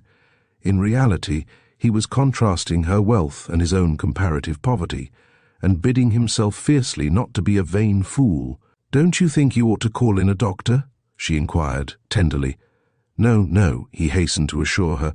"The effects of the blow are passing rapidly. In another hour I shall hardly feel it at all. I'm afraid, Miss Forbes," he ventured to add, "that when this piratical gang is broken up, as certainly will be the case now that the English police are tackling it, you will associate our brief acquaintance with the only dark days in your existence." "Why do you say that?" she demanded.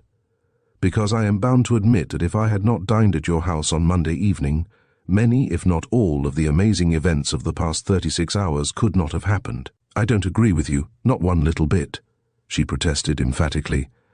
"Why, the detective man himself said that the young Manchus had been searching ever since the beginning of the year for proof of Dad's connection with the revolutionaries, and he was candid enough to tell us that if it hadn't been for you, that horrid Wong Li Fu would have got me into the car. No, Mr. Theydon, our meeting has proved most fortunate for me. Suppose I had really been captured. Would he have gagged me and taken me away to some lonely place where I would be kept a prisoner, or even killed?" Theydon had no desire that her mind should dwell on such a harrowing topic. He shuddered to think of her fate, if ever she fell into the hands of the miscreants who had not scrupled to murder Mrs. Lester. She evidently regarded the crime in number 17 Innismore Mansions as the sequel to some political disturbance in far-off Shanghai. It had not occurred to her that a hapless woman had been done to death merely as a warning to her father of the fate in store for him and his if he did not yield to the demand of the reactionary party in China, and deliver over to their vengeance some hundreds of the leading men in that distressed country. "I doubt whether Wong Li Fu and his associates would have dared to offer you any real violence," he said. "At the worst, I suppose, they might have retained you as a hostage." "A hostage for what?" "For their claim against Mr. Forbes. But what has he done?" "He has never been in China. He is a power in the financial world. If the Reform Party cannot borrow money, the movement will collapse. At any rate, that is what the Manchus believe, and they will strain every nerve to effect their purpose. But why did they kill poor Mrs. Lester? Theydon felt that he was getting into deep water. This clear-sighted girl would soon have the various threads of the enigma in her hands. And then she could not fail but discover the true meaning of Edith Lester's death. That phase of the problem has yet to be solved, was his non-committal reply. Winter rejoined them somewhat hurriedly. He looked puzzled and rather irritated. Furneaux has made an arrest, he said. A Chinese individual, described as Len Shi, is lodged in the cells at Bow Street on a charge of being concerned in the Innersmore Mansions murder. Furneaux is out, and that is all they know at the Yard. What I cannot understand is why no inquiry has been made by telephone or otherwise concerning Miss Forbes's flight to Eastbourne. The words had hardly left his mouth when the bell of a telephone on the table jangled.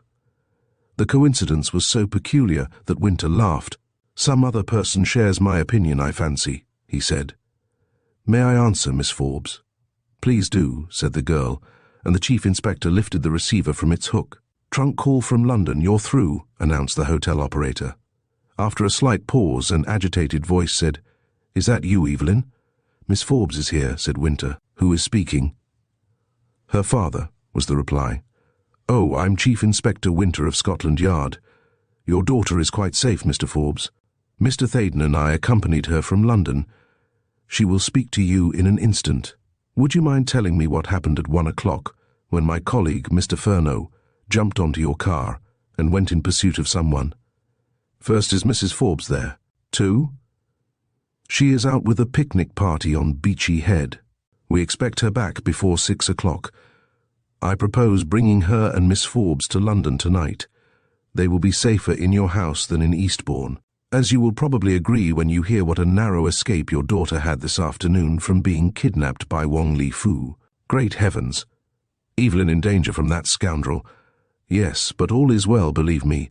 Owing to Mr. Theydon's promptitude and pertinacity, Wong Li Fu's scheme was defeated. Your daughter will make everything clear. Give me the barest summary of events after your departure from Innersmore Mansions, and I'll get out of the way. We pursued a car which led us a pretty dance, nearly as far as St. Albans. It seems that Mr. Furneaux, looking out of the window of Mr. Theydon's flat while Theydon and I were going downstairs, saw a Chinese individual watching us from a closed car, standing in the cross street at the end of the garden. He gave chase instantly, but as soon as the man realized that he had attracted notice, he tried to escape. At least, that was Mr. Furneaux's first impression. Later, he convinced himself that the supposed spy was little more than a red herring drawn across the trail, and that the man's real motive was to take me out of London, or waylay or detain me in some fashion, since it was manifestly impossible that my presence in the mansions should be known to anyone. I see now, of course, what the project was. If, as I gather from you, an attempt was to be made to capture my daughter on arriving at Eastbourne, it was all important for the conspirators that I should not know of her absence from home until after the arrival of the train, so that I could not communicate with the hotel and take measures to protect her. But that explanation was hidden from Mr. Furneaux, and the first glimpse of it vouchsafed to me was when I reached my office, and was horrified to learn that she had gone away without my knowledge. However, in a desperate matter like this, I must not waste time by describing my agony and foreboding. As I have said, by some phenomenal method of reasoning beyond my comprehension, Mr. Furneaux did arrive at a sound conclusion. I suppose he was alive to the ridiculous aimlessness of the race across country. My car is powerful and speedy, but the Chinese individual had a thoroughly up-to-date conveyance too, and drove without paying the least heed to traffic conditions. There was only one man, then? Yes. Didn't I make that clear? Perhaps not. But there can hardly be any doubt that this fellow was alone, and acting as a sort of scout or vedette. We had the utmost difficulty in following him along Oxford Street, and I am sure that my chauffeur has been reported by a score of constables on point duty for exceeding the speed limit and disregarding signals to halt. To come to the material facts, the chase took us up the Edgware Road. We tore along at a tremendous rate after passing the Welsh Harp. Overhaul the fellow we could not, until on the outskirts of St. Albans, when he deliberately slowed up, as though to allow us to pass. Mr. Furneaux flew at him like a terrier grappling a rat, but the man made no resistance. He is undoubtedly a Chinese individual, though attired in a chauffeur's livery, and he could handle a car in first-rate style too. His pidgin English was difficult to understand, and Mr. Furneaux shared my view that he did not try to render himself intelligible. We gathered that he was obeying his master's orders in trying the car, a new one, before purchase, but Furneaux bundled him off to the nearest police station, borrowed handcuffs and brought him back to London, leaving the car in a garage at St. Albans. That is a bald but accurate summary of the facts. I dropped Mr. Furneaux and his prisoner at Bow Street, and was on the way to my city office, when I suddenly felt faint for want of food, as I ate hardly any breakfast this morning, and only drank a cup of coffee in Mr. Theydon's place. So I returned to the Carlton, where I met a friend, a business associate, who remained for a chat while I had a meal. This trivial accident prevented me from telephoning to my house, though, naturally, I had no misgivings as to my daughter's well-being. Even then, I was detained unduly, because my friend and I went to another office in the city, and 2 more hours elapsed before I reached my own place. Then, and not until then, did I hear of Evelyn's journey and its cause. "Thank you, Mr. Forbes," said Winter quietly. "We seem to have made a forward move today. Before calling Miss Evelyn to the phone, I want to tell you that in disobeying your orders to remain at home, she did my department a good turn. Wang Li-Fu and I were brought face to face. He is not a myth. My word might be regarded as sufficient proof of that fact." "Certainly, Mr. Forbes, if given earlier," was the inevitable retort. "But here is your daughter. She can plead her cause far better than I." Evelyn took the woman's way. To defend, she attacked. "Dad, dear," she complained, "why didn't you give me your confidence? If I had had the least notion of the dreadful things that were going on, I should certainly have telephoned to Eastbourne before. Starting. But don't you see the diabolical cleverness of the scheme? The telegram arrived just in time to allow me to catch the 1:25 p.m. train, and rendering it idle to think of making a trunk call if I would obey an urgent message from my mother. Then again, when I reached Eastbourne, why should I suspect a foreign-looking gentleman who said Dr. Sinnett had sent his car to take me to the hotel? There isn't a Dr. Sinnett in Eastbourne at this date, but how was I to know that? Of course, both you and I have suffered a good deal, each in a different way, but all is well that ends well. And I shall have such a lot to tell you when we meet tonight. What time? I don't know yet. I'll wire or phone when Mother returns and we settle about the train. Goodbye, darling. See you don't go anywhere alone until I come back." For some reason, Winter's manner was not so placid as usual. He looked so obviously perplexed and troubled that Theydon, searching for a cause, suddenly remembered that the chief inspector was a great smoker. "Won't you have a cigar?" he said. "That is, unless Miss Forbes has any objection." "Me!" cried the girl. "I don't object in the least." But the Royal Devonshire Hotel's best Havana did not wholly banish the frown from Winter's forehead. More than once he glanced at his watch and consulted a timetable. At last he voiced one of his anxieties. "What can have become of that American?" he said. "He knew what hotel you were making for?" "Oh, yes," cried the others in chorus. They laughed. Quite a cheerful air possessed 2 members of the little party at any rate. "Perhaps he has forgotten the name," went on Evelyn. "Americans never forget the names of hotels or railway stations or steamers," said Winter. "The average Englishman can tell you what will win the Derby, but the average American will be a good deal more accurate concerning next Saturday's mail steamer. So, I frankly confess it, that man's prolonged absence supplies a riddle which I can't answer. What do you say if we give a look along the front? He may be shy, though I told the hall porter that any inquirer was to be shown up at once." No, Mr. Handyside was not to be seen on Eastbourne's spacious marine promenade. A couple of well-dressed men caught sight of Winter, and decided that they had instant and urgent business elsewhere, but he only smiled. His quarry that day was not the swell mobsman, but much more dangerous game. Lightning darted from a summer sky when the picnic party returned from Beachy Head in 3 cars, but without Mrs. Forbes. Evelyn was hardly anxious at first.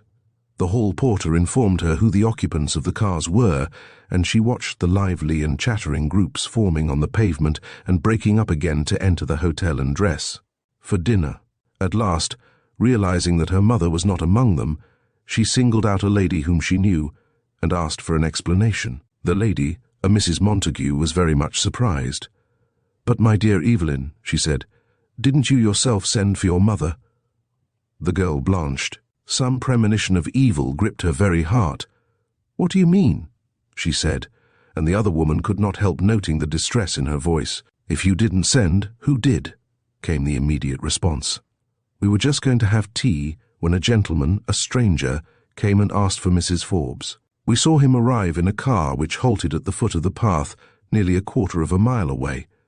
Your mother answered, and he said that you were in Eastbourne and had sent him to bring you to the hotel. He said the car belonged to a doctor somebody, but he himself looked like a foreigner." A few others had gathered around, attracted by Evelyn Forbes's pallor and distress. Winter, too, had drawn near, and it was he who said, "Did you see this stranger who brought the message?" "Oh, yes, plainly," said Mrs. Montague. "Had he a scar down the left side of his face?" "Yes."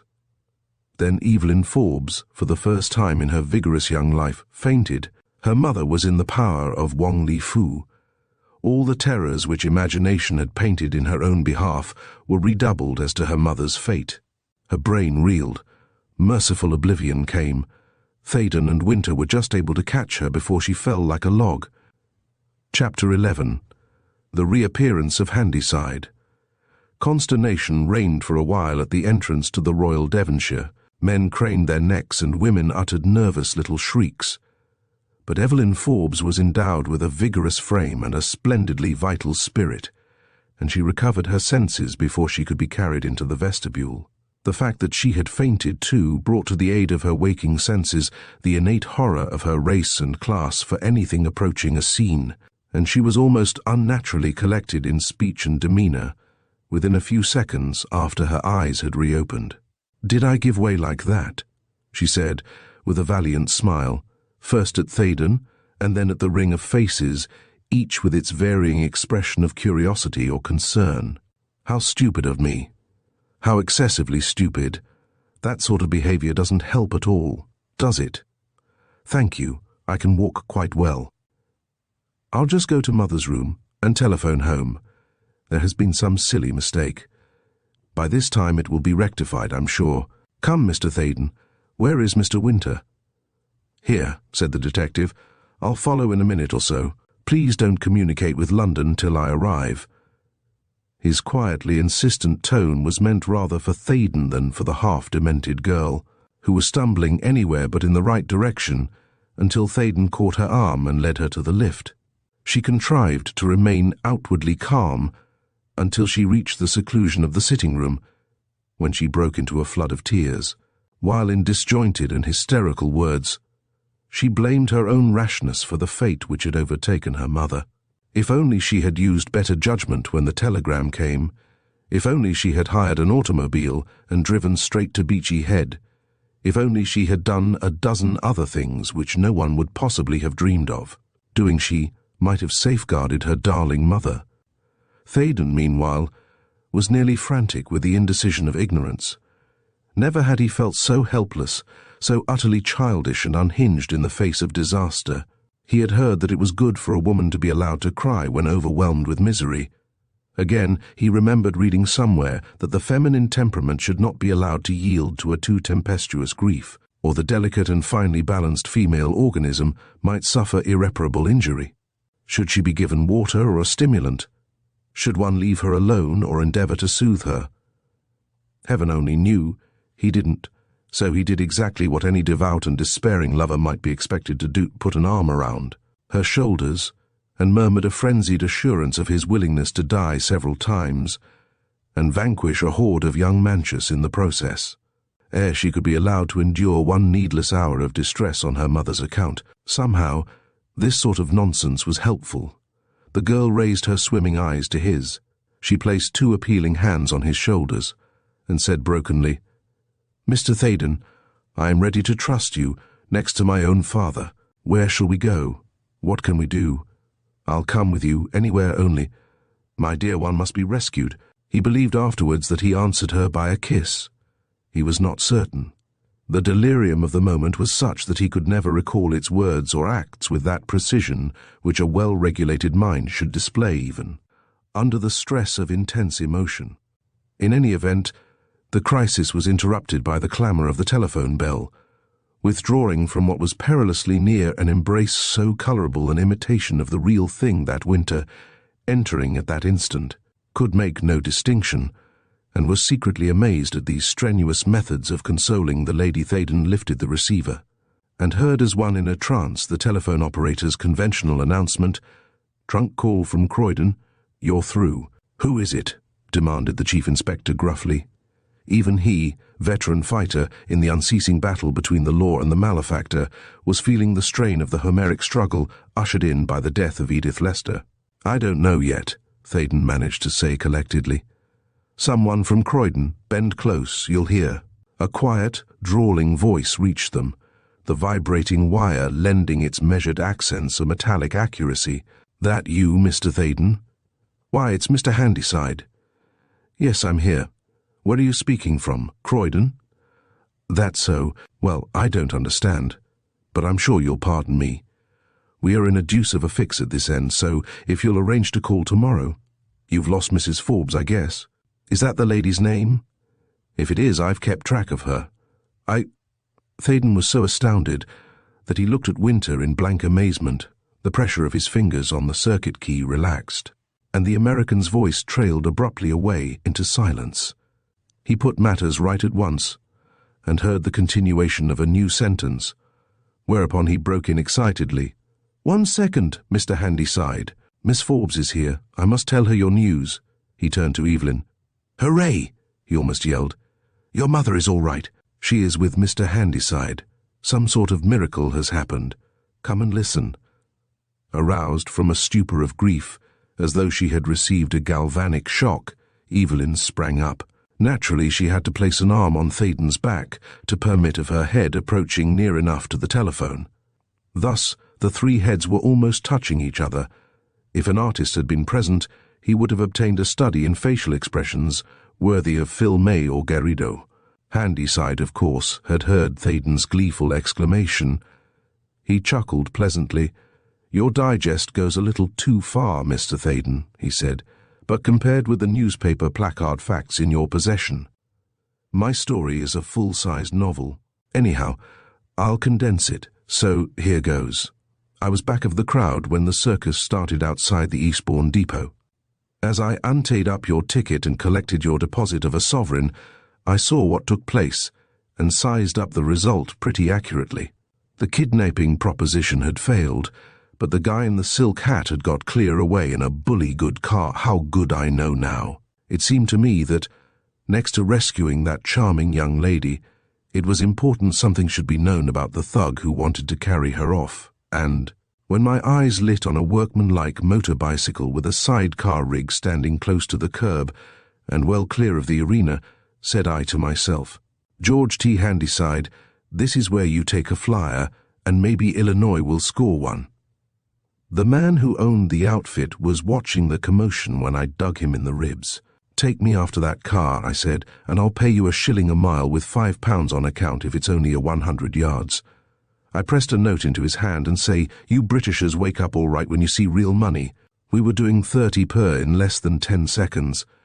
No car on 4 wheels can lose any decent motorcycle on a switchback track, and Jackson, the owner of this one, says it's good enough for 60 on a fair stretch of road. Anyhow, we held the thug dead easy, but didn't press him any, as I had no call to butt in, had I? "Mr. Handyside," said Theydon, "I won't waste time now by telling you how grateful we all are. Get on with the knitting. Sir, I've had the time of my life, a rip-snorting movie with George T. on the film from A to Z. No. Go away, Exchange. I'm renting this line for the next quarter of an hour." Well, we made a beeline for Beachy Head, so Jackson told me, and when the automobile pulled up, we got under a hedge, and I did a bit of scout work on my feet. I saw Silk Hat pick out a lady from a bunch of people, who seemed to be taking the view with sandwiches, and it was simple as falling off a log to follow the position of affairs. Silk Hat urging Lady to come with him.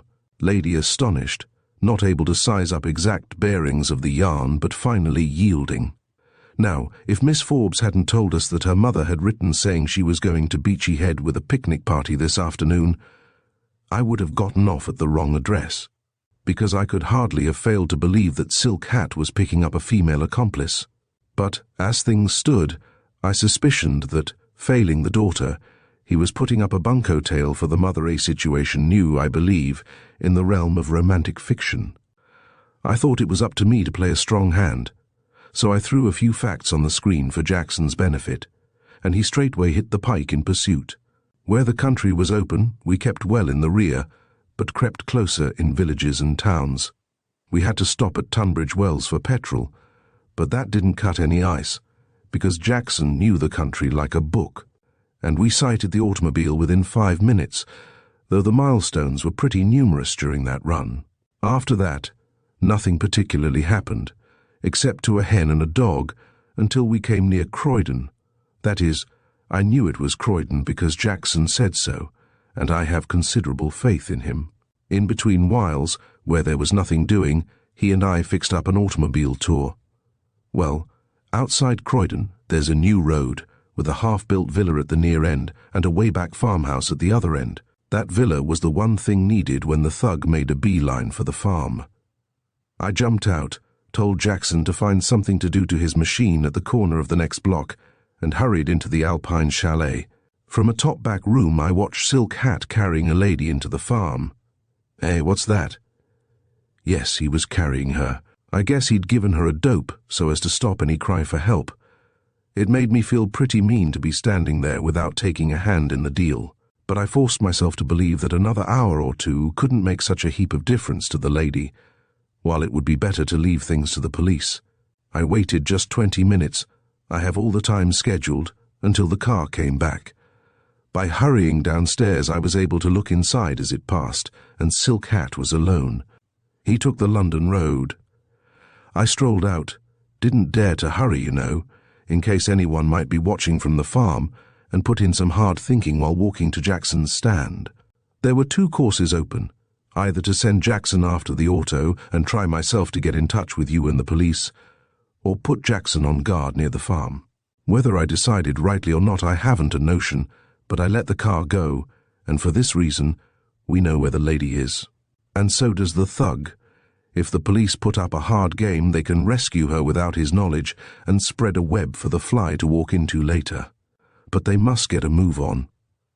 This phone is nearly a mile from the farm, and Jackson is tightening nuts outside the villa I spoke of. Now, what's the next item on the program? Winter grabbed the receiver unceremoniously. I am a representative of Scotland Yard, Mr. Handyside, he said. If ever you want work, come to me, J.L. Winter, and I'll find you some.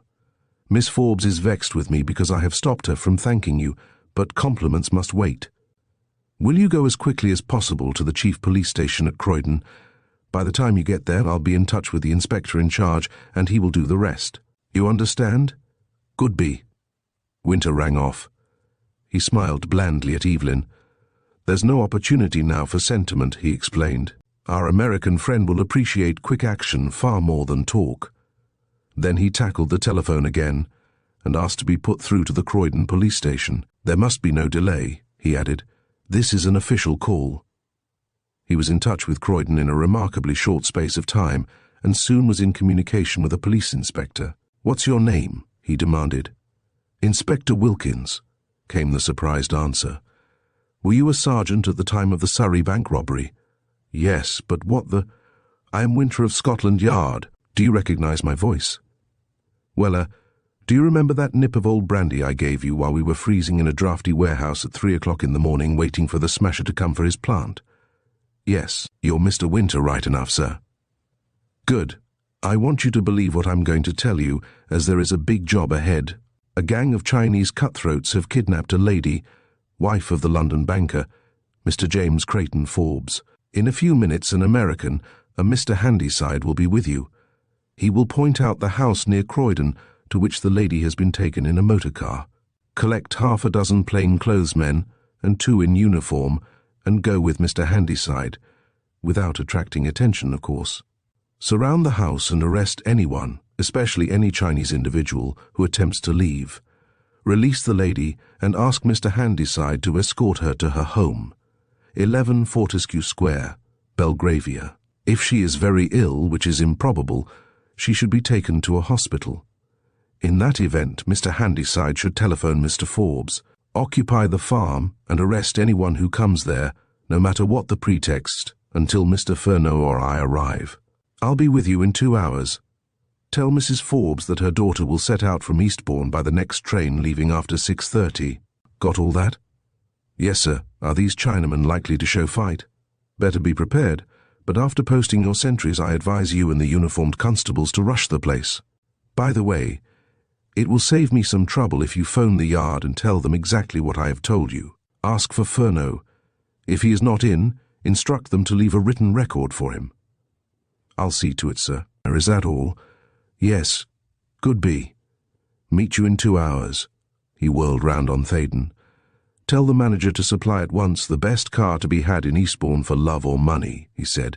I want something that is sure to go and go fast. The chief inspector, with full steam up, was energy personified. His bulging eyes, his firm chin, his round fists, one clenching the telephone instrument, the other resting on the table, were eloquent of the man of action. His pride had been sore stricken by the escape of Wang Li-Fu when that master scoundrel was actually in his grasp. But those powerful hands of his were far-reaching, and it would go hard with the jiu-jitsu expert when next they gripped his lithe frame. Almost before Theydon had quitted the room, Winter snapped, there is no other word for it, literally snapped a question at Evelyn. What's your telephone number? She told him. And again the Eastbourne exchange was bidden exert itself. That you, Mr. Forbes? Said the chief inspector, after a short wait. Yes. I am Winter, of Scotland Yard. I want to assure you that your wife and daughter will be under your roof within the next 3 hours. Mrs. Forbes will probably be escorted by a gentleman named Handyside, an American. You owe him all possible thanks, because it is due to his action alone that Mrs. Forbes will soon be rescued from captivity. Yes, she was carried off from Beachy Head this afternoon by Wang Li-Fu, but, by the rarest good fortune, this Mr. Handyside, a friend of Mr. Theydon's, was able to follow on the trail, and steps are now being taken to free her. Your daughter will speak to you. I intervened merely to vouch for it, that an almost incredible story is true. By the way, let no one know that Mrs. Forbes is in London. Warn your servants not to speak of her return. One more word. Have you heard anything of Furneaux? I have not heard from or seen him since we parted outside Bow Street Police Station. But for heaven's sake, what is this you tell me about my wife? Miss Forbes will give you all the particulars we possess. Be calm and remain at home. You can best assist us by stopping within call. Mrs. Forbes and the American should arrive first, possibly before 7:30. If there is any hitch, which is unlikely, Mr. Handyside will telephone you. Your daughter will tell you the hour she and Mr. Theydon should reach Victoria. She will speak to you now. Excuse my abruptness. A lot of things may happen before I retire for the night, and I have no time to pick and choose my words. Evelyn, able at last to pour out her soul in thanksgiving, nearly broke down when she heard her father's voice. "Oh, Dad," she wailed. "I've passed through a dreadful time since I spoke to you shortly after 5 o'clock. I dropped as if I had been shot when Mrs. Montague, who was one of the picnic party, told me that a man of foreign appearance, with a scar on the left side of his face, and who said he was a doctor, came to Beachy Head and told poor mother that I had sent for her. She went on to relate such facts as were known to her, and was in the midst of a sensational narrative when Theydon announced that a high-powered touring car was in readiness. "Won't you take us with you?" he said to Winter. "There is no train from here till 7:30, and in a motor we should be well on the way to London by that time." Winter had anticipated some such request, and a prompt refusal was on the tip of his tongue, when he recalled that he would pass through Tunbridge Wells, whence an earlier train might be available. A glance at the timetable showed that a train left Tunbridge Wells at 7:15. "Yes," he said, "I'll take you part of the way. Tell your father, Miss Forbes, that you will arrive at London Bridge at 8:40. If you two reach London by a different route, I think you should be tolerably safe. If any Chinese individual shows up between here and Fortescue Square, I'll shoot him at sight, Theydon said, producing an automatic pistol. I wouldn't do that, smiled Winter. You might bore a hole in some perfectly innocent celestial, but you won't be troubled. Wong Li Fu carries out his own plans, and at present he is congratulating himself on the possession of a valuable hostage. But come along. How about a wrap for you, Miss Forbes? We'll create a breeze, you know. She ran into her mother's bedroom and came out with a fur coat and motor veil, articles which, she had guessed correctly, her mother would not be wearing for the short run to Beachy Head. The hotel manager lent coats to the men, and they started, not without hearty congratulations from several people in the porch, whose fears on Mrs. Forbes's account Theydon had dissipated when he went out to order the car. Winter gave their thoughts a new direction when Theydon inquired what means the authorities would adopt to rid the country of the pestiferous gang which carried on its vendetta with such scant respect for the law and order of Great Britain. Once we have Mr. and Mrs. Forbes and this young lady safely housed in Fortescue Square and protected not only by their own servants but by the Metropolitan Police, we will devote ourselves to routing out the whole crew, he announced. My idea is that when we lay hands on the ringleader, the rest will be easy. Fernow's prisoner, Len Shi, may be got to talk when a Chinese interpreter tackles him. Again, there is every prospect of an important capture being made in the Croydon house. Most important of all is the prolonged absence from the yard of Furneaux. He is busy, or he would have put in an appearance there hours ago, if only to get to know my whereabouts. That means something. Furneaux never wastes time. Usually we hunt in couples. Today, by the fortune of war, we are separated, and perhaps fortunately so. It is all your fault, Mr. Theydon. Mine, was the astonished cry. Yes, we had to try all sorts of tricks on you before you would speak. Just imagine Scotland Yard being compelled to tap the telephone of a respectable and well-known author before he would own up to such knowledge as he possessed of the murder in No. 17. So that was how Furneaux had played the necromancer and was able to mystify Theydon that morning. The chief inspector, by raising the question, was touching on dangerous ground, as he was well aware, but he was determined now that all barriers should be thrown down. Evelyn Forbes was no bread-and-butter miss from whose cognizance the evil things of life must be sedulously averted. A woman of spirit and intelligence, who had already run the dreadful risk of sharing Mrs. Lester's fate, should be made to understand every phase of the difficulty with which the Criminal Investigation Department had yet to deal. British law and Chinese anarchy would soon grapple in a life-and-death conflict, and it was idle folly to suppose that, no matter how reticent her friends might be, this sharp-witted girl would not find out for herself the exact nature of the link which bound the fortunes of her own family with those of the dead woman. Theydon tried to pass off the detective's retort with a careless laugh, but Evelyn reverted to the topic when they were seated in the London-bound train after Winter had dropped them at Tunbridge Wells station. What did the chief inspector mean when he said you refused to help him at first? She inquired. There are gaps in my history of this affair. How did you come to know that my father was acquainted with Mrs. Lester? Why did you seem, at one time, to be taking sides with my father against a public inquiry by the police? Then, seeing there was no help for it, Theydon began at the beginning and told the girl the full, true and unexpurgated story of events on the Monday night. Once or twice, when he hinted at the cause of his otherwise inexplicable actions, which quite obviously lay in his interest in the girl herself, she blushed a little and averted her eyes.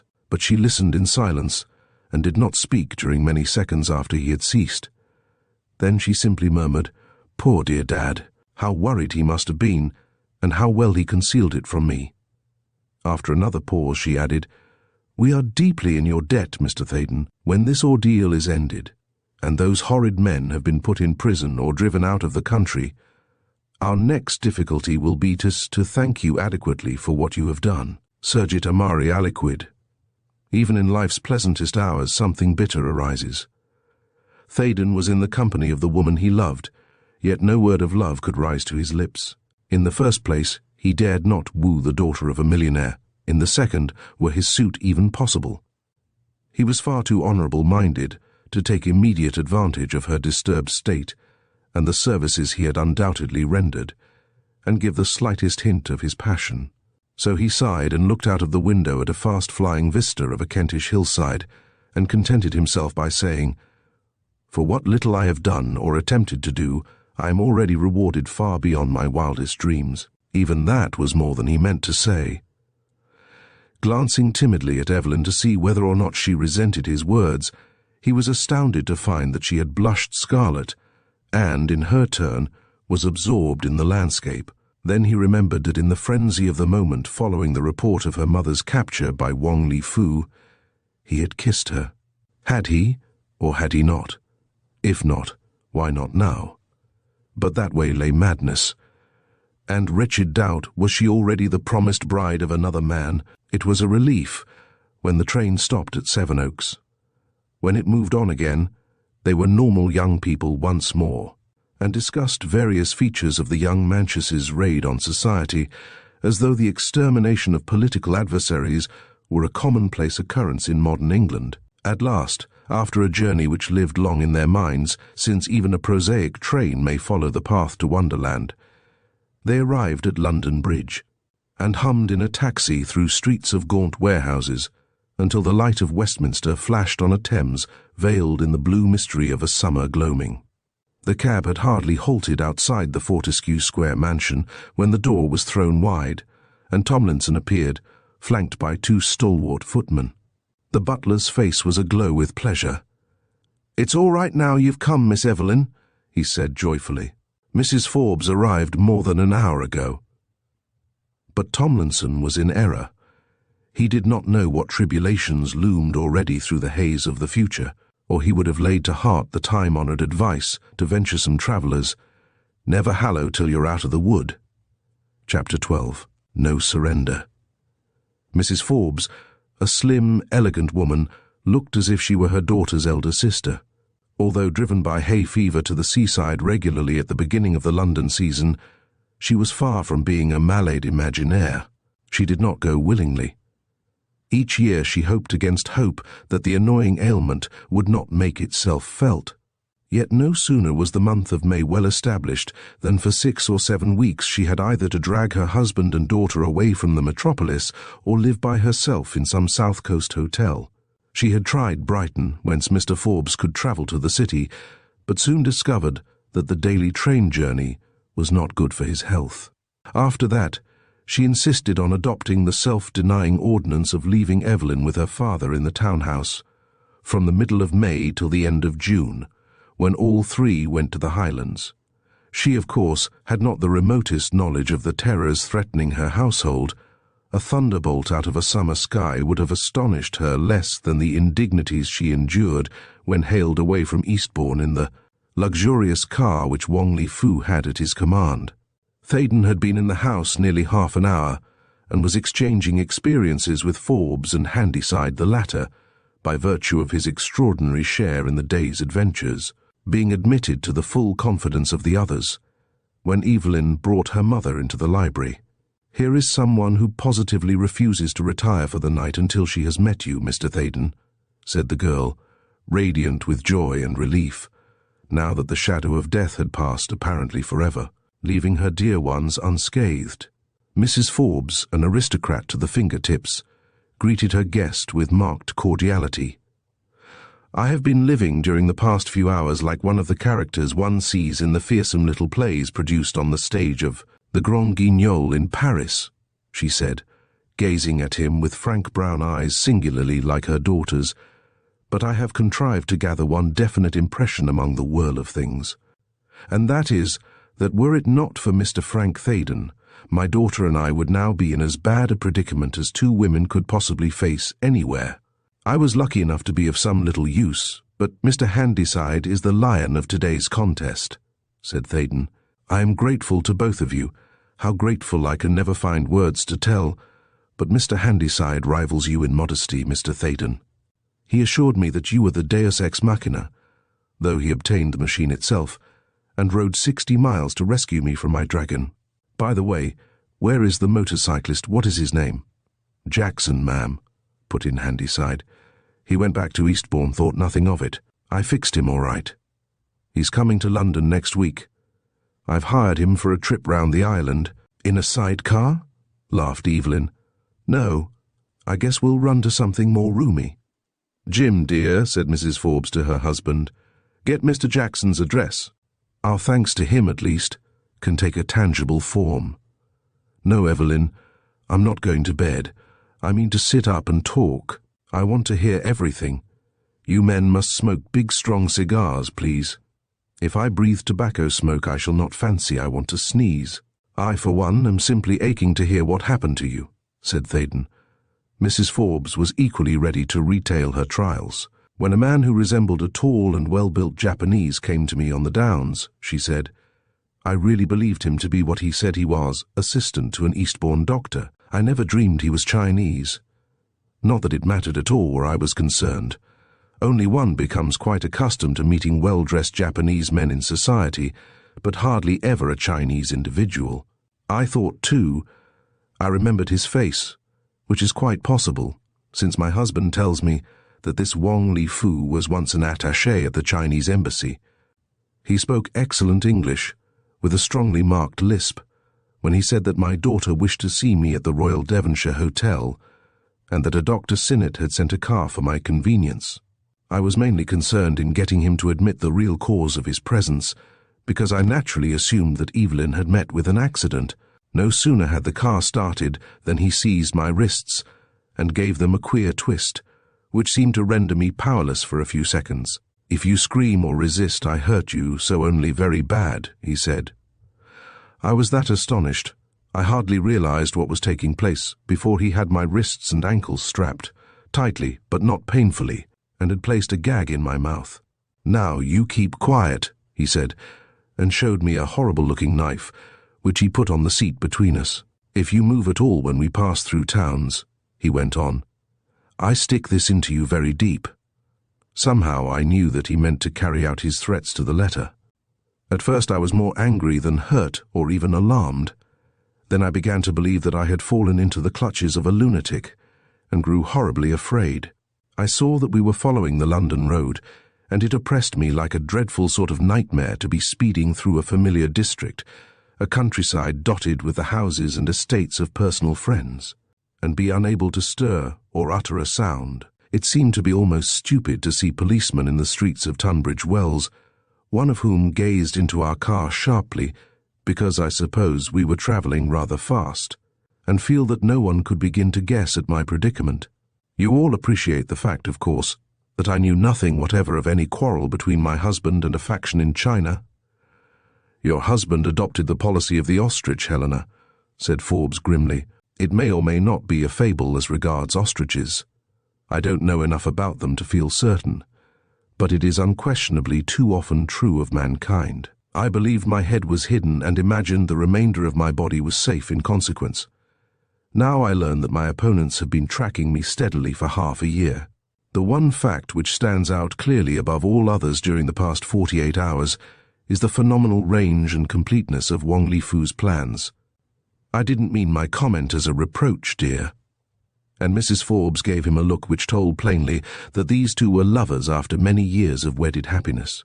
Thank God we have all escaped thus far. Oh, Mother, laughed Evelyn nervously. You are not anticipating more horrors, are you?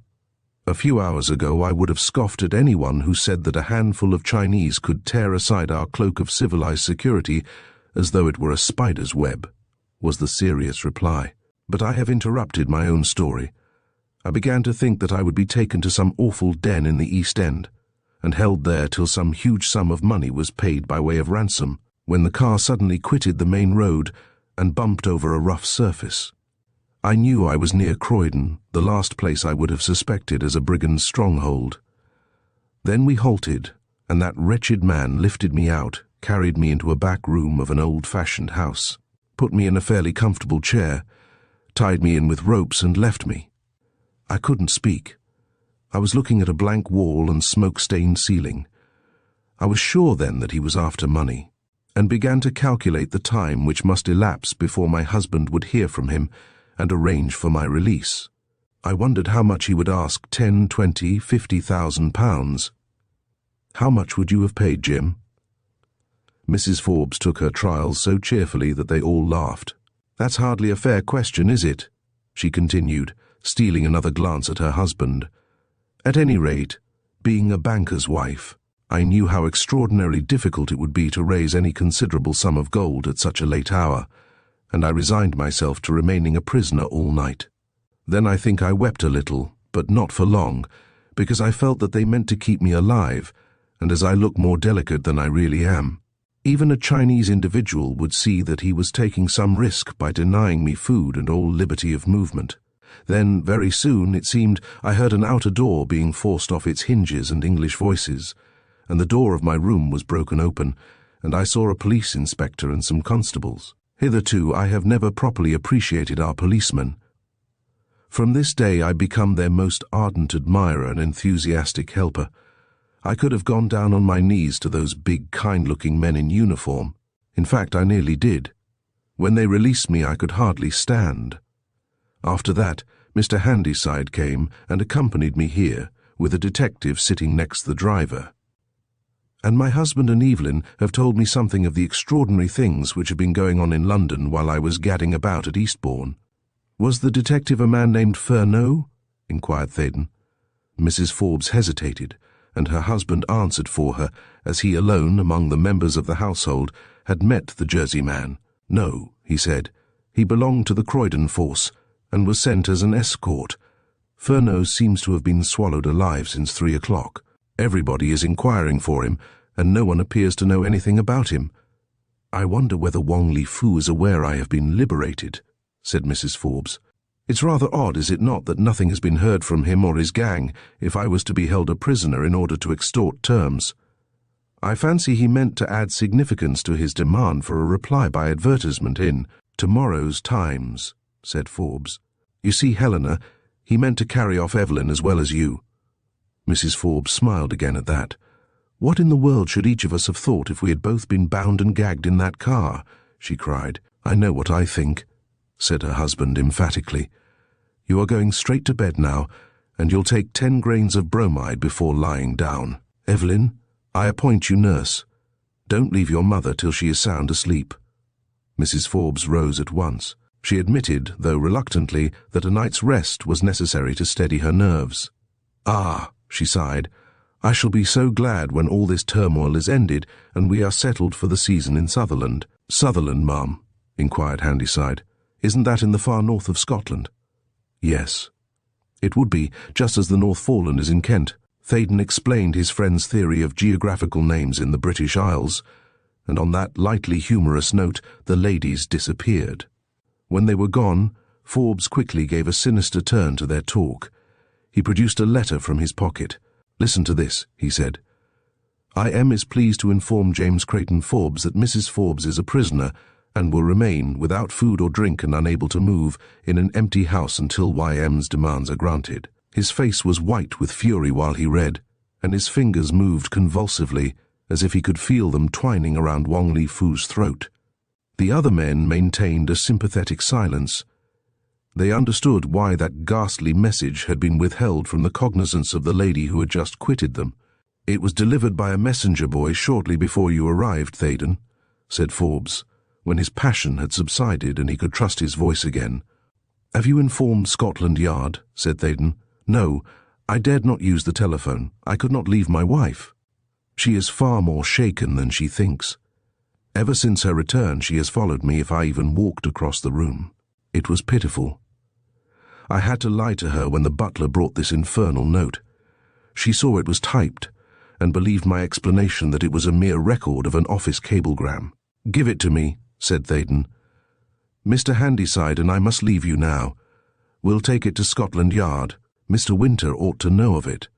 In all likelihood he is arranging to remain in the Croydon house tonight, and if Wong Li Fu is telling the truth, which is highly probable, the local police can watch the place adequately. Yes, you're right, of course. I should have seen that an hour ago, but my brain is on fire owing to the torture these fiends have devised. Are you quite safe here? It is an absurd question, but I would like to feel assured on that point. Shall I return and strengthen your guard? I'm exceedingly obliged to you, but in addition to 2 of my servants, thoroughly trustworthy men, a detective sergeant and constable have come from Scotland Yard. They are now having supper. When the household retires for the night, 2 will remain in this room, with the door open, and 2 in the butler's room, which commands the other staircase. Moreover, a constable will patrol this side of the square, and a second one the back of the premises, until long after daybreak. Tell you what, said Handyside, when he and Theydon were in a taxi, and had made certain they were not being followed. Tell you what, son, you've struck a bonanza in this Chinese drama. What do you mean? Said Theydon. Well, I guess you're the curly-haired boy where Miss Evelyn is concerned. Like most Americans, you jump at conclusions, was the ungracious reply. And like most Americans, I'm right nearly all the time, said Handyside dryly. Surely one can hardly discuss such a matter. Why not? If a proposition sounds hard, chew on it, and maybe you'll get your teeth into it somehow. Theydon nearly allowed himself to become angry. Was his hopeless admiration for Evelyn Forbes so patent that a sharp-eyed stranger could discern it after a brief hour in their company? Millionaires' daughters marry poor men only in novels and on the stage, he said bitterly. In real life, and in England, they take unto themselves titles and landed estates. I guess Wong Li Fu will have to round you up some more, was the cryptic answer, and Handyside forthwith plunged airily into some wholly different topic. At Scotland Yard, they inquired for Furneaux, and were told he had not reported at headquarters since the early afternoon. So, Theydon was introduced to another representative of the department, and handed over the typed note. The detective promised that its purport should be telephoned to Croydon without delay. When the 2 reached the embankment again, Theydon felt unaccountably tired, and was minded to take leave of his companion then and there. But Handyside placed an unerring finger on the cause of his weariness. "Say, Mr. Theydon," he cried, "I don't know what food product arrangements you've made all day, but I couldn't have eaten less since breakfast if Wong Li Fu was sitting over me with a pistol. How about a square meal? Come to my hotel, and I'll start the chef on a nice little menu while we're having a wash and a brush-up." "By Jove! Now I know what is the matter with me," was the astonishing answer. "I have lunched and dined on a cup of tea at Eastbourne. Guess I'm 15 years older than you, so I knew my trouble all the time. Those people in Fortescue Square were so rattled that they never thought of asking us to eat. Come right along. It's only a step." "I'll come with pleasure. I owe you some money, too, which I was nearly forgetting." "What do you owe for?" "Railway tickets and taxis and motorcycles to begin with." "No, sir," said the American decisively. "I've had the cheapest day's amusement I've ever dreamed of. On balance, I owe you 1 sovereign. As for those half tickets from Eastbourne, I wouldn't sell them for dollars and cents. When I get back to my home, 21,097 Park Avenue, Chicago, I'll have those bits of cardboard framed, and when some particular friend asks the reason, I'll tell him, suppressing names, of course. And he'll go away thinking that George T. Handyside is the biggest liar in the state of Illinois, which is some pumpkin, you bet." "What beats me," rejoined Theydon, "is how you remember where you live. You must have a marvelous head for figures." So they dined well, and wined moderately, and Theydon walked to Innismore Mansions, thinking of little else in the world except of the moment when he held Evelyn Forbes in his arms, almost in an embrace, and he had dared, nearly, if not quite, to kiss her. As he drew near Innismore Mansions, however, he kept his wits about him. One of the most remarkable features of a series of remarkable crimes was the thorough command of the resources of civilization exhibited by the young Manchus. A few days earlier, he would not have dared to introduce into a story of his own an association composed exclusively of Chinamen which adapted to its needs. The motor car, the messenger boy, perhaps the telephone and telegraph. To say nothing of the advertising columns of the daily press, it was monstrous to imagine that a number of Orientals marked men, every one, no matter what disguises they might adopt, should dare bid defiance to the forces of the British Constitution in order that they might wreak vengeance on those more enlightened compatriots who wished to see their country rescued from the effete control of a puppet emperor. But Theydon was now some days older, and many degrees wiser.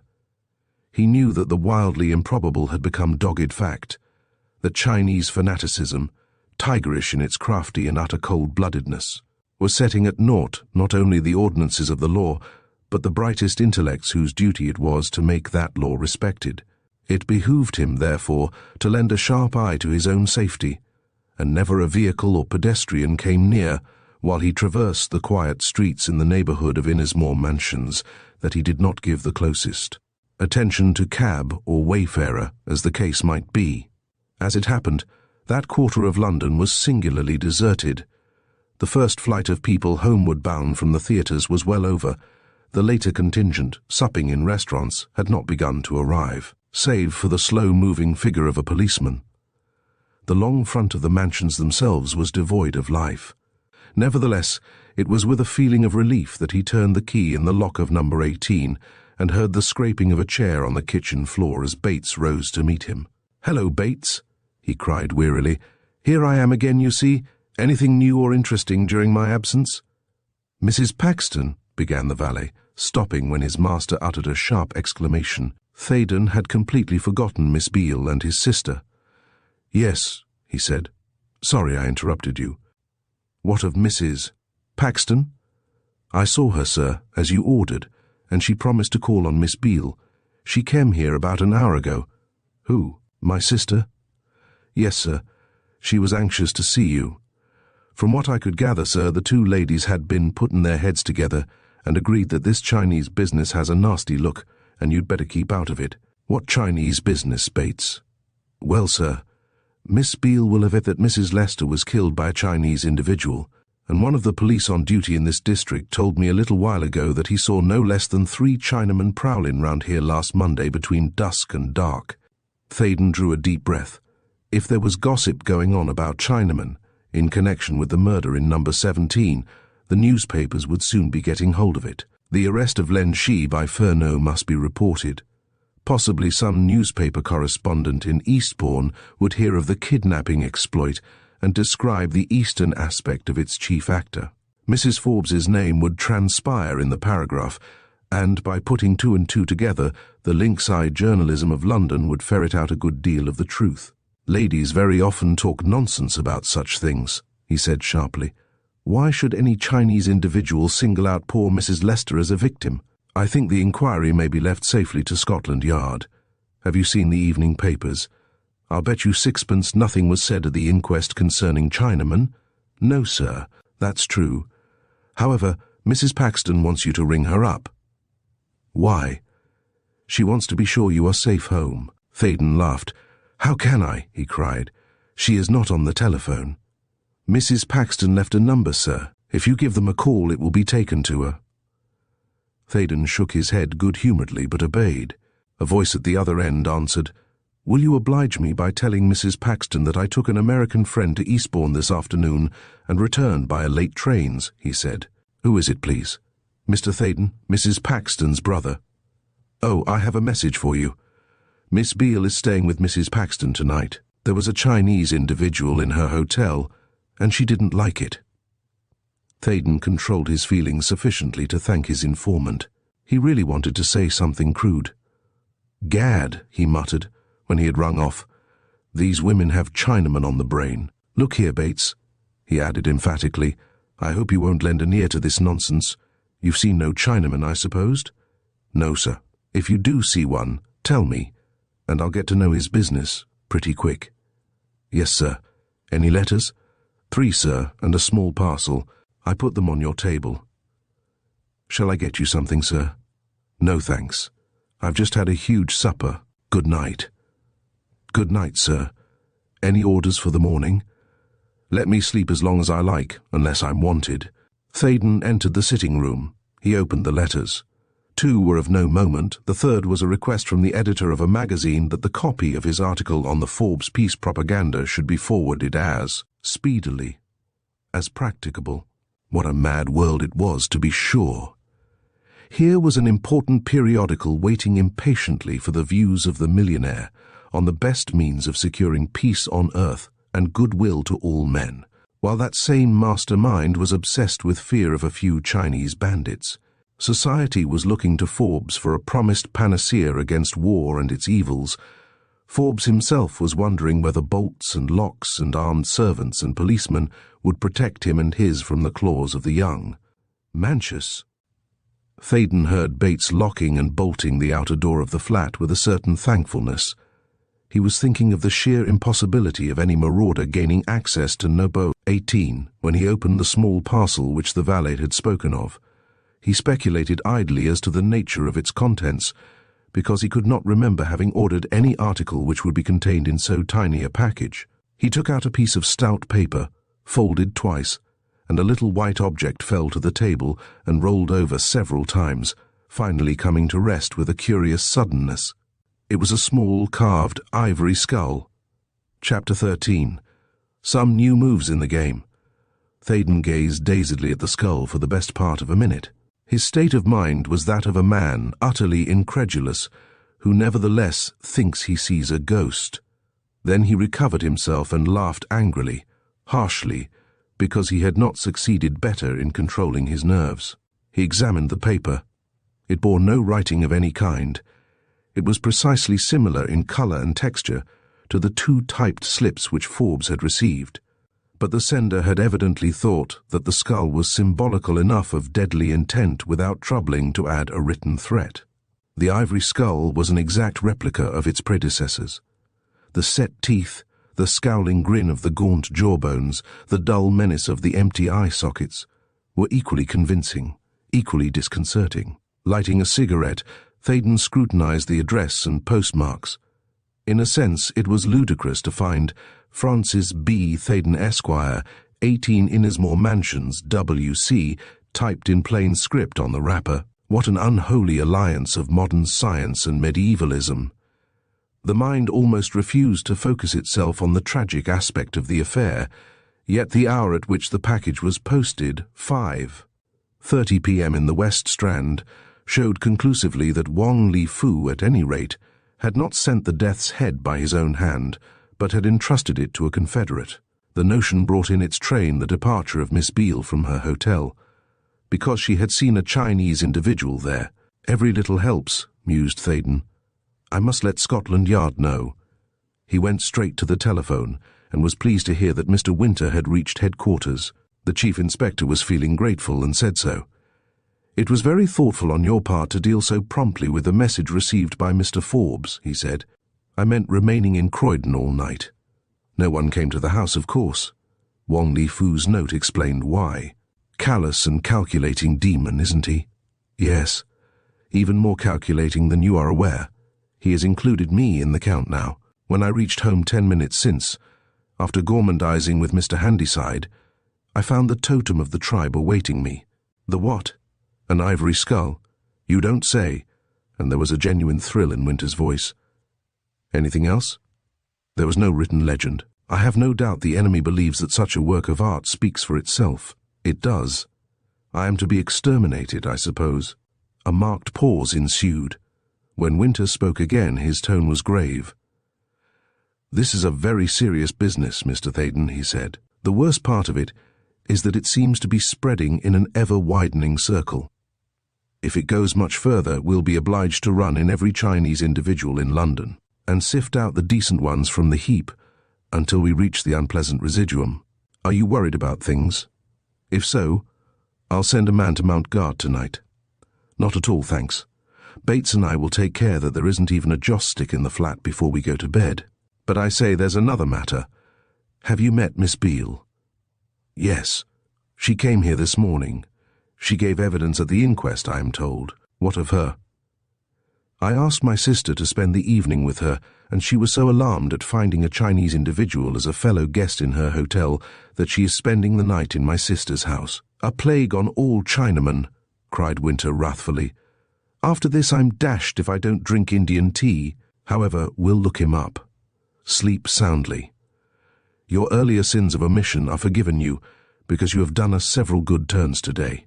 I'll tell your local police station that if any pigtail or squint eye is found within half a mile of Innismore Mansions tonight, it is to be jugged without the slightest hesitation. Keep the skulls safely. Furneaux is collecting them. Have you seen him then? No, but I've heard from him. He has gone home, suffering from opium poisoning. Great Scott! Oh, that's only Pretty Fanny's way. He means that he is sick of the reek of Chinaman. You know his peculiar views with regard to tobacco. If he has been prowling around among opium dens in the East End all the evening, I'm sorry for him, but he'll turn up all right in the morning, looking like a skinned weasel. By the way, it'll interest you to hear that we have cleared up one minor issue. You remember that Anne Rogers, Mrs. Lester's maid, was called away by a telegram saying that her father was ill. Yes, the old fellow, who's a bit of a sponge, admits that he was given £2 by a foreign gentleman for sending that telegram and shamming illness during the night. I wish I could put the hoary old rascal in jail, but his action probably saved Anne Rogers from sharing her mistress's fate. Mr. Winter, has it struck you that the man who devised this scheme, beginning with the murder of Mrs. Lester and ending, heaven alone knows when or where, is an organizing genius of a very high orders? You would be surprised if you knew the real extent and scope of this affair, said Winter. Some day soon I'll be more outspoken. Good night. If you go out in the morning, leave word with Bates where you can be found if wanted. Theydon turned from the telephone and found Bates standing beside him. That stolid and worthy ex-non-commissioned officer was armed with a red-hot poker. Henceforth his employer saw pretense was useless. "Beg pardon, sir," said the valet apologetically. "I couldn't help overhearing what you were saying, and if there's any blinkin' Chinee hidden in this place, I'll put a mark on him he won't forget in a hurry." Theydon could not help laughing, but Bates was in earnest. "Once I was stationed in Cork, sir," he said solemnly, "and we had to stop a riot. It was then I learnt the real value of a red-hot poker. It's as good as a bayonet any time. I've kept this one handy since Mr. Furneaux ran out. I do believe he saw a Chinese individual. He did, and what is more, arrested him. Well, come on, Bates. There are not many hiding places in one of these flats. I only hope we find a celestial. It would be the fitting finale to a busy day." But their search was in vain, though they succeeded in scaring Mrs. Bates badly. It was almost inconceivable that two such men, one a powerfully built athlete and the other an ex-soldier, should even imagine that any marauder could be secreted in the flat, but the European insensibly credits the Oriental with occult powers, and they took their task quite soberly. Singularly enough, it led to a discovery bearing directly on the problem of Mrs. Lester's death. Lending out of the kitchen was a narrow scullery. Here a lift, worked by a wheel on the ground level, delivered coals by the sack and other heavy parcels. Theydon glanced at the sliding panel which gave access to the lift. Obviously he seldom, if ever, visited this part of his domain. "Can that thing be operated only from the ground?" he inquired. "Oh, no, sir," said Bates. "I often pull it up when I want to lower the dustbin. Can you do it now?" Bates looked surprised at first, then thoughtful. Theydon's words had suggested a new idea. He opened the panel, tugged vigorously at a rope, and soon the lift itself, a sort of large cupboard, open at the side, came in view. "By gum," he muttered, gazing at its spacious depths. "I never thought of that." "You see what I'm driving at, then?" "Why, of course, sir. A moderate-sized man could stow away inside there and hoist himself to any floor. It'd be perfectly easy and safe as nails. 100 weight of coal is nothing to it." "I think we see now at least one method whereby the man who killed Mrs. Lester could have entered the flat without her knowledge. Not a doubt about it, sir. Nearly noiseless, too, and if you heard it working, you'd imagine it was meant for the flat beneath, because there's a whistle to warn us when it's coming here." They surveyed the lift in silence for a little while. Then Bates caused it to descend again, and Theydon examined the rather flimsy device which fastened the panel.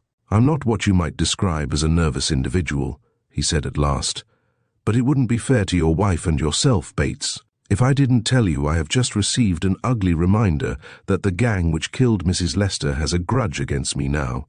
Wouldn't it be a reasonable thing if we drove a couple of screws into that door tonight?" Bates stroked his chin. The long-dormant spirit of combat kindled in his eye. "Better still, sir," he grinned. "Let's drive a screw into anyone who comes up in the lift." "But how?" "By tying your pistol firmly to the dresser, putting it on a hair trigger. I know how to do that. Of course, and letting it plug a bullet into the right place when the panel is half open." Are we justified in taking the law into our own hands? Is anyone justified in trying to get in here and cut our throats while we're asleep, sir? Theydon weighed the pros and cons of this thesis very carefully. He dreaded the possibility of taking a human life, even in self-defense. Yet against the wretches who had strangled Edith Lester, and coolly prepared to leave Mrs. Forbes to starve in an empty house until their revengeful scheme was perfected by full knowledge of the identity of every man in China who had assisted in the downfall of an effete monarchy. What code of conduct would apply unless it were that which holds sway in the jungle? Couldn't we contrive matters so that if the pistol were fired, it need not necessarily inflict a fatal wound? He said. Let's see what we can do, sir. And Bates set to work gleefully on the arrangements. There was not the slightest difficulty in devising an efficient means of pressing a trigger with a reduced pull by opening the door. Any schoolboy could adjust a piece of string to act unfailingly by measuring distances and careful sighting of the pistol when fixed in position. They arrived at a line of fire which would strike a body crouched in the lift about the region of the right shoulder. Then Bates locked the scullery door, put the key in his pocket, and assured his trembling wife that she might sleep like a top, since no bloomin' Chinese individual could get at her that night. Theydon himself retired soon afterwards. He was as tired as though he had been trudging steadily along country roads since daybreak. When he awoke, it was broad daylight. Around the corners of the drawn blinds in his bedroom, he could see strips of golden sunshine. Glancing at a clock on the mantelpiece, he was amazed to find that the hour was 10 o'clock, so not only had there not been a raid on the premises, but Bates had taken the overnight instructions literally and allowed him to sleep far beyond the usual hour. He rose hurriedly, raced to the bathroom, and shouted for breakfast in 15 minutes. He was splashing in his tub when the telephone bell rang, and Bates answered. Within a few seconds the valet was knocking at the door. "Mr. Handyside has rung up, sir," was the announcement. "I think he's an American. He wants to know if there is anything doing. He said you would understand. Tell him I'm alive and will call at his hotel at 11:30. "Yes, sir." When Bates brought in the breakfast, Theydon was glancing hurriedly through the morning papers. Some of them contained an allusion to the Eastbourne incident, but no names were mentioned. A reference to developments in connection with the Innismore Mansions murder, however, caught his eye. Appended to a brief account of the inquest were the following paragraphs. It may be taken as certain that the police are not altogether at sea as to the motive of this atrocious crime, strange as it may seem, the victim being a young and attractive lady, living unostentatiously and taking little, if any, part in the social life of London. There is some probability that Mrs. Lester's death was the outcome of political revenge, rather than an incident in an interrupted burglary. At first, every indication pointed to the act of some ghoul surprised by the unfortunate lady in her bedroom, but we have reason to believe that graver issues to the community at large will be revealed when Scotland Yard's inquiry is completed. It must not be forgotten that her husband died suddenly some 6 months ago in Shanghai. Oddly enough, the police are now keeping a close surveillance on Chinese quarters in London, not only in the neighbourhood of the docks, but in the fashionable West. It may, or may not, be a mere coincidence that a Chinese individual was arrested yesterday at St. Albans and lodged in Bow Street. There are not wanting other similar coincidences in places so far apart as a well-known South Coast seaside resort and South Croydon. At present, the whole matter is nebulous, but striking developments may take place at any hour, and the murder of Mrs. Lester may yet figure as one of the most sensational crimes of recent years. Theydon was reading these discreet but exceedingly well-informed sentences with much care when he noticed that Bates had closed the sitting-room door before beginning to arrange the contents of the tray on the table. Such an unusual action meant something. "Well, what is it now?" he inquired, lifting his eyes to the manservant's impassive face. "When the milkman come this morning, sir, he told me that a policeman was found lying insensible on the road outside the mansions shortly after 3 o'clock, was the answer, conveyed in a low note that suggested a matter better kept from the cognizance of Mrs. Bates. "That's a bad job for the policeman. It is nothing very remarkable otherwise," said Theydon. "But the milkman heard he was set about by 3 swells young gentlemen in evening dress, sir, who ran away when another constable appeared. Very likely. There was a row, and the law got the worst of it. Anyhow, we were not disturbed during the night. No, sir. I was only thinking of what might have happened if the police were not on the job. Look here. Bates and Theydon's manner was most emphatic. If you and I begin seeing shadows, we'll soon collect a fine show of Chinese ghosts. I'm astonished at you. A man who has been under fire. Sorry, sir. I thought you'd like to hear the lightest, that's all. Theydon ate a hearty breakfast, thus proving that the marvels and portents of the previous day had not begun to undermine his constitution. Finding he had time, after attending to his correspondence, to walk to Handyside's hotel in the Strand, he did so. The American was awaiting him at the end of a long, thin cigar. "Any news?" said the Chicagoan, after a cheerful greeting. "Yes. The feud continues. You heard about those ivory skulls yesterday?" "Yes, sir. They reminded me of the tales of my youth. Well, I got mine last night. Here it is." "Gee whiz." Handyside took the small object which Theydon produced from a waistcoat pocket. He examined it with minute care.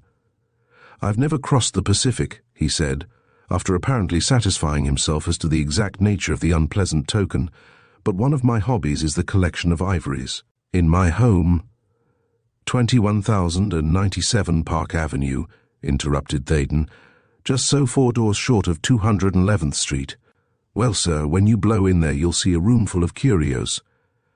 I'm not exactly a connoisseur, but I know enough to tell Japanese work from Chinese. This was made by a Jap. And that reminds me. You said last night that Wong Li Fu put you off your balance by a jujitsu trick and handed that husky detective some too. Very few Chinese individuals have ever even heard of jujitsu. I've a notion that a bunch of Japs is mixed up in this business. Surely not." "It's possible. You good people here are crazy in your treatment of the Japanese. You think they're civilized because they dress in good shape and can put up a mighty spry imitation of Western ways. But they ain't. They're the greatest menace to Europe that has yet come up on the tape. Do you believe they want China to wake up and organize before they're ready to take hold? No, sir. Anyhow, that skull was carved by a Japanese artist, and a bully good one at that." The two were standing near the fireplace of a square and spacious foyer. There were plenty of people in the place, some conversing with friends, others writing or doing business at the various bureaus. It chanced that Theydon faced the 2 swing doors which led to the street, and he was returning the bit of ivory to his pocket when, somewhat to his surprise, Furneaux entered. The detective saw him, too, of that he was quite certain, but ignored him completely. After one sharp, comprehensive glance around, as though he were seeking someone who was not visible, the little man went to a desk, scribbled a note, handed it in at the inquiry office, walked swiftly in the direction of an anteroom and restaurant, and disappeared forthwith.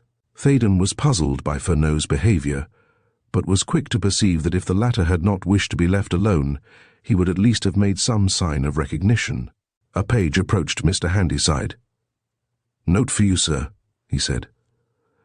The American opened the envelope and read a few lines scribbled on a sheet of notepaper. He passed it to Theydon. "The circus is now about to commence," he said, and the meaning of this enigmatical remark was made clear when Theydon saw what was written.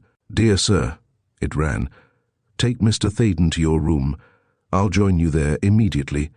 C.F. Furneaux." "If this is the little sleuth who was missing yesterday, I guess we've gotten our call," commented Handyside, with an amused grin at the expression of bewilderment on his companion's face.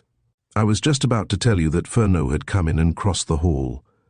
Well, let's beat it to the 3rd floor. I have the key in my pocket." They were walking through a long corridor when Furneaux appeared at the other end. Beyond the 3 men, not another person was visible in that part of the hotel, and in a few seconds they were behind the closed door of Handyside's room. "So you're still on the map," said the detective, surveying Theydon with an air of professional interest. "Yes, but I have received notice to quit," was the retort. "So I hear.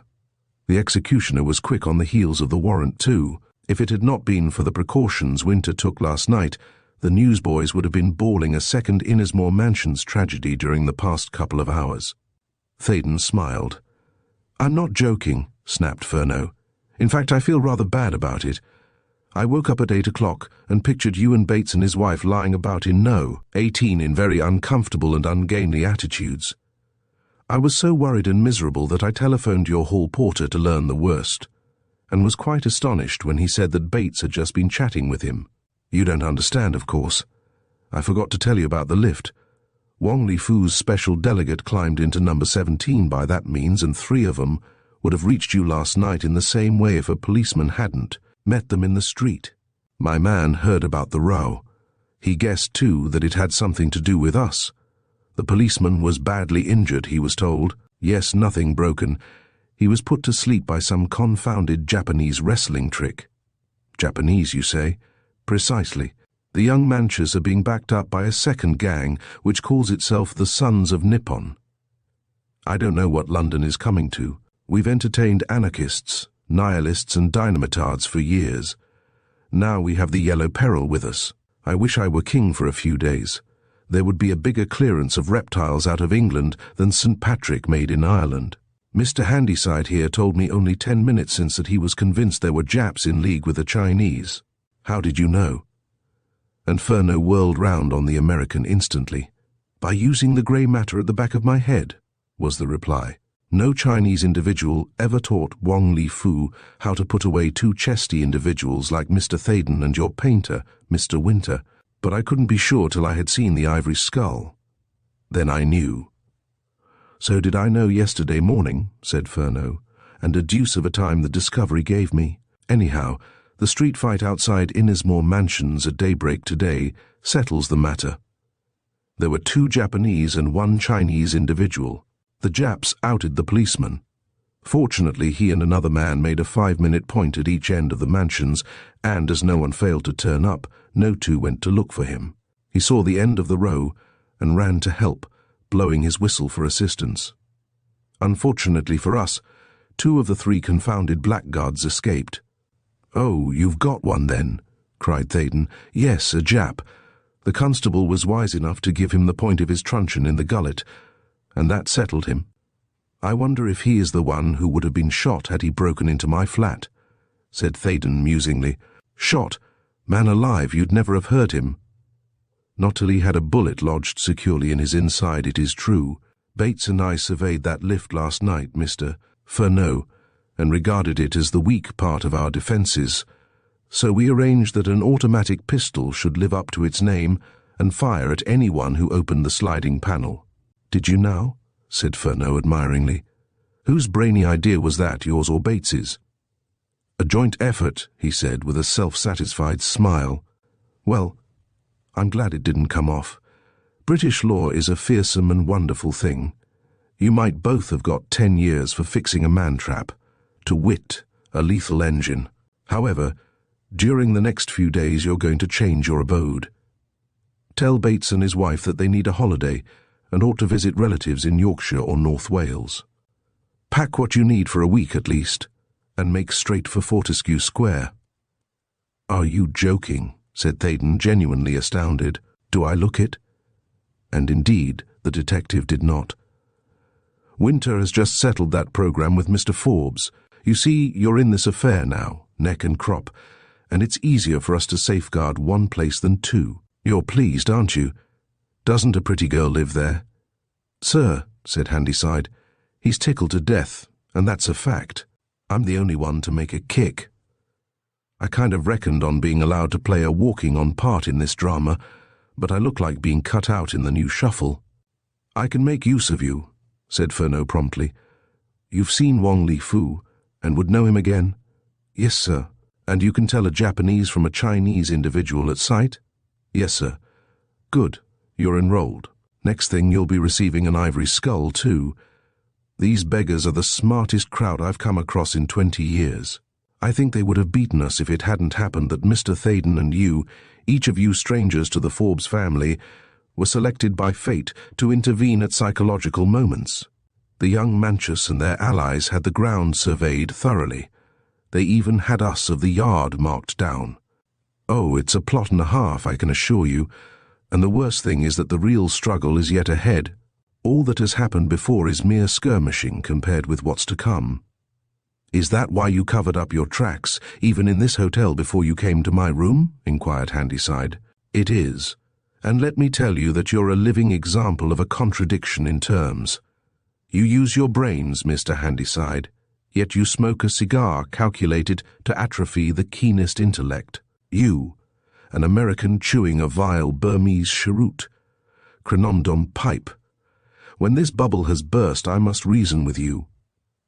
Chapter 14, wherein Theydon suffers from faint heart.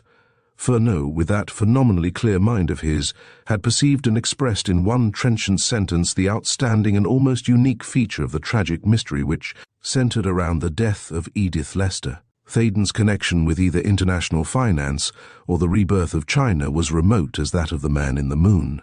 Yet he had been pitchforked by fate into an active and, indeed, dominating influence over those phases of both undertakings which were peculiar to London. Theydon mused on this element in an unprecedented situation as he sat in the taxicab which bore him swiftly to Innismore Mansions.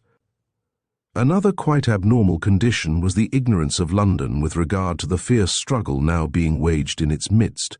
On the one hand, a few Oriental fanatics, most of whom were probably less swayed by racial enthusiasm than by good payment for services rendered, were carrying out the orders of a master criminal with a sublime indifference to the laws framed by the foreign devils whom they despised.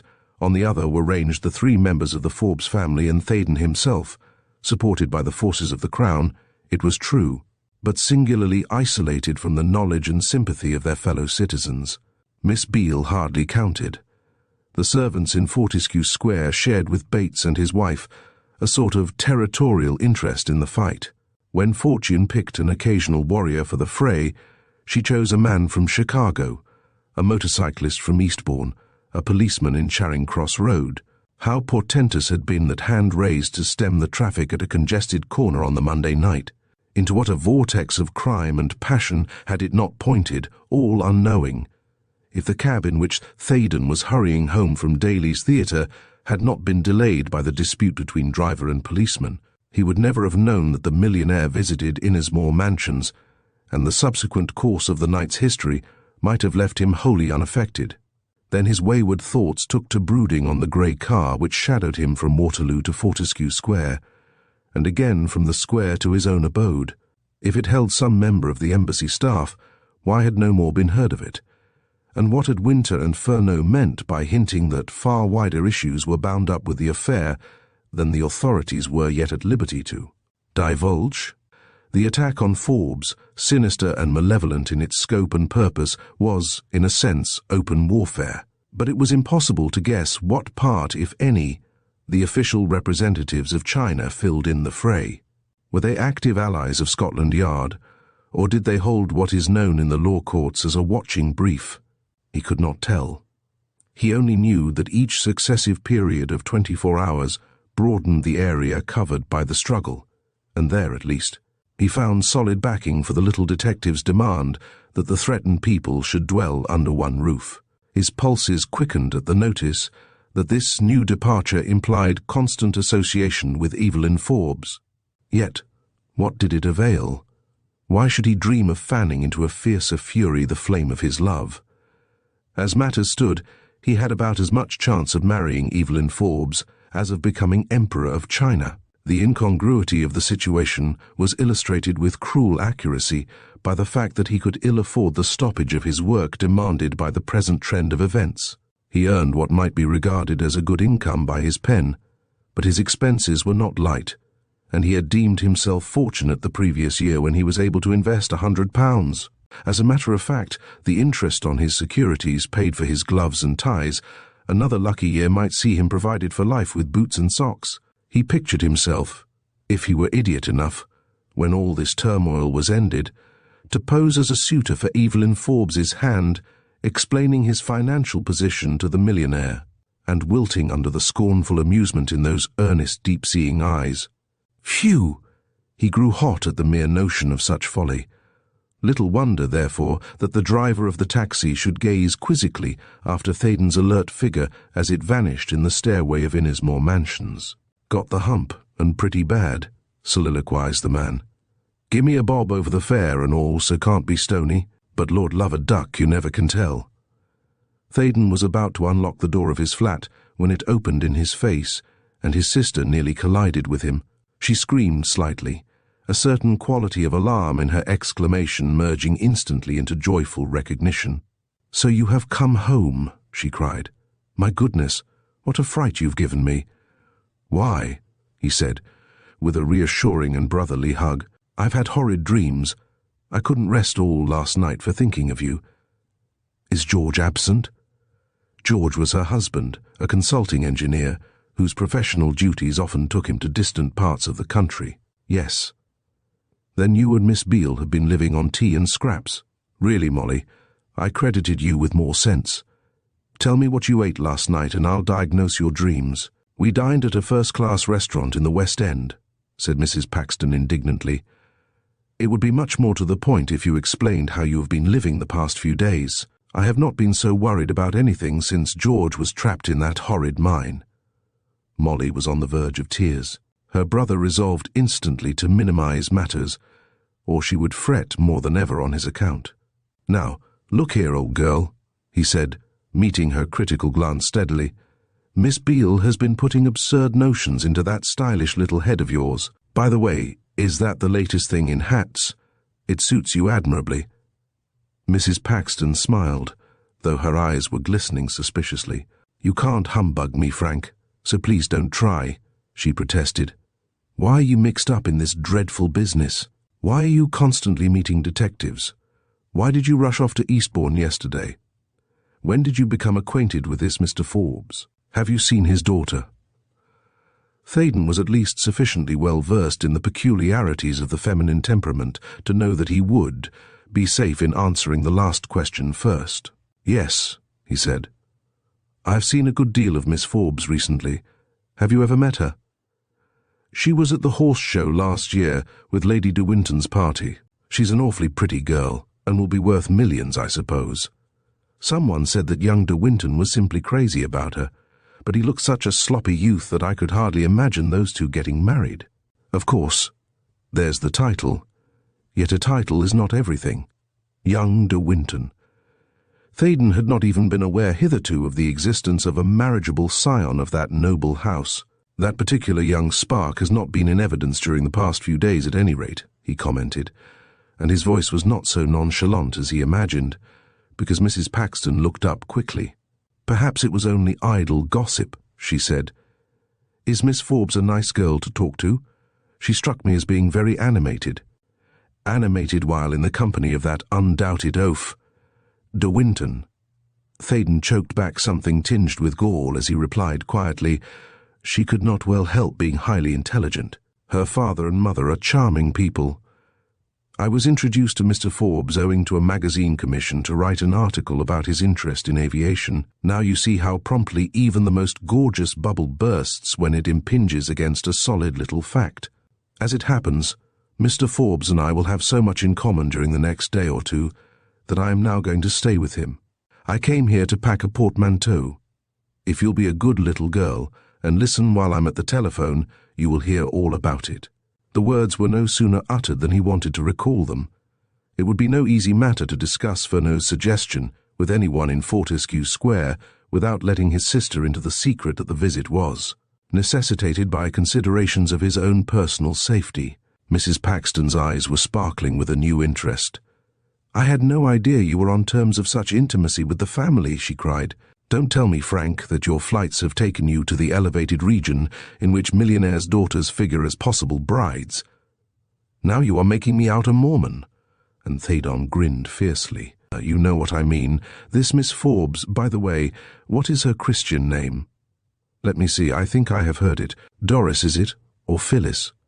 "No, I remember now, Evelyn." "Oh, then if you are so vague on that point, I suppose I must reconcile myself to owning a bachelor brother again." He shook his head at her. "Ah, you women," he said. "Yet I used to regard you as quite a sensible person, Molly. Now, How in the name of goodness could I possibly entertain any notion of marrying the only daughter of a man in Forbes's position? It all depends, was the illogical but crushing retort. There are plenty of millionaires' daughters whom I would not regard as good enough for my brother. And, let me tell you, the family is making progress. A little bird whispered the other day that George's name will appear in the next list of honours. He is to receive a knighthood. It was not new to Theydon to learn that his brother-in-law stood in high favour with the government, because Paxton had been appointed on 2 royal commissions with reference to mining regulations, but he affected a surprised incredulity as offering a way of escape from an inquisition which he dreaded. "Dear me," he smirked. Therein he erred. His sister gave him a puzzled glance. "You are not yourself today, Frank," she said dubiously. "You are acting. For whose benefit? Not mine, surely." "If your prospective ladyship will pardon me, I will now go to the telephone," he countered. Anything, even a mad jumble of incoherence in his talk with the Forbes household, was better than the troubled scrutiny of those clear brown eyes. Leaving the door open so that his sister could hear his side of the conversation, he rang up number 11, Fortescue Square. The butler answered. "That you, Tomlinson?" said Theydon. "Will you ask Mr. Forbes if I am to turn up in time for afternoon tea? If it is more convenient that I should arrive later, I have lots of things to attend to, and can fill in a few hours easily." "I really don't know what to say, sir," came the astounding answer. "Mrs. Forbes has been shot. Great heavens!" "Yes, sir. She was merely looking out through the drawing-room window, when someone fired at her from a passing motor car." "Do you mean that she is dead?" "No, sir, not quite so bad as that. The bullet struck her left shoulder, a few inches lower, and it would have pierced her heart. The doctors are with her now. Some interruption took place on the line, and the butler's voice ceased. Theydon, careless now as to what construction his sister might place on his words, was about to storm at the exchange for cutting the communication. He meant to say that on no consideration would he inflict the presence of a stranger at such a terrible moment, when a coldly metallic, almost harsh question reached him. "That you, Theydon?" "Yes," he said. Forbes was speaking. "I was crossing the hall and guessed it might be you. Come as soon as you are at liberty. You will be welcome. If we are to be besieged, I want someone who will not be afraid to shoot. These policemen are too scrupulous. They saw some cursed Mongol leaning out through the window of the closed car and could have either shot him or put a bullet so close that his aim would have been disturbed. As it was, my wife only escaped death by the mercy of Providence. She bent slightly at the very instant the would-be assassin fired, and the bullet simply lacerated her shoulder. After this, I'll defend myself and my womenfolk, but I need at least one other man whom I can trust. Will you come?" "I'll be with you within 20 minutes. He heard the clang of the receiver being replaced on its rest at the other end of the wire. Somehow, the sound conveyed a new determination on Forbes's part. He had his back to the wall.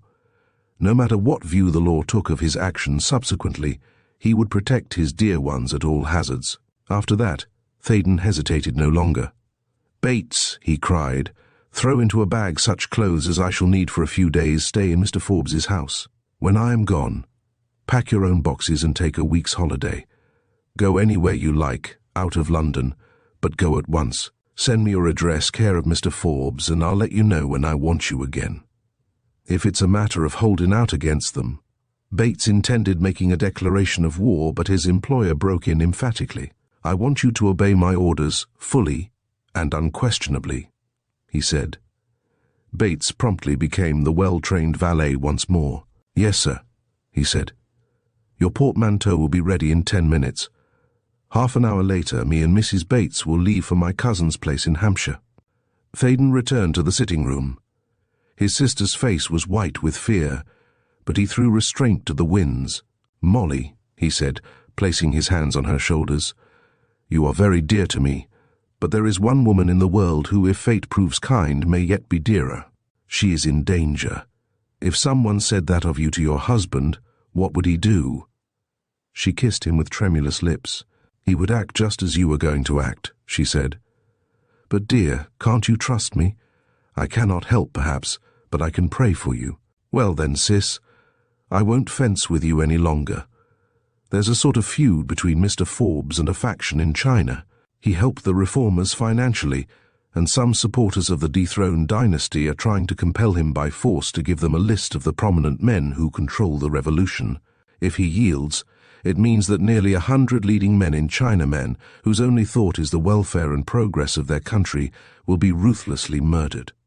If he continues to refuse, his own life and the lives of his wife and daughter are at stake. These fiends killed Mrs. Lester within a few feet of this very room. They killed her husband 6 months ago. They tried to kidnap Evelyn Forbes yesterday, and succeeded for a while in carrying off her mother, their plan being to torture one or both, even unto death. Heaven help me, I love Evelyn Forbes, and I would count my life well spent if I died in defending her. Should anything happen to me and she is spared, tell her that, will you, and my spirit will thank you. We must not think of death but of life, was the brave answer. Can I do anything? Could George assist if he were here? No, Molly. Perhaps I am exaggerating matters, though the history of this week would make strange reading if published broadcast. Indeed, I shall now urge on Mr. Forbes the advisability of sending the facts to the press. London would be stirred to its depths, and every one of its citizens would be quick to observe and report the presence of Chinamen or Japanese in the West End. Some innocent Orientals would suffer, but the police might at least be enabled to capture the pestiferous gang which has committed this latest outrage. Just think of some cold-blooded scoundrel shooting at a sweet-mannered and gentle lady like Mrs. Forbes. Surely the authorities can protect her. That is the wild absurdity of the position. Of course, you didn't hear what Mr. Forbes said. The armed detectives on duty in his house actually saw the Chinese individual who fired the shot which wounded her, leaning out through the window of a closed car. But they cannot blaze away at any passer-by merely because he is or resembles an Asiatic. What they dare not do, however, he and I will endeavour cheerfully. Bates. Yes, sir, came the cry from a bedroom. If you're packing 2 bags, put that pistol and a box of cartridges in the smaller one. Yes, sir. Mrs. Paxton at this crisis proved herself a woman of spirit. I think you're right, Frank, she said quietly. I refuse to believe that any British court of justice would blame any man for defending the lives of his wife and daughter, nor you for helping him. If the peacefully disposed Chinese residents in London wish to avoid risk, let them keep away from Fortescue Square. May I come with you? You, Molly? He looked at her with troubled eyes. For the moment, such was the fire in his brain he did not understand. She laughed gallantly. I don't mean as one of the garrison, she said. May I not make the acquaintance of these people? Sometimes the mere knowledge that others are aware of one's troubles and sympathize with one is comforting. Miss Beale is not expecting me till tea time. I told her I might lunch with you. Indeed, I promised to call at her hotel for her letters, and that is halfway on your road. You're a brick, Molly, said her brother. I do believe Evelyn Forbes will be glad to see you. The most amazing thing about this affair is that none of the many friends missed her, and Mrs. Forbes and their daughter must possess London has the slightest inkling of the truth. I suppose the servants are instructed to tell ordinary callers that the various members of the family are out, or some of them indisposed, or something of the sort. But come along. I hear Bates banging my belongings into the passage. I'm in a fever to be there and taking part in the row. Soon they were seated in a taxi and speeding to Smith's Hotel, Jermyn Street.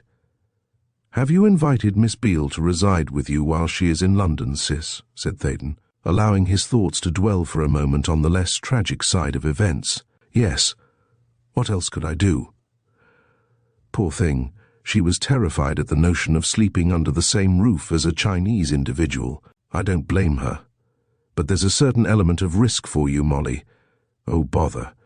Don't tell me that a few Chinamen can threaten all London. Yet even the valiant-hearted Mrs. Paxton yielded to the haunting terror of the bandits when the taxi drew in behind a grey car already standing at the curb outside Smith's Hotel, and her brother grasped her wrist in sudden warning. Sit still, he said. Now we may get on the track of some of the gang. That is the car which followed me on Monday night. His sister, of course, did not understand. She had heard nothing of the pursuit and its curious sequel. "Do you mean it is one of the cars which these men use?" she whispered breathlessly. "Yes, I'll explain later. But what impudence!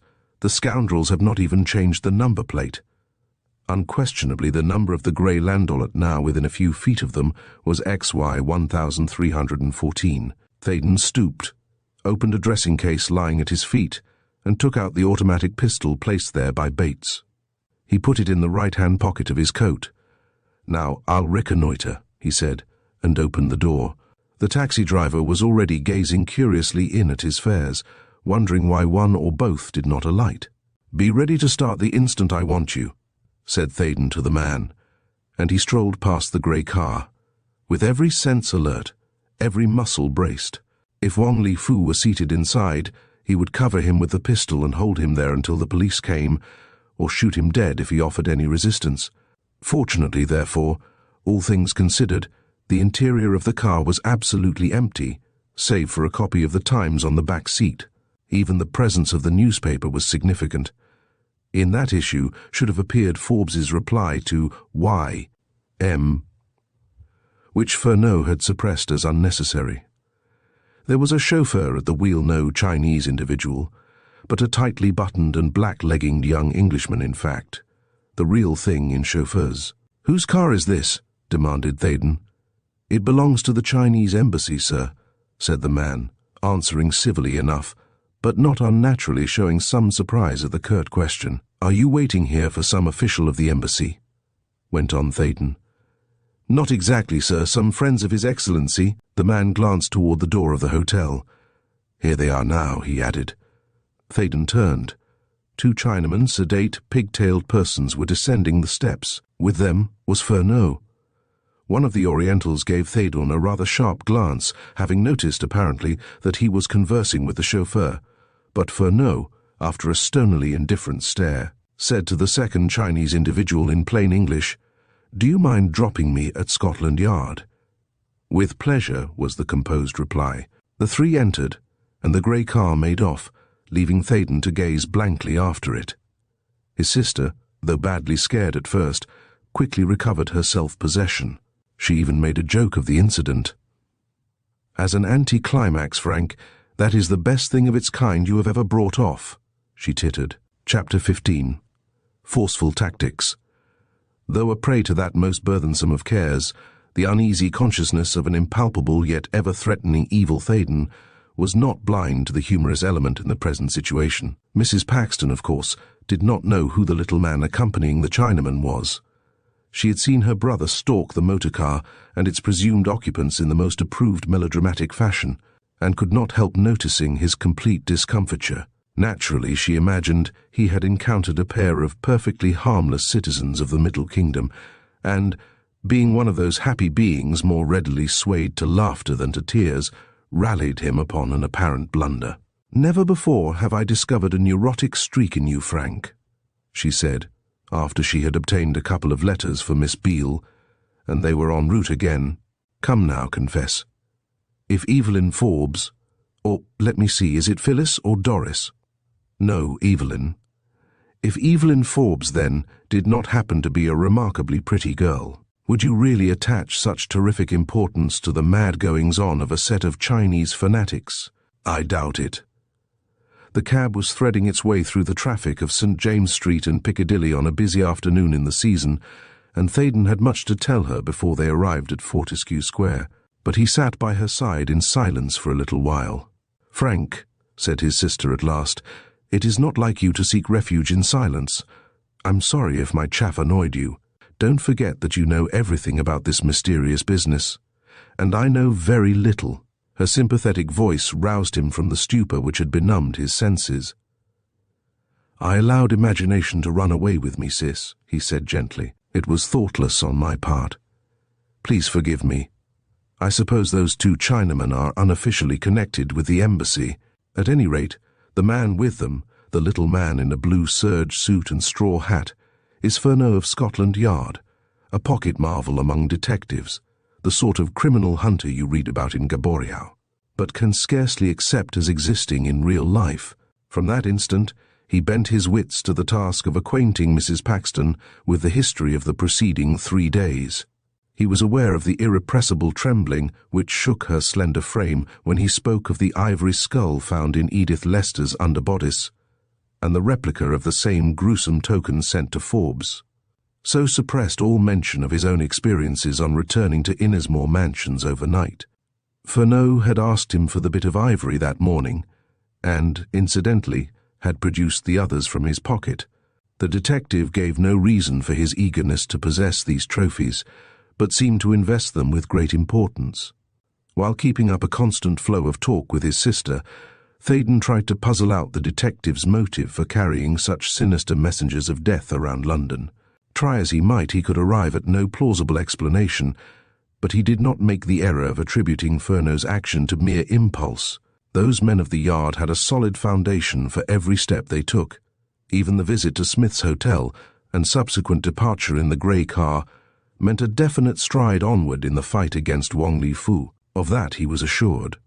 At 11 Fortescue Square, there were no outward signs of recent disturbance beyond the presence of a sharp-eyed policeman at each corner of the row of houses of which Mr. Forbes's residence formed one of, the centre pair. Theydon expected to see a shattered window in the drawing-room on the first floor, where presumably Mrs. Forbes was standing when the shot was fired, but each pane in 3 large windows was intact, and the windows were closed. Then he reflected, as indeed proved to be the case, that on such a fine day the window would probably be open. 2 windows on the second floor and one in the cloakroom near the front door were raised a few inches, but drawn curtains screened from observation any watchful eye which might be stationed behind them. As a matter of fact, armed detectives were hidden there, and they had been given specific orders to shoot without warning anyone of Chinese appearance whose behavior was suspicious. While 3 men were in readiness in the hall to rush out into the square and make an arrest under similar circumstances. In that fashionable quarter, at that hour, automobiles of every type were passing constantly. At the very next door, a well-appointed carriage and pair was in readiness to take an elderly lady for a drive in the park. As yet, none of the other residents in the square had the remotest notion that number 11 was in a state of siege. The position of affairs, if it were not so desperate, was almost amusing. Mrs. Paxton and Theydon were admitted without any delay, and Forbes himself hurried downstairs to greet them. He was pale but quite composed. All the nervous uncertainty of the previous day had vanished. He was armed and willing for the fray. If, as was by no means unlikely, Wong Li Fu staked everything on a gambler's throw and led his cohort in a daylight raid on the house, the Manchu leader would meet with a very warm reception. Forbes was surprised to find that a lady had come with Theydon, but expressed his pleasure at the visit, which, he said, was just the thing his wife and Evelyn needed. Yes, he went on cheerfully, noting the astonishment caused by his words. Mrs. Forbes is not seriously injured. The bullet lacerated the top of her left shoulder, and the wound is painful but superficial. She positively refuses to remain in bed, so our doctor humoured her, provided she promises not to pass the time looking through the drawing-room window. Mrs. Paxton, to whose senses the presence of armed detectives and constables in uniform was even more eloquent than her brother's words, glanced about the spacious entrance hall with wide-eyed amazement. Once she and her brother were recognized as friends of the family, the men on duty gave them no heed. Outside were the familiar sounds of London traffic. Within were preparations for conflict. The police carried revolvers openly in leather cases strapped to their belts. On a table near the library door were several automatic pistols ready to be snatched up in an emergency. An alert detective, revolver in hand, was peering through the curtains of the cloakroom. This sentry, in particular, would alarm the garrison, if, as Winter had definitely warned his assistants, an attempt were ever made to enter the house by main force. "I think I must be dreaming," she said, trying bravely to lessen the gravity of the statement by smiling at its inherent absurdity. "Am I in London, or have I been whisked by magic to one of those outposts of civilization, where men and women of European race are often compelled to band together for protection against savages? One reads of such things comfortably while dawdling over breakfast, and one wonders idly why people go to such places. But that something of the sort could happen in London, why, it is simply fantastic." "It is unpleasantly real for all that, Mrs. Paxton," said Forbes, leading the way up the stairs. "What else can we do? If the authorities surrounded the house with a cordon of soldiers, London would be in an uproar. We want to avoid that at all costs. I have been in communication with the Home Office and am advised that if we decide to put up with the inconvenience, it is better, and actually less risky, to hold out here than seek safety by flight. I understand that Scotland Yard is not losing an unnecessary minute, but there are obvious difficulties in the way of decisive action. It is considered worse than useless to effect isolated arrests, as these tend only to put the other members of the gang on their guard. The Chief Inspector tells me that he had some hope of being able to make a big haul tonight. The principal drawback is the language bar. Chinese interpreters are few and far between in London, and those who do exist in the East End, for instance, have long since lost any useful acquaintance with events in their own country. This is a political matter, you understand, and must be fought out on political lines. Strange as it may sound in your ears, the cause of Chinese freedom is at issue in this very house. If Wong Li-Fu could secure a list of names now locked in a bureau in my library, the Constitutional Party in China would perish forthwith for want of leaders. But he won't get it. Thanks to your brother, Mrs. Paxton, his deadliest attack failed yesterday. For today's accident, we have ourselves to blame. We did not even suspect that his malignity would take the form of shooting the first person who chanced to look out of a window. He had halted at the top of the broad staircase while making that stirring declaration of war. "Pardon my outspokenness," he said, sinking his voice to a lower tone. "I don't want to frighten my wife on my own account. She believes now that the police are hunting these scoundrels in every hole and corner of London. In a sense, that is true, but we never know the moment some extraordinary action may be taken, so we remain constantly on the qui-vive." He heard the telephone ring beneath and turned quickly. "I may be wanted," he said. "I'll join you presently. There is my wife's boudoir." And he pointed to a door. "Take Mrs. Paxton in, Theydon. Mrs. Forbes and Evelyn will be glad of your company." Theydon knocked and heard Evelyn's voice bidding him enter. Mrs. Forbes was lying on a couch, and her daughter had evidently been seated near her, reading a newspaper. "I brought my sister to see you," he explained. "I've been relating such heroic things about you that she simply refused to go home without ocular proof of your existence." Mrs. Forbes would have risen, but was restrained by the girl's emphatic cry, "Mother, why won't you behave like an obedient invalid?" Thus coerced, Mother did behave. "They insist on treating me as a casualty," she cried cheerfully. "What is your sister's name, Mr. Theydon?" "Molly," he said thoughtlessly, for he had just touched Evelyn Forbes's hand, and the mere contact gave him an electrical shock. The women laughed, and Mrs. Paxton blushed. "Molly Paxton, at any rate," she said, realizing at once that her brother had completely lost all self-possession at sight of his divinity. "Now, as you are going to stay here, Frank, you shall give me the full measure of the few minutes I can spare, so go and talk over your adventures with Mr. Forbes while I gossip with the prisoners." Theydon saw that his tactful sister had struck the right note. She might be trusted to make herself eminently agreeable. Her bright, smiling manner had already created a good impression, and a lively chat with one who had not passed through the vicissitudes which beset the Forbes family would be an excellent tonic. "Before I efface myself, may I be allowed to congratulate Mrs. Forbes on her escape?" he said, halting at the door. "Yes, you may," replied the older lady. "And just to show that I am convalescent, kindly tell Tomlinson that I am coming down to luncheon and that Mrs. Paxton will join us." Forbes was leaving the telephone when Theydon regained the hall and explained that he had been dismissed from the feminine conclave upstairs.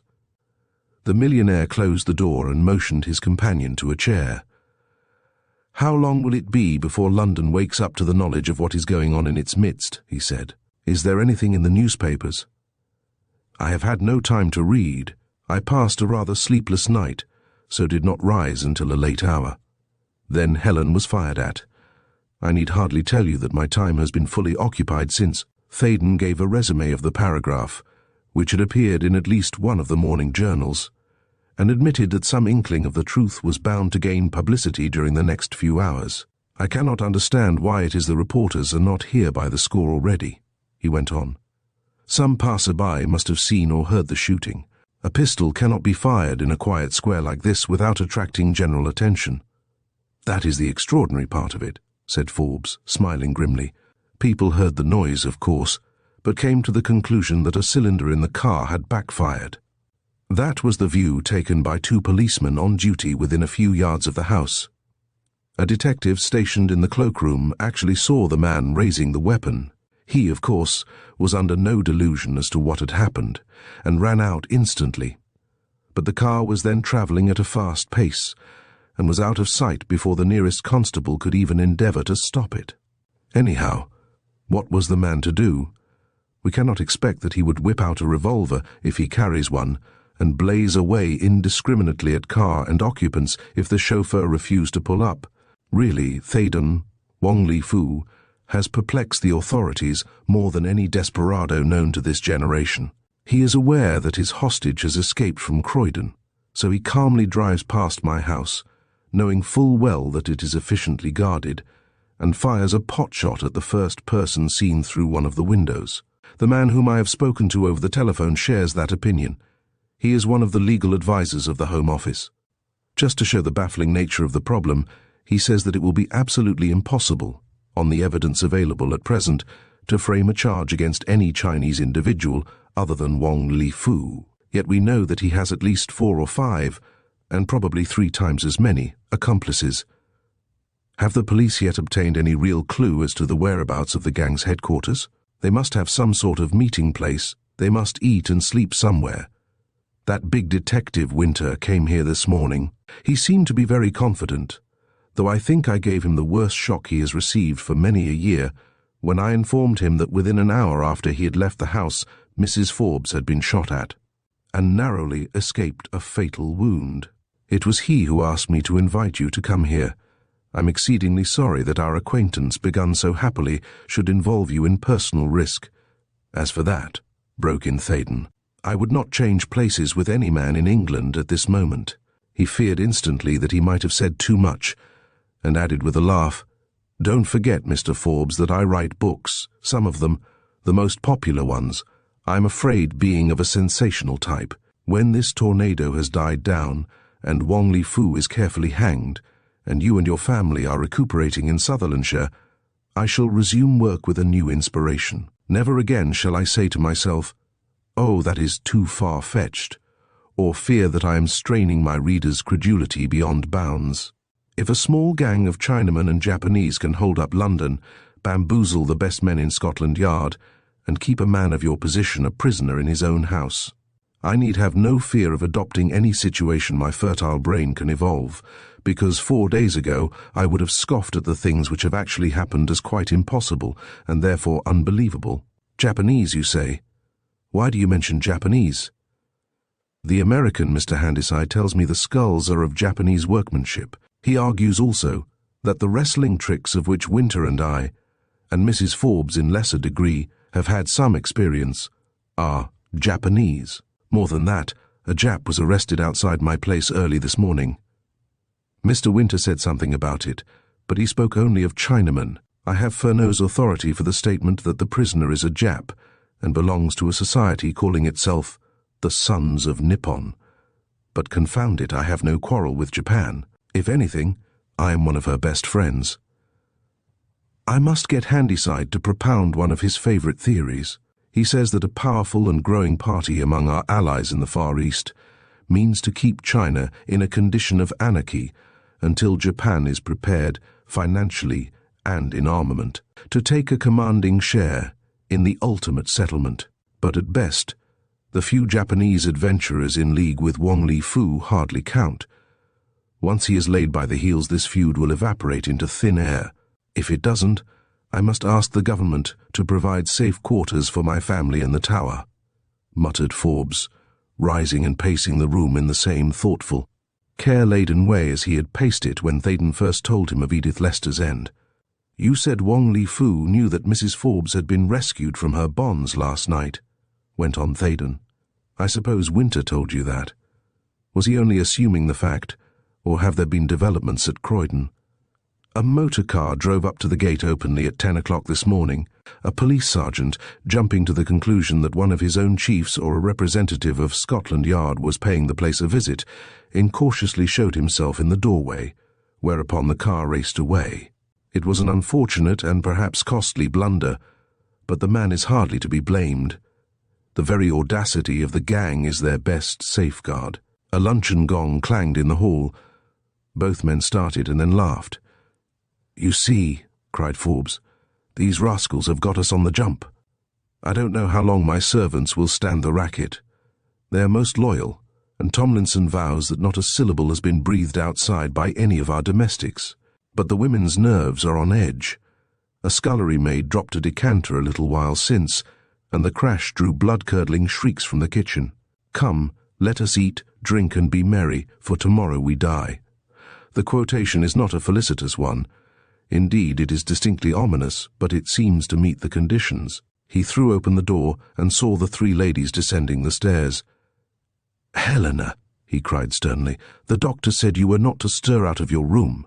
My dear, the doctor is a mere man, and fancies that a woman is not fitted for warfare. He is quite mistaken. When aroused, we can be terrible." Mrs. Forbes, whose face was paler and eyes seemingly bigger and more luminous than usual, was leaning on Evelyn's arm. She was dressed in a blue tulle costume, which lent a fragile air to an already slender form, but she smiled so unaffectedly that even the policeman grinned. "You certainly look ferocious," said her husband, yielding instantly, as she well knew would happen. "I believe you are all jealous," she vowed. "I am the only one who has really been in the forefront of the battle. No. I forgot you, Mr. Theydon. Didn't that horrid man knock you down?" "Yes," said Theydon, moistening his lips with his tongue. There was such a peculiar rasp in his voice that it evoked a general laugh. Obviously the guests meant to avoid serious topics during the meal. Evelyn Forbes chimed in with a reminiscence of her schooldays in Brussels, and soon the talk was general, ranging from the year's academy to the ladies' gold championship. Mrs. Paxton, an excellent mimic, was amusing them with imitations of the voice and manner of a certain well-known lady golfer when she was interrupted by three sharp, irregular cracks which seemed to come from the dining-room windows. Simultaneously, a picture frame on the opposite wall was split, and a Worcester vase on a sideboard was smashed to atoms. Theydon, owing to his position at the table, was the first to notice 3 small starred holes in the plate glass of the windows. "Don't stand up," he said instantly. "Someone is shooting at the house. Crouch on the floor, for heaven's sake." That urgent appeal was emphasized by a 4th bullet, which, taking a lower flight, barely missed Forbes, upset a Venetian glass flower vase on the table, and buried itself in the lower half of the sideboard. Forbes, heedless of the possible consequences to himself, sprang to his wife's assistance, and, interposing his body as a shield between her and the windows, led her to an angle of the wall where she would be safe. The younger women, after a momentary hesitation, dropped to the floor and crawled to the same refuge. Theydon ran out. The front door was open. The police had heard the shooting, the sound of which had been deadened to those in the dining room by the breaking glass and china. But within a few minutes, a useless pursuit was abandoned. The fusillade had come from a car which halted close to the garden railings on the far side of the square, though the trees were nearly in full leaf, and dense shrubberies seemed to shut off every house from any such method of attack. Investigation proved that it was possible to estimate accurately the position of the dining-room windows in number 11. When Theydon returned, he found Forbes and the ladies gathered in the hall. "Another narrow escape on both sides," he said coolly. 2 policemen were just too late to interfere. Of course, they did not anticipate a move in that quarter. "Have your enemy made off in a car?" said Mrs. Forbes. "Yes. A constable in a taxi is trying to follow them." "Well then, let us finish our luncheon. I had hardly touched my cutlet."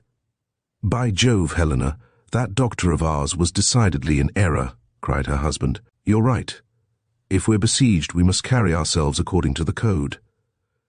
Mrs. Paxton, I hope it won't disturb you if a shell bursts before coffee is served." Theydon glanced through a window before resuming his seat. "That volley has done things," he announced. "London is stirring at last." There's a crowd in front of the house, and a short, fat man is explaining the procedure. Prepare now to receive the press in battalions. Chapter 16, wherein unexpected allies appear, although, as shall be seen, the final and complete defeat and extinction of the London section of the young Manchus were directly due to forces set in motion by Fernot. It was Winter's painstaking way of covering the ground that unearthed the fraternity's meeting place, and thus brought matters to a head speedily. For the rest, events followed their own course, and great would have been the fame of the prophet who predicted that course accurately.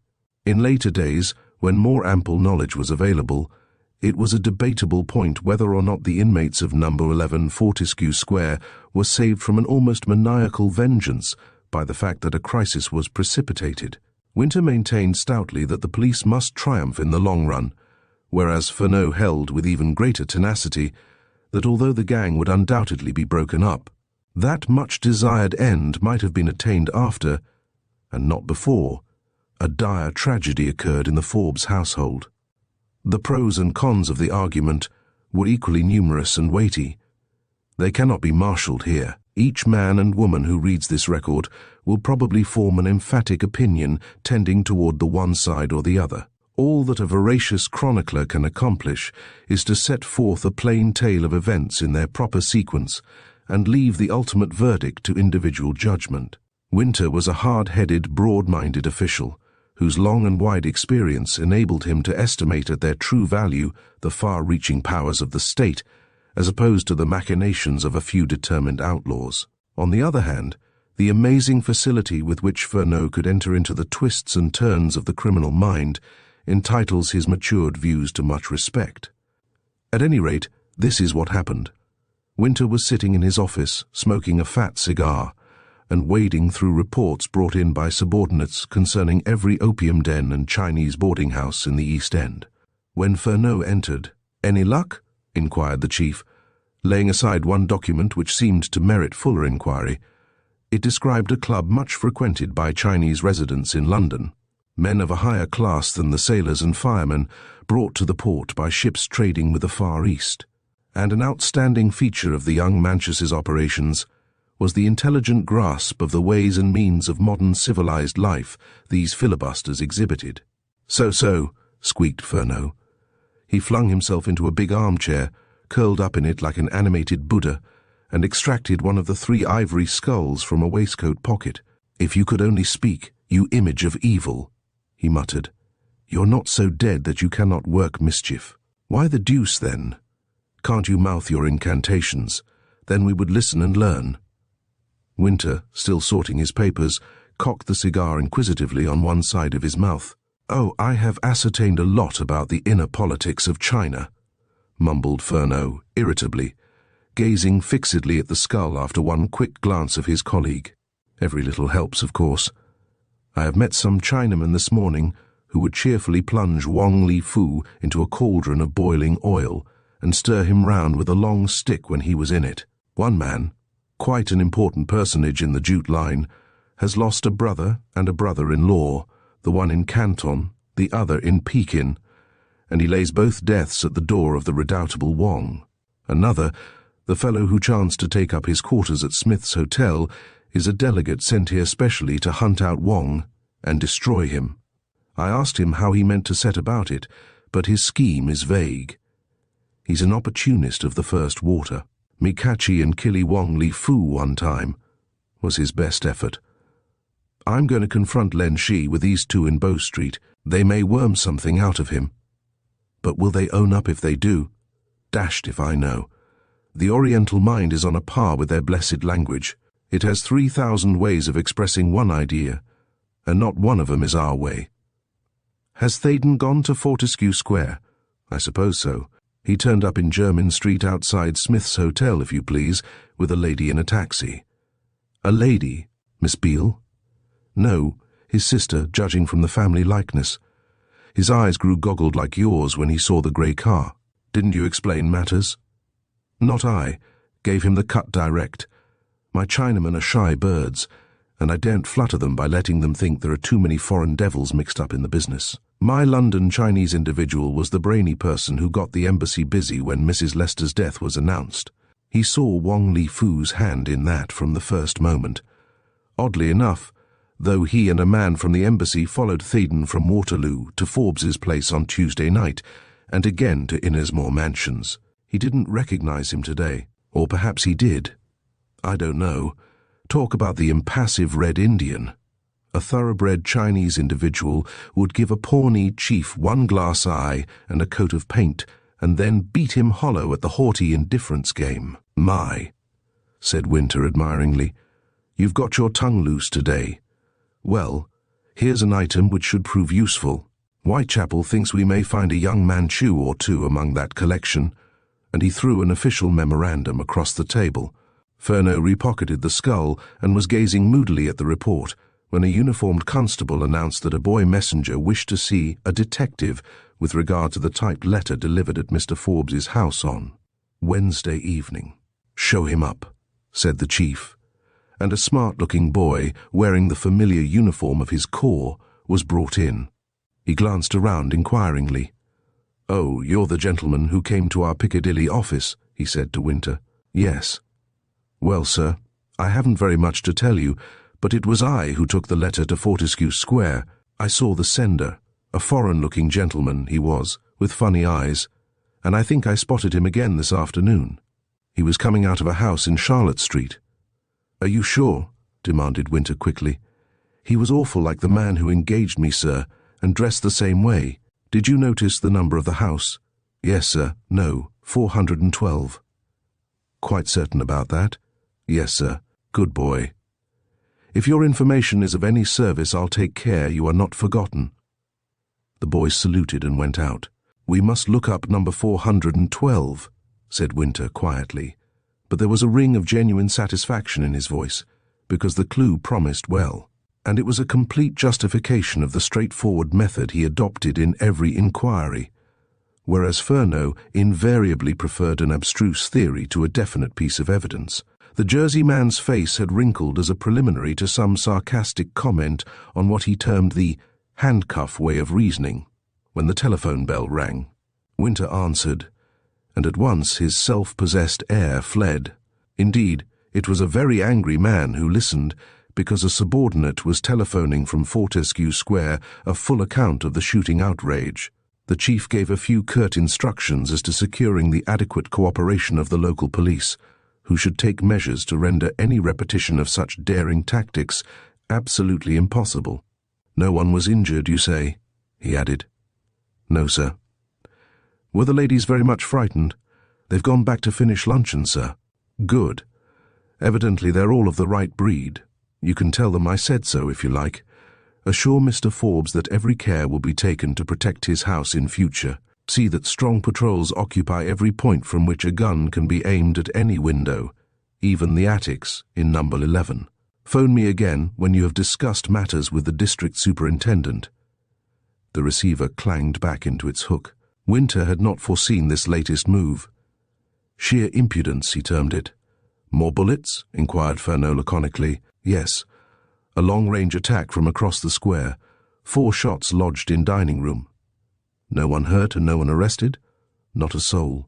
James, said the little man solemnly, Wong Li-Fu is making us a laughingstock.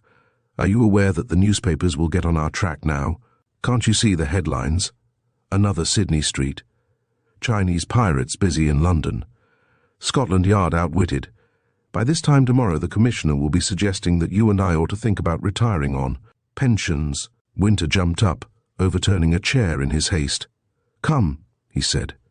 If that Chinese individual in Bow Street won't speak, I'll torture him. What of the other fellow who was caught near Innismore Mansions? He's a Jap. He knows nothing. He was hired for the job to put any interfering bobby to sleep. The chief inspector angrily bundled some papers into a drawer and threw away his cigar, which he had allowed to go out. Furneaux produced an ivory skull again and scowled at it, whereupon his superior, snorting with annoyance, strode to the window and affected an interest he was far from feeling in the panorama of the Thames, and thus they passed a harmonious quarter of an hour, which came to an end with the appearance of an attendant to announce the arrival of 2 Chinese gentlemen to see Mr. Furneaux. They went down in the elevator without exchanging a word. At the entrance stood the grey car, in which the Chinamen were already seated. Furneaux introduced the chief inspector, and they were whisked to Bow Street. There, in a cell, they found Len Shi, a somewhat sullen-looking man, whose European chauffeur's livery seemed curiously raffish and unsuitable when contrasted with the more picturesque if sober-hued garments worn by his fellow countrymen. At first he maintained the sulky know-nothing role which he had adopted successfully with the official interpreter. Furneaux, watching the faces of prisoner and questioners, guessed that small progress was being made, so, waiting until Len Shi was evidently quite satisfied with himself, he suddenly thrust an ivory skull before the man's eyes. The result was unexpected, but puzzling. The man was badly scared, beyond doubt, but he now became obstinately silent. Winter, than whom no living actor could play up better to Furneaux's tactics in a touch-and-go encounter of this sort, assumed a highly tragic air. "Handcuff that man and bring him out," he said to the constable in charge of the cells. Len Shi blanched. He estimated the legal methods of Great Britain by those which obtained in his own land, and probably thought he was being led forth to immediate execution. The whole 5 crowded into the car, and the driver, the same English chauffeur to whom Theydon had spoken, was told to make for Charlotte Street and pass the house slowly, but not pull up. Len Shi, though quaking with alarm, bore himself with a certain dignified stoicism until he found out where the car was apparently stopping. Then he said something in a panic-stricken voice, and the jute merchant, who spoke English fluently, turned to Furneaux. "Tell the chauffeur to return," he said. "Len Shi will now confess." Once started, Len Shi talked volubly. The others merely put in a question now and then, and the detectives curbed their impatience as best they might until Len Shi was safely lodged in Bow Street again. Then Winter led his Chinese helpers into an inner office and closed the door. "Well?" he said, addressing the jute merchant. The other Chinese individual had very little English and could not maintain a conversation, but, to the chief inspector's surprise and wrath, the English-speaking Chinese individual had only a request to make. "Give me and my friend those 3 ivory skulls," he said. "Why?" he said. "Without them we can accomplish nothing. Be good enough to explain yourself. Above all, tell me what Len Shi has been jabbering about." He had plenty to say. He told us of the fate of our friends in China. "Those things do not concern you. What you want is to have Wong Li Fu and the others. There are nearly 20 in all delivered into your hands. Very well. Give us those ivory skulls, and bring your men to that house in Charlotte Street at 1 o'clock this night, and you will take them without a blow being struck. That is our business, not yours," said Winter, gruffly decisive. "I cannot expose you 2 gentlemen to any personal risk in this affair. Kindly." "You do not understand," broke in the jute merchant, addressing the burly representative of the Criminal Investigation Department as if he were a fractious child who must be informed as to the why and wherefore of a disagreeable duty. "What will you do? Surround the house with policemen, break in the doors and fight? You may or may not succeed. Plenty of your men will certainly be killed. That is not good. We do not wish it. Give me those skulls. I and my friend will go there. You come at 1 o'clock, tap so on the door, and we will admit you. Then you take Wong Li Fu and all the others. There will be no fight." The Chinese individual's manner was singularly impressive as he tapped 3 times on a high desk, to emphasize, as it were, his instructions. The sound, too, was curious. He did not use his knuckles, but bunched the fingers of his right hand together and rapped on the wood with the long nails which are a mark of distinction in his race. "We make things easy and certain for you," he added, more by way of painstaking argument than because any further explanation was really necessary. "You do not wish to fail, no. You want to be sure that Wong Li Fu's evil deeds shall be stopped? Good. We do that, I and my friend. We can pass the doorkeepers. Can you? No. At 1 o'clock we open the door, and the young Manchus will be wholly in your power, to do with them what you will. I promise that, and my word is always taken in the city. Winter turned troubled eyes on Furneaux. What do you say? He muttered irresolutely. I think the plan is a good one, and should be adopted, was the instant reply. Nevertheless, Winter was perplexed. He hemmed and hawed a good deal. Seldom did he hesitate in this fashion. As a rule, he was quick to decide and quicker to act. I might entertain your scheme if I were told more about it, he said dubiously, gazing with troubled eyes at the Chinese individual's blandly inscrutable face. Please believe me when I say that I trust your good faith, but I am not sure that even you understand fully the nature of the adventure you have in mind. Wang Li-Fu has already committed one murder in London. He has attempted others, and is absolutely careless of consequences. How can I have any guarantee that you and this other gentleman may not be his next victims? He is a person who displays a somewhat forced humour. We might enter the Charlotte Street house at 1 o'clock and find your corpses there, with labels and ivory skulls neatly attached. That will not be so, was the grave answer. If I agree, what time do you propose going there?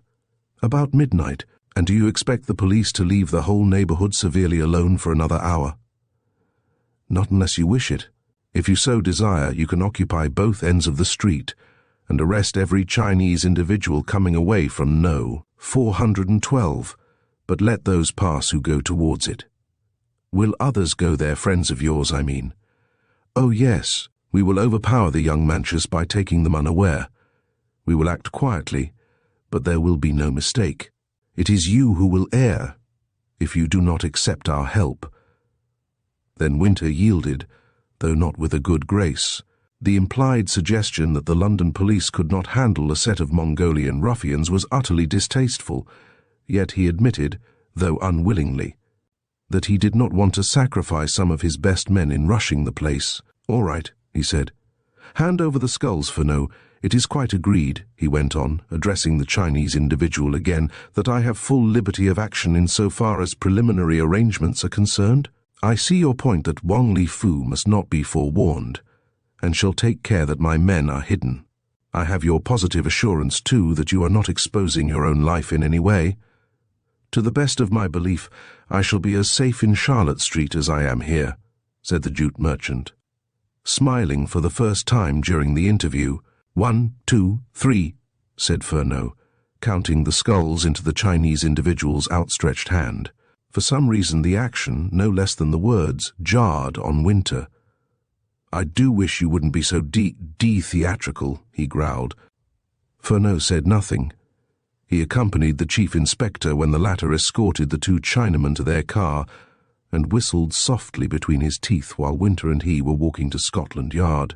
The big man glowered at him once or twice, but passed no comment.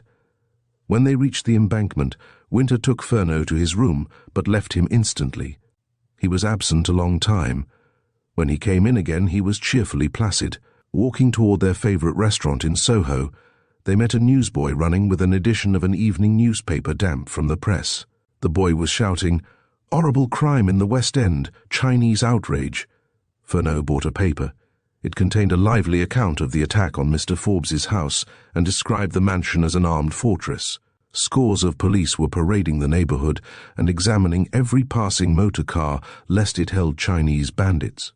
The arrest of Len Shi at St. Albans and of a Japanese outside Innismore Mansions was recalled, and an Eastbourne correspondent had sent a fairly accurate version of the kidnapping of Mrs. Forbes. The pack is in full cry now, James, grinned Furneaux. Tomorrow. Oh, bother tomorrow. Let's eat and talk about something else. What? Both?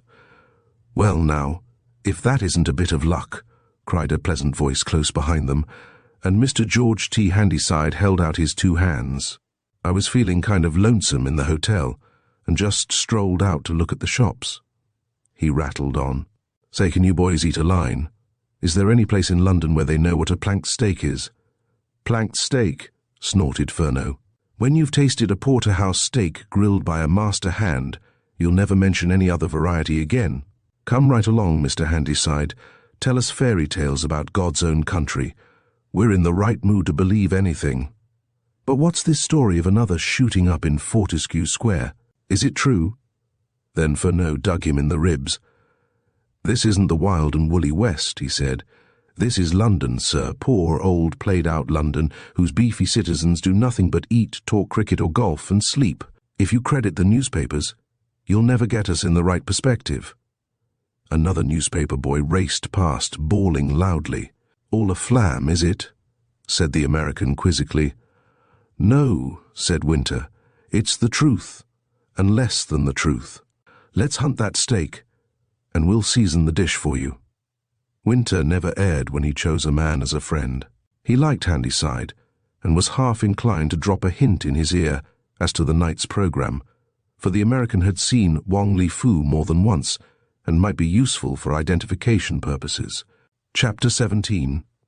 The Settlement. Now, Len Shi had communicated one vital fact to his compatriots, which they had carefully concealed from the detectives. The opening campaign against Forbes had practically ended that day. Thenceforth, for a week, the young Manchus meant to separate, revert to Chinese costume, live in Chinese boarding houses in the East End, and thus utterly mislead and bamboozle the police, who, in their hunt for the miscreants, would be searching for Chinamen in European dress and living in European style. Winter was in two minds whether or not to inform the inmates of number 11 as to the contemplated raid on the Charlotte Street rendezvous.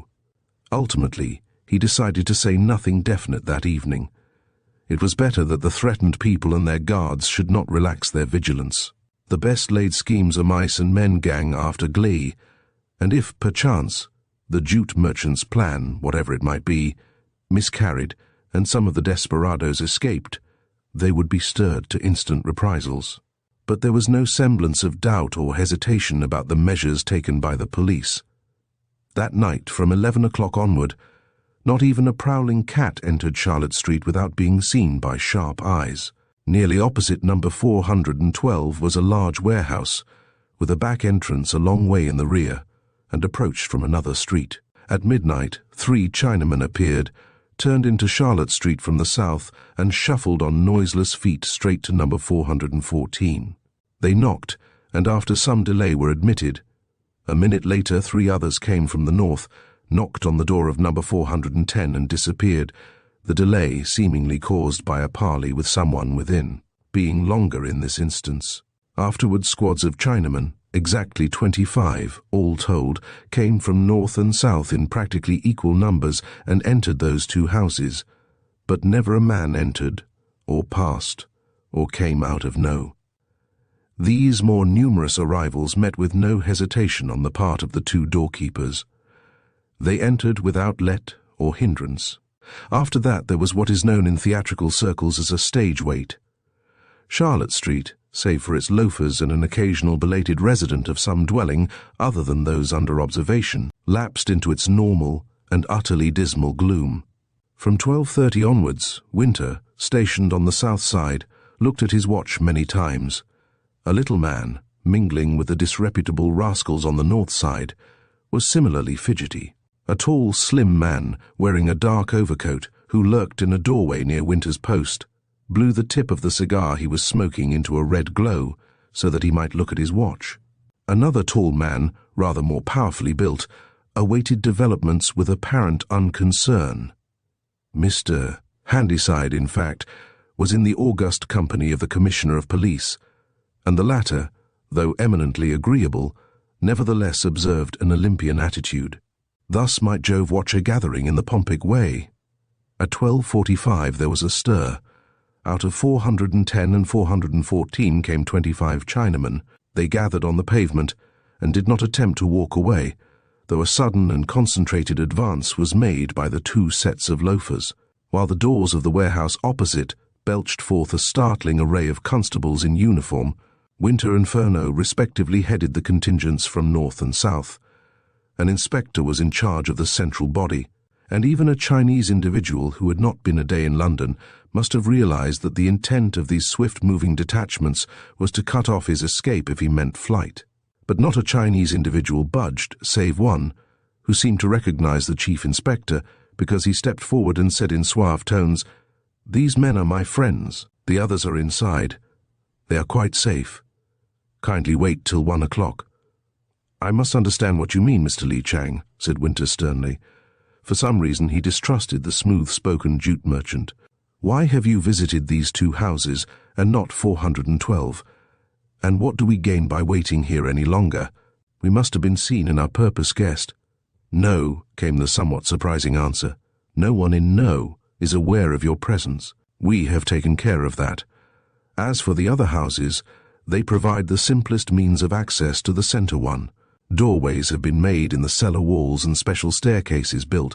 Consequently, if you broke open the door of 412, you would find the way barred by 2 other locked doors, while the occupants, if aroused, could escape from either or both of the next houses. We Chinese have a long acquaintance with the needs of a secret society.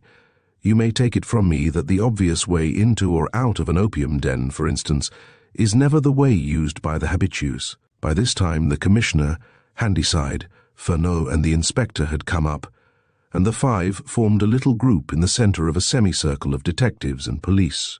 There was absolutely no sign of life in any of the houses, save for the raiders and the stolid Orientals. The street itself was deserted. Many eyes, no doubt, were peering through darkened windows, but the denizens of Charlotte Street as a rule attend strictly to their own personal affairs when the police are in evidence. "What do you advise, sir?" said Winter, addressing the commissioner. "Mr. Li Chang wants us to make no move until 1 o'clock. It is only a matter of 6 or 7 minutes. And what then? Are we to enter these other houses and not know?" "Yes," said the Chinese individual. "Have you left the doors open?" "No, they must be forced. But there are only small locks. The bolts are drawn. The places are apparently in complete darkness. My men must use their lamps, and may be attacked."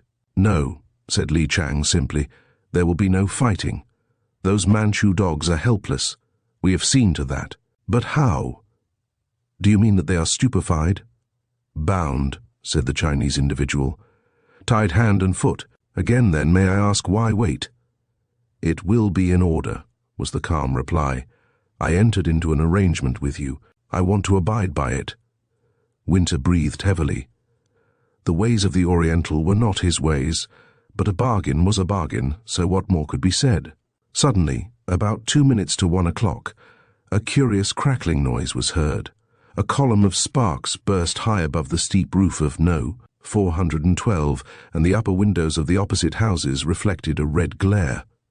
"Good heavens, the place is on fire!" cried Winter. Simultaneously came a shout from both ends of the street. Men were running from the detachment guarding the rear of the premises to say that a fierce fire was raging on the first floor back of number 412. "Smash in those 3 doors!"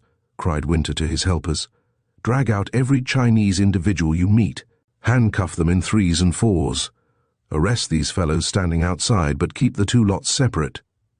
"Why are we your friends to be arrested?" demanded Li Chang's dignified voice. "I'll soon tell you why, you slim demon," shouted the chief inspector, roused to anger by the consciousness that he had been duped. "What fiendish trick have you played on those wretches penned up inside there? But I'll soon know." He turned to the local officer. "Better march this crowd of Chinamen straight to your station," he said. "I'll follow soon and lay a charge." He felt a claw-like hand on his arm, and wild with vexation though he was, forced himself to listen. "We are ready to go where you wish," said Li Chang calmly. "But spare your own men. They must not enter No. 412.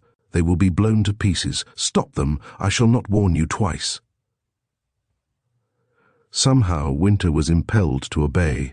The center door was already yielding, but he rushed forward and told the party which meant to enter at that point to abandon it and reinforce their comrades. A number of detectives and police were already inside the dark hallways of No's. 410 and 414, when the very walls trembled under the shock of a violent explosion in No. 412, which was quickly followed by 3 others. A tongue of flame darted instantly to a height of many feet above the topmost story, showing that the series of explosions had not only destroyed the whole rear section of the house, and thus given the fire fresh fuel and plenty of space, but there could be no reasonable doubt that the bombs, if bombs they were, had themselves been filled with some highly inflammable substance. Thenceforth, The police could do nothing beyond keeping at a distance the crowds which soon gathered, and thus clear a space for the operations of the fire brigade. Number 412 was thoroughly gutted. Not a shred of the building remained, except the crumbling walls at front and back. Its neighbors were in little better case, and the firemen devoted their efforts mainly toward keeping the disaster within bounds. One thing was certain. No human being had escaped from out of that doomed habitation. The fire, too, had gained hold with a phenomenal rapidity which argued the use of petrol, or some kindred agent of irresistible potency when ignited. Winter and Furneaux, accompanied by the commissioner and Mr. Handyside, walked to the local police station. The American was the only one who spoke. "Queer ducks, the Chinese," he said, seemingly musing aloud rather than inviting comment. "They like to settle their own differences. I guess we'd feel pretty much like that if we lived in China." No one took up the point thus raised. Winter bent a searching, almost sorrowful glance at Furneaux, but the little man's eyes were fixed on the ground, as though he were deep in thought. In the charge room of the police station, the 25 Chinamen awaited them. 25 pairs of oblique eyes gleamed at the four when they entered, but not a word was spoken. Winter, of course, singled out Li Chang for a parley. "Now," he said, "tell me just what happened after you and these others went into the 2 houses in Charlotte Street." The Chinese individual faced him imperturbably. His manner was as unemotional, and his words as slow and methodical, as if he were selling jute in his East End warehouse. "We asked to be admitted, and after giving the password and showing the sign, there was no difficulty," he said. "We were in parties of 3. As you probably saw, I headed one, which entered number 410. My friend, Wan Lung Fu, led the other. The ivory skulls made matters simple. We explained to the doorkeepers that we had just arrived from China and brought messages of great urgency. Once inside, we gagged and bound the doorkeepers. Then we entered No, where we knew that Wang Li Fu would be smoking opium with the remaining 14. Were there 17 in the gang all told?" broke in Furneaux. 17 Manchus. The rest are paid men of no account." "Queer," muttered Furneaux, almost to himself. "The story begins and ends with the number 17. Again did Winters strive to pierce his colleague with a look from those bulging eyes. But the little man was far too occupied with a singular numerical coincidence to pay any heed to him. "Well, go on," he said impatiently, glaring at the Chinese individual. "We went to the big room at the back," continued Li Chang quietly, uttering each word separately, and evidently weighing it in his mind to test its accuracy before use, "and found Wang Li Fu. Him we bound quickly and very securely. The others we tied in 2s and 3s. Of course, we brought the 2 doorkeepers to the same room so that you should experience no difficulty, but take them all together." Here Mr. Wan Lung Fu broke in. Evidently he could follow English better than speak it. "Yes," he said, "we want you catchy Chinimans all together mushi wanti." Then he smiled blandly, and his tongue rolled over his lips as though some fruit or sweetmeat had left a pleasant taste there. "Then, if your surprise was so successful, what caused the fire?" said Winter, affecting a magnificent disregard of the plain facts. Li Chang, for once, permitted his immobile features to show some semblance of anxious uncertainty. "That," he said, "is a mystery which can perhaps never be solved, but it saves your government much trouble." In those few words he expressed quite clearly the line he adhered to throughout a long cross-examination. Neither Winter nor the commissioner could shake him. The fire was an accident, the outcome of an extraordinary chance. He knew nothing whatsoever of its origin. After a protracted debate in private between the 2 heads of the Criminal Investigation Department, the names and addresses of the prisoners were recorded, and they were set at liberty. Before Li Chang went away, Furneaux demanded the return of the 3 ivory skulls, which were promptly handed over. "One word in your ear," murmured the detective sotto voce. "Did Wang Li Fu recognize you?" "Oh, yes," said the Chinese individual. "And you spoke to him?" "Oh, yes." The eyes of the 2 clashed. For once, Furneaux peered deep into the mind of an Oriental, and what he saw there kept him quiet. But he knew, just as surely as if he had been present, exactly what Li Chang said to Wang Li Fu. He delivered a message from 2 graves in far-off China, and that is all, or nearly all. The Charlotte Street fire caused only a slight sensation. It became known that number 412 was a resort of Chinese opium fiends, and the loss of the den and its frequenters was not treated as a national calamity. The shooting at number 11 Fortescue Square was regarded much more seriously, and the newspapers were full of it all next day. Thenceforth, however, interest flagged. Mr. Forbes and his family and servants left London for Scotland, and the Amateur Golf Championship came along. So, the escapades of a few Chinese fanatics in London were quickly forgotten. They were forgotten, that is, by most people, but one man, Frank Theydon, went back to his flat in Innismore Mansions to plunge into work and strive vainly to obliterate those pages of his memory charged with bittersweet daydreams. Strive as he would and did to bury the past under the duties and cares of the present, the radiant vision of Evelyn Forbes remained ineffaceable and entrancing. But he was built of tough fibre and resolutely refused an invitation to visit the Sutherlandshire Glen, in which Forbes and his daughter were sedulously nursing to health and strength the dear wife and mother whose nervous system had suffered far more than she permitted to become known under the stress and strain of the kidnapping experience. Even when Evelyn herself wrote, seconding her father's most friendly note, Theydon pleaded the exigencies of his profession and filled a letter with an amusing account of Bates's chagrin because he had failed to bag a Chinese individual on his own account, having actually purchased a pistol and fixed it in position before he and his wife quitted the flat. 3 months passed. On August 9th, a broiling morning, Theydon was dejectedly reading of preparations for the 12th, when a telegram reached him. It read, "Handyside has arrived here in his car. Come for the gathering of the clan. We take no refusal. Forbes." Theydon travelled north that night. He reached the Glen in time for dinner next evening, and passed a few delightfully miserable days in Evelyn's company. At last, feeling that he was losing grip and might act foolishly, he announced to Forbes, one night when a glorious moon was shining, and he knew that Evelyn was awaiting him in the garden, that he must leave for London next day. "Why?" inquired his host. "Has something unforeseen happened? I thought you meant remaining here till the end of the month at the earliest." "I'm sorry," said Theydon, chewing a cigar viciously as a means toward maintaining his self-control. "I'm sorry, but I must go." There was a slight pause. Forbes looked at his young friend with those earnest, deep-seeing eyes of his. "Is it a personal matter?" he went on. "Yes." Again there was a pause. Theydon was well aware that he risked a grave misunderstanding, but that could not be avoided. It might be even better so.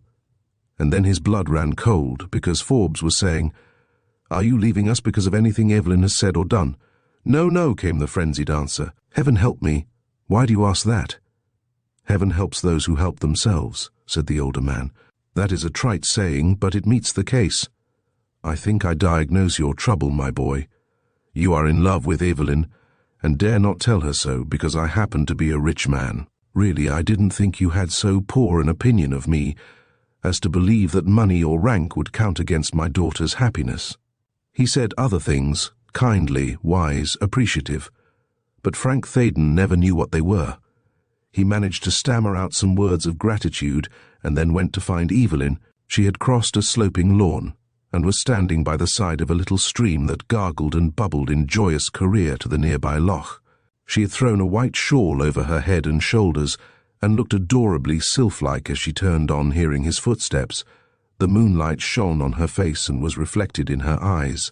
"Oh, you're here at last," she cried gaily. "The next time I ask any cavalier to escort me, he will come more quickly, I imagine." He stood in front of her and stretched out both hands. "Evelyn," he said, "here is one cavalier, at any rate, who offers himself as an escort for life." The merriment died out of her eyes, and the quip on her tongue failed her. Greatly daring, her lover took her in his arms. Through the open windows of the drawing-room floated the tender refrain of a ballad. Mrs. Forbes was singing, and sweet words blended with sweet music in the still air. Then their lips met, and the dark glen became an earthly paradise. As the final threads of mystery weave together, number 17 leaves us with lingering questions about identity, desire, and the unpredictability of life. Louis Tracy masterfully crafts a narrative that captivates the imagination and keeps readers on the edge of their seats. In the end, the revelations may be unexpected, but they resonate with the timeless themes of love, betrayal, and the art of storytelling itself. Thank you for joining us on this journey through London's hidden corners, where every shadow holds a story waiting to be told.